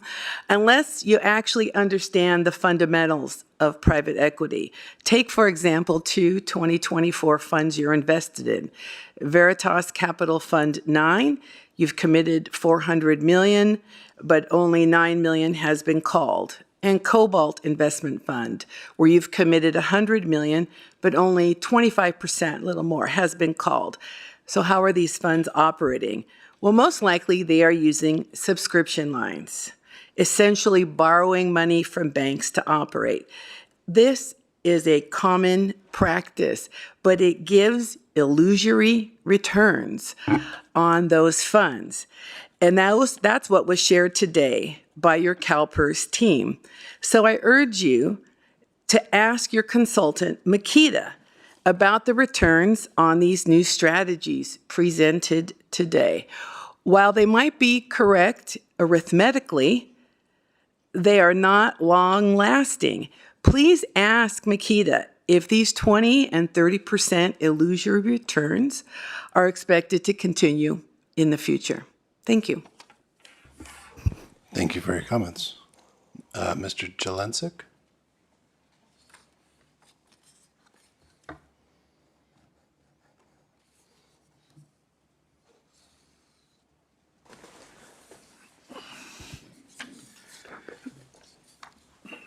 J.J. Jelensik, RPA. My friend Ed felt slighted last year when I didn't comment on the real estate program, and I didn't mean to slight him. The real estate is supposed to act as a diversifier, primarily produce most of its returns from cash generation. The staff report does not talk about cash, although Makita does. There's an undefined expectation that real estate will implement TPA. Beyond consultation and taking on more risk, it is not explained how. The plan is to move further away from the real estate benchmark by increasing non-core holdings, holdings with greater risk, development, less specialized or less stabilized properties, higher loan to value, less focus on income. How the presumably higher returns will be risk adjusted, if at all, remains undisclosed. Real estate is heavily overweighted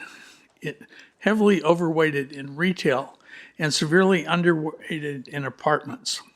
The review does not comment on why. This is a major bet. It may be a reasonable choice, but it is worth explanation. I do want to give the real estate a shout out. It is the one private asset that at least gets its valuations reviewed by an independent, non-self-interested third party. It gives greater confidence in the accuracy of its reported, although non-risk adjusted, returns. Thank you. Thank you for your comments. I do not have any other public comment on this item, so we can move forward to item 6F, Infrastructure Annual Program Report.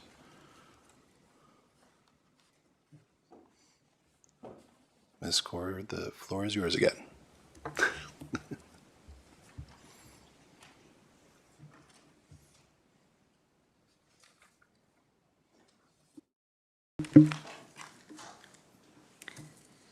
Good afternoon again.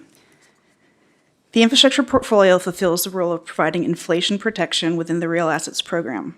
The infrastructure portfolio is comprised of essential assets with predictable revenue models, which provide downside protection. Consistent with the strategic plan, the team continues to focus on deploying capital at scale while maintaining high underwriting standards.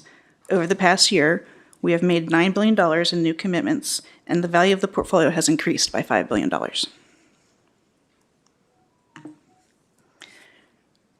Our current concerns are the uncertainties that are reshaping how we think about risk. Pricing is elevated in certain sectors, such as hyperscale data centers, and as the asset class has grown, there's an expanding understanding of what is considered an infrastructure investment.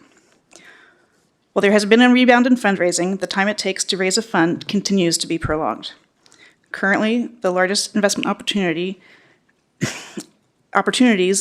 appear to be in data center development, utilities, and power generation. These are all somewhat interconnected, as demand for development of power-hungry data centers to deliver AI is the underlying driver.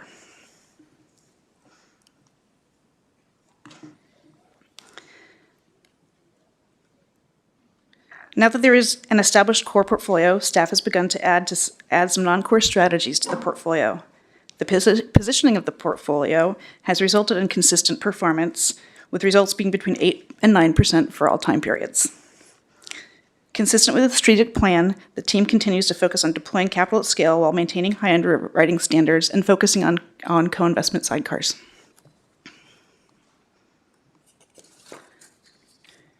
We commit capital to partners in a cost-effective way by making large co-investments. Our partnerships with SI remain strong, and we continue to collaborate with the SI team on energy transition and renewable assets. I'll now turn it over to Juan. Thank you, Sarah. Good afternoon. Juan Gaviria, investment team member. The infrastructure portfolio is approximately 60% core and 40% non-core. This marks a significant strategic shift from 5 years ago and is consistent with the real assets strategic plan. Staff expects to further decrease core exposure, aiming to capitalize on more attractively priced non-core investments. The portfolio has experienced a notable acceleration in growth during the last 5 years, from about $6 billion in 2021 to approximately $24 billion in 2025. In terms of performance, the portfolio has proven to be resilient and has outperformed its policy benchmark across all time periods. As the non-core commitments mature, we would expect the overall performance to improve accordingly. Moving on to page number 7. The portfolio remains concentrated between the U.S. and international developed markets.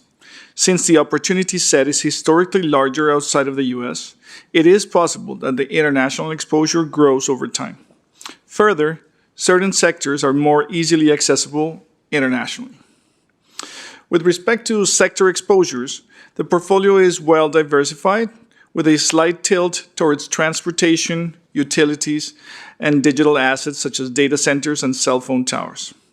Staff has intentionally targeted exposure to areas that are benefiting from structural tailwinds, such as data infrastructure, power generation, including renewables, and electric utilities. Moving on to page number 8.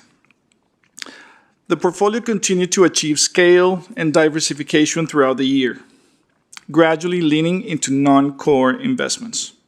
Scaling partnerships with a strategically chosen group of investment managers has been instrumental in allowing CalPERS to access the global marketplace and to build a large and growing portfolio. A notable investment was a large commitment to acquire a stake in AES Corporation, which will provide the portfolio with further renewable and electric utility exposure. The co-investment program while relatively new, continues to deliver a significant amount of attractive fee-free opportunities, similar in size to the fee-paying commitments we made to commingled funds. Finally, there has been very close collaboration with the Sustainable Investments team, jointly evaluating multiple investments. The program is ahead of schedule relative to its 2030 target of investments that meet the climate solutions definition. 9,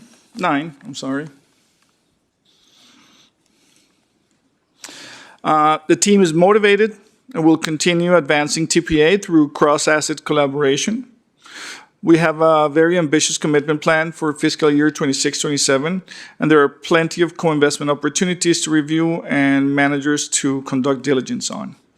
Finally, the team is reviewing various middle market managers and will likely add exposure to that segment in the coming year. I'll now turn it over to Sarah to cover the remaining slides. Thank you, Juan.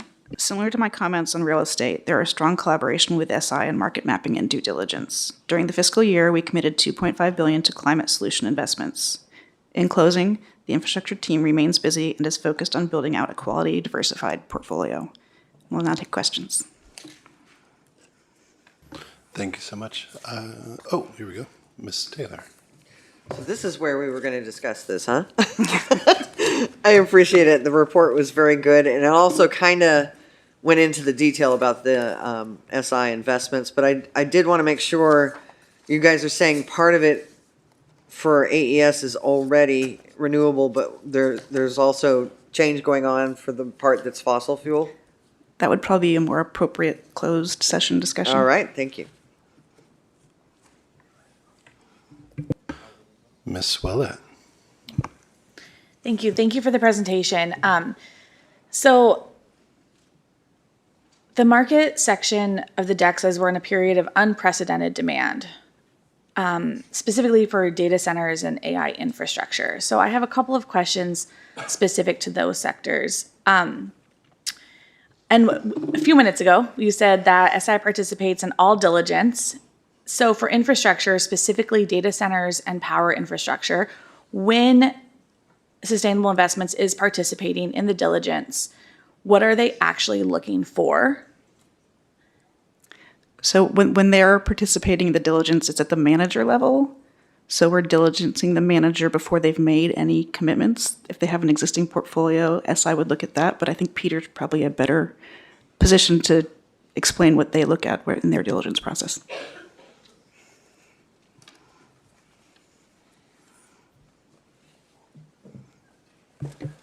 Director Taylor, so the question is the SI's ESG review and role for data centers? Yes. Yeah. Willette is the one who... Oh, sorry.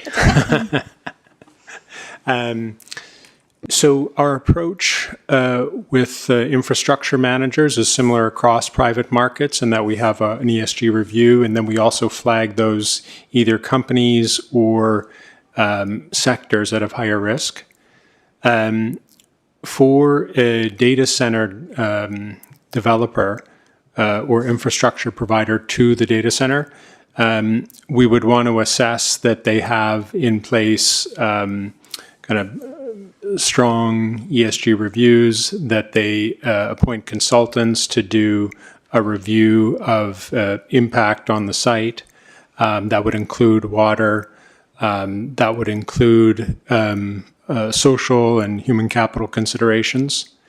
I would not say that we have a differentiated or specific strategy or ESG review process for data centers at this point. I did mention earlier in the morning session that with Ceres, they have initiated a responsible AI data center 10-point program, and we think that is very much a good approach, and we're working with them to distribute that to the various hyperscalers. Thank you. I appreciate that because I think as it's been said, this is an unprecedented cycle and we haven't had diligence on data centers in the past. And so I think having a framework updated to reflect what's specific about this moment would be beneficial. I mean, you called it out. The water intensity is different. The power demand is different. Frankly, the political environment is different. And the demand need driving the data center use is also, I would say, unprecedented. I'm going to ask specifically to include siting risk as part of a framework assessment, if or if you can tell me if that is part of the current ESG framework assessment that you're using, or the conversations with Ceres. We'd have to check on that. Okay. I just think we're seeing a lot of headlines and information on community opposition, the water, the grid capacity, permitting delays, right? What all those costs, and those are all going to affect returns. So I think that it's really important that we look at siting risk when we're doing an assessment of AI infrastructure or data center investment. And then my next question, whoever wants to answer it, pivoting a little bit, is that these also require a lot of construction, a lot of contractors on the ground, and in some places where there's not strong laws. So is the responsible contractor policy being applied to the contractors building these assets? And if you tell me yes, what's the enforcement mechanism? So I'll just, Sarah can comment further, but I think the RCP would only apply if CalPERS had a majority stake directly or indirectly in that company. Sarah? Yeah. So we don't do development of data centers in real estate. There is some development of data centers within the infrastructure portfolio. In the infrastructure portfolio, those are commingled funds, and so the 50% threshold wouldn't get triggered, and so RCP would not apply to those investments. Okay, thank you. Thank you. That is all the comments I have. Thank you. Thank you for that report. I do not have any public comment for 6F. However, let's get into, so that brings us to 6G, but before we do have Ms. Middleton. All right, thank you. I ask the chairman to allow me to raise an issue just as we get into committee direction. And by way of context for this, I have been on the other side of the dais. I know exactly what it is like to finish a meeting and feel like what you're doing next is immediately moving on to preparation for the next meeting and having no time to get your job done. That said, I am concerned that we are meeting too infrequently in public for the investment committee. And that is a particular concern as we make the transition to a TPA model. I also am concerned with the manner in which our scheduling for the investment committee has matured. We are here today with a meeting that it was set to begin at 8:45 in the morning and has a 6:50 scheduled end. We will be very lucky if we are out of here at 6:50 this evening. That's not the most effective way to manage anyone's time and decision-making on issues that are incredibly important. I'm not specifically calling for any particular change in terms of numbers. What I would like is for staff to sit down with one another as well as with members of the board and develop alternatives and recommendations to come back to the board to make a decision as to whether or not there are, in fact, any changes that the majority of the board would take and support. With that, I am hopeful that we can get a strong conversation on what will make for the most effective public meeting time for the investment committee. And I lastly will say, I incredibly appreciate the workload that you already have and what you have done to inform the public and us as we take and perform our jobs. Thank you. Thank you very much. I would concur with that. And I would like to put that into committee direction that either, and maybe it's myself and Mr. Miller, we can sit down with Stephen and Marcy or whatever and figure out some sort of an agenda of maybe 2 more days to get us up to 6 for the year. And maybe it's just like a 1-day sort of like how we do May closed session with the health benefits, something of that sort, something in that range. I don't know. But maybe we can sit down and sort of hash it out how this would work. And then also, I do want to find a way that we can move public comment to the beginning of the agendas. So that way we can have that discussion with or have that comment from our stakeholders and our public first, because I think that's very important. And then obviously we'll figure out some time that works. So anything else that you? We did, just to note for the record, 2 questions from members that we committed to get back to. One was on 6A, sort of the history of active risk from Director Middleton, and then just a minute ago on infrastructure, sort of how citing risk with data centers interacts with the series framework, et cetera. And then the 2 you just mentioned, so 4 total. Great. Thank you so much.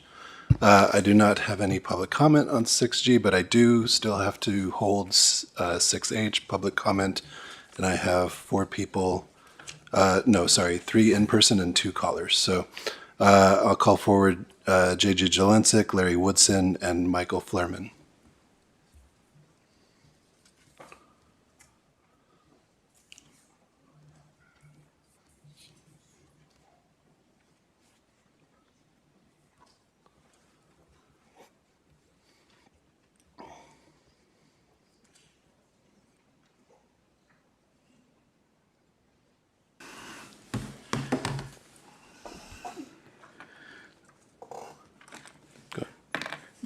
JJ Jelensik, RPA, for the last time today. The system boasts about its transparency. As proof, it points to the CEM ratings. I remind you, the members and the employers, the CEM publicly told you in January it rates you on public disclosure. It does not look at It looks at, did you publish something? It does not look at whether the information is timely, accurate, or relevant. The committee has had at least 5 presentations using December 25 values for the private equity and at least 3 using March 26 data. However, your website private equity fund performance review, you disclose only September 25 data, with the notice that the general partners have 120 days to furnish financial information. December and March have come and gone. June soon will be. You also note funds with a vintage year of 2021 or later are in the initial stages of their investment cycle. Any performance analysis done on those funds would not generate meaningful results, as private equity funds are understood to be long-term investments. So your staff has been reporting on what they define as non-meaningful results. The private debt, I say I'm getting cut off again. Private debt posts the December 25 data and notes that anything after 2021 is not meaningful. The CalPERS website no longer posts Form 700s for the CEO and the CIO. I don't know why. For those who don't know, you can get those either by asking CalPERS or FPPC. FPPC is quicker. Just go to the last line. Just think how bad it would be if CalPERS were not so transparent. Thank you. Thank you for your comments. Mr. Woodson. Good afternoon, Larry Woodson again. This time I want to focus on what all of us likely agree is the true value of PE returns at the time of liquidation. As you may recall, last year I submitted a PRA request for a list of all PE funds liquidated between 2022 and 2024. I finally got a list, and I believe it's accurate, and it was a table of 115 funds with 11 columns. The key columns, total distributions, which could be compared to capital invested. Of the 115 liquidated funds, 65 were 15 years or older, 17 were 20 plus years, meaning that 71% of the liquidated funds were 15 years or older. Zombie funds, meaning dead and not able to be easily sold. CalPERS continues to pay 2% annual management fees on them for no management performed. Using the net IRR since inception, I was able to determine that 20 of the 115 funds lost money, 3 lost 100%, 25 of the funds made 5% or less. Thus, 40% of the funds either lost money or gained less than 5%. Using total distributions compared to capital invested, I ran a money-weighted average, and the overall average gain is 6.8%. Now, that isn't approximate, but I'm confident is nowhere near the average 5-year 13.5% reported this morning, which, by the way, encompasses the same period of liquidated funds. Of the funds. Unfortunately, staff doesn't make these key liquidated fund reports available to the board or to the public. They need to. In conclusion, I think the reported PE unliquidated returns are significantly inflated. Staff could do better with larger investments in S&P and less in PE.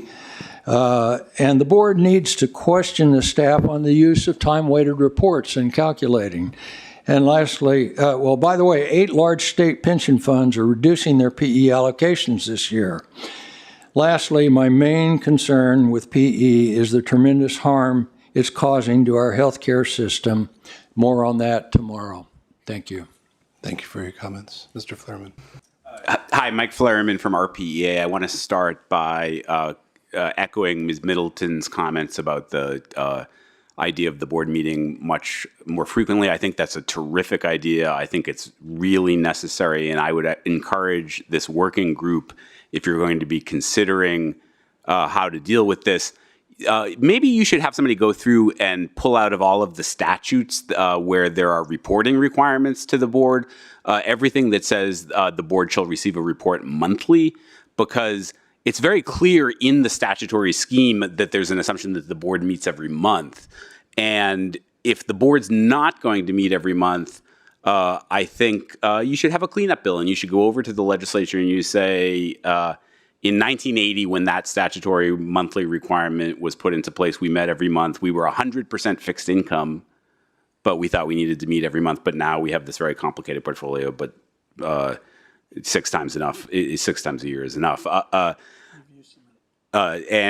So I apologize for becoming argumentative with Ms. Middleton. I shouldn't have done that, but but the public does have the right. The board members do have a right to respond to public comment. Bagley-Keene prohibits substantive deliberation for matters that are not on the agenda, and you're not supposed to favor some commenters over others. But CalPERS has resolved this tension. There is a tension in that by training the board to appear as if it doesn't care what anyone says during public comment, no matter how important the issue may be. That may be administratively convenient, but it's not required by law that you look like you don't care. And it looks painful for you. I see the pain on the faces of some of you. You didn't spend your career serving workers, retirees, and the public to come to this board and be told that your job is to give the back of your hand to members of the public who engage you in the very forum the law requires for engagement. The public, I think, sees that discomfort. We see it on your faces when you're forced to remain silent, but that silence is a choice. It's not the law. Thank you for your comments. We have 2 callers.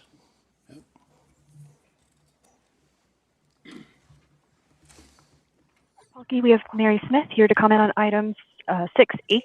Mary Smith, you are now live and can proceed with your comments.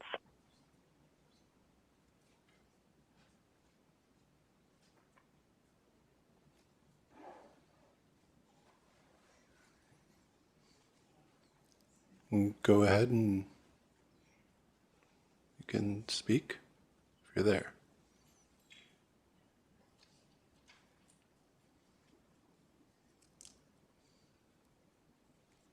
Mary Smith, are you there?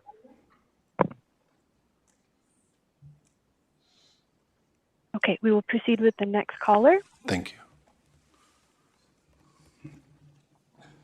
Next, we have William Michael Cunningham to comment on 6H. William Michael Cunningham, you are now live and can proceed with your comments. Good afternoon, members of the Investment Committee and staff. My name is William Michael Cunningham of Creative Investment Research.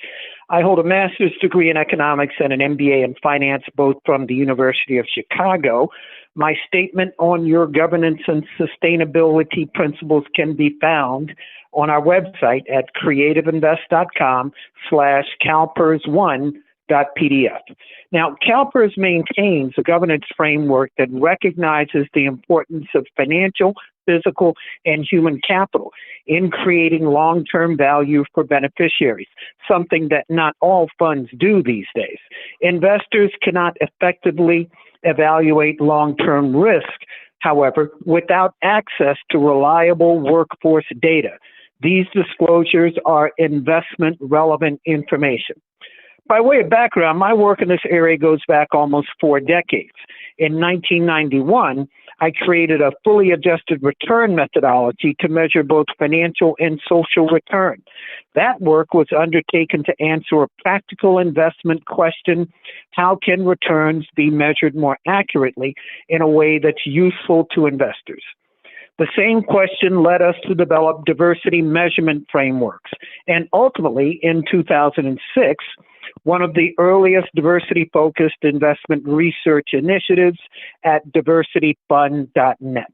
The progression was straightforward: fully adjusted return, social return measurement, diversity scoring, and practical investment applications. We support the principles' emphasis on board diversity, workforce disclosure, and human capital management. Investors need more decision useful information, not less.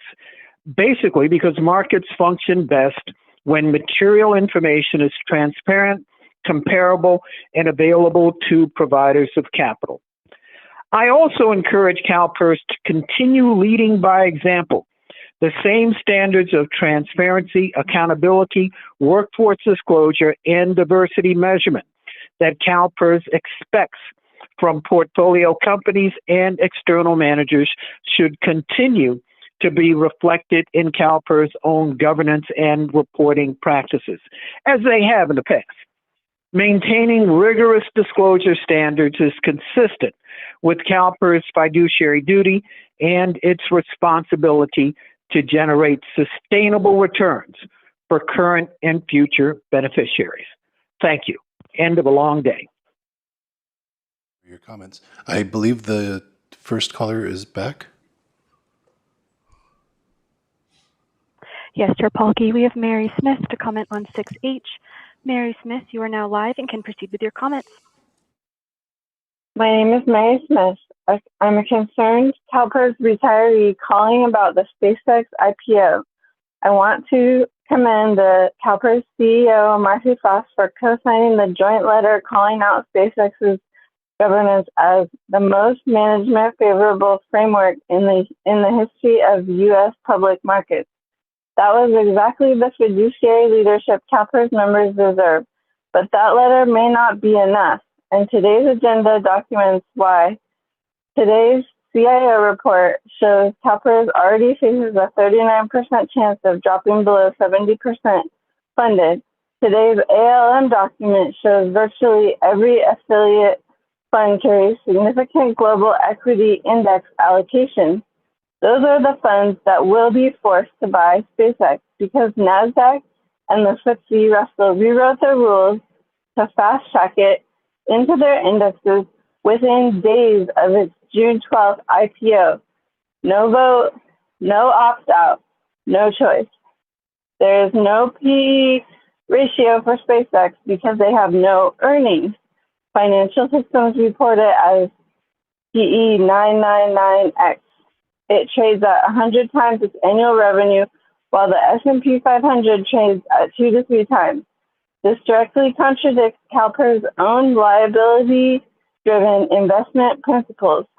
The S&P 500 and Dow Jones Industrial Average were the only flagship indexes that refused to change their rules. My 3 questions for the board are, what dollar value of SpaceX will CalPERS be forced to absorb? 2, can allocations shift towards S&P 500 and Dow Jones Industrial Average funds that held the line? And 3, will CalPERS formally challenge the NASDAQ and FTSE Russell rule changes alongside the New York City Comptroller? CEO Frost did the right thing. I urge this committee to back her up. Thank you. Thank you for your comments. That concludes all the public comment we have for today's open session. We'll take a short 10-minute break, and then we will recess into closed session for items 1 through 7 from the closed session agenda, and we'll immediately reconvene to open session after closed session. Thank you.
Returned from closed session, and that concludes our meeting for the investment committee. We'll see everybody tomorrow at 8:30 for health benefits.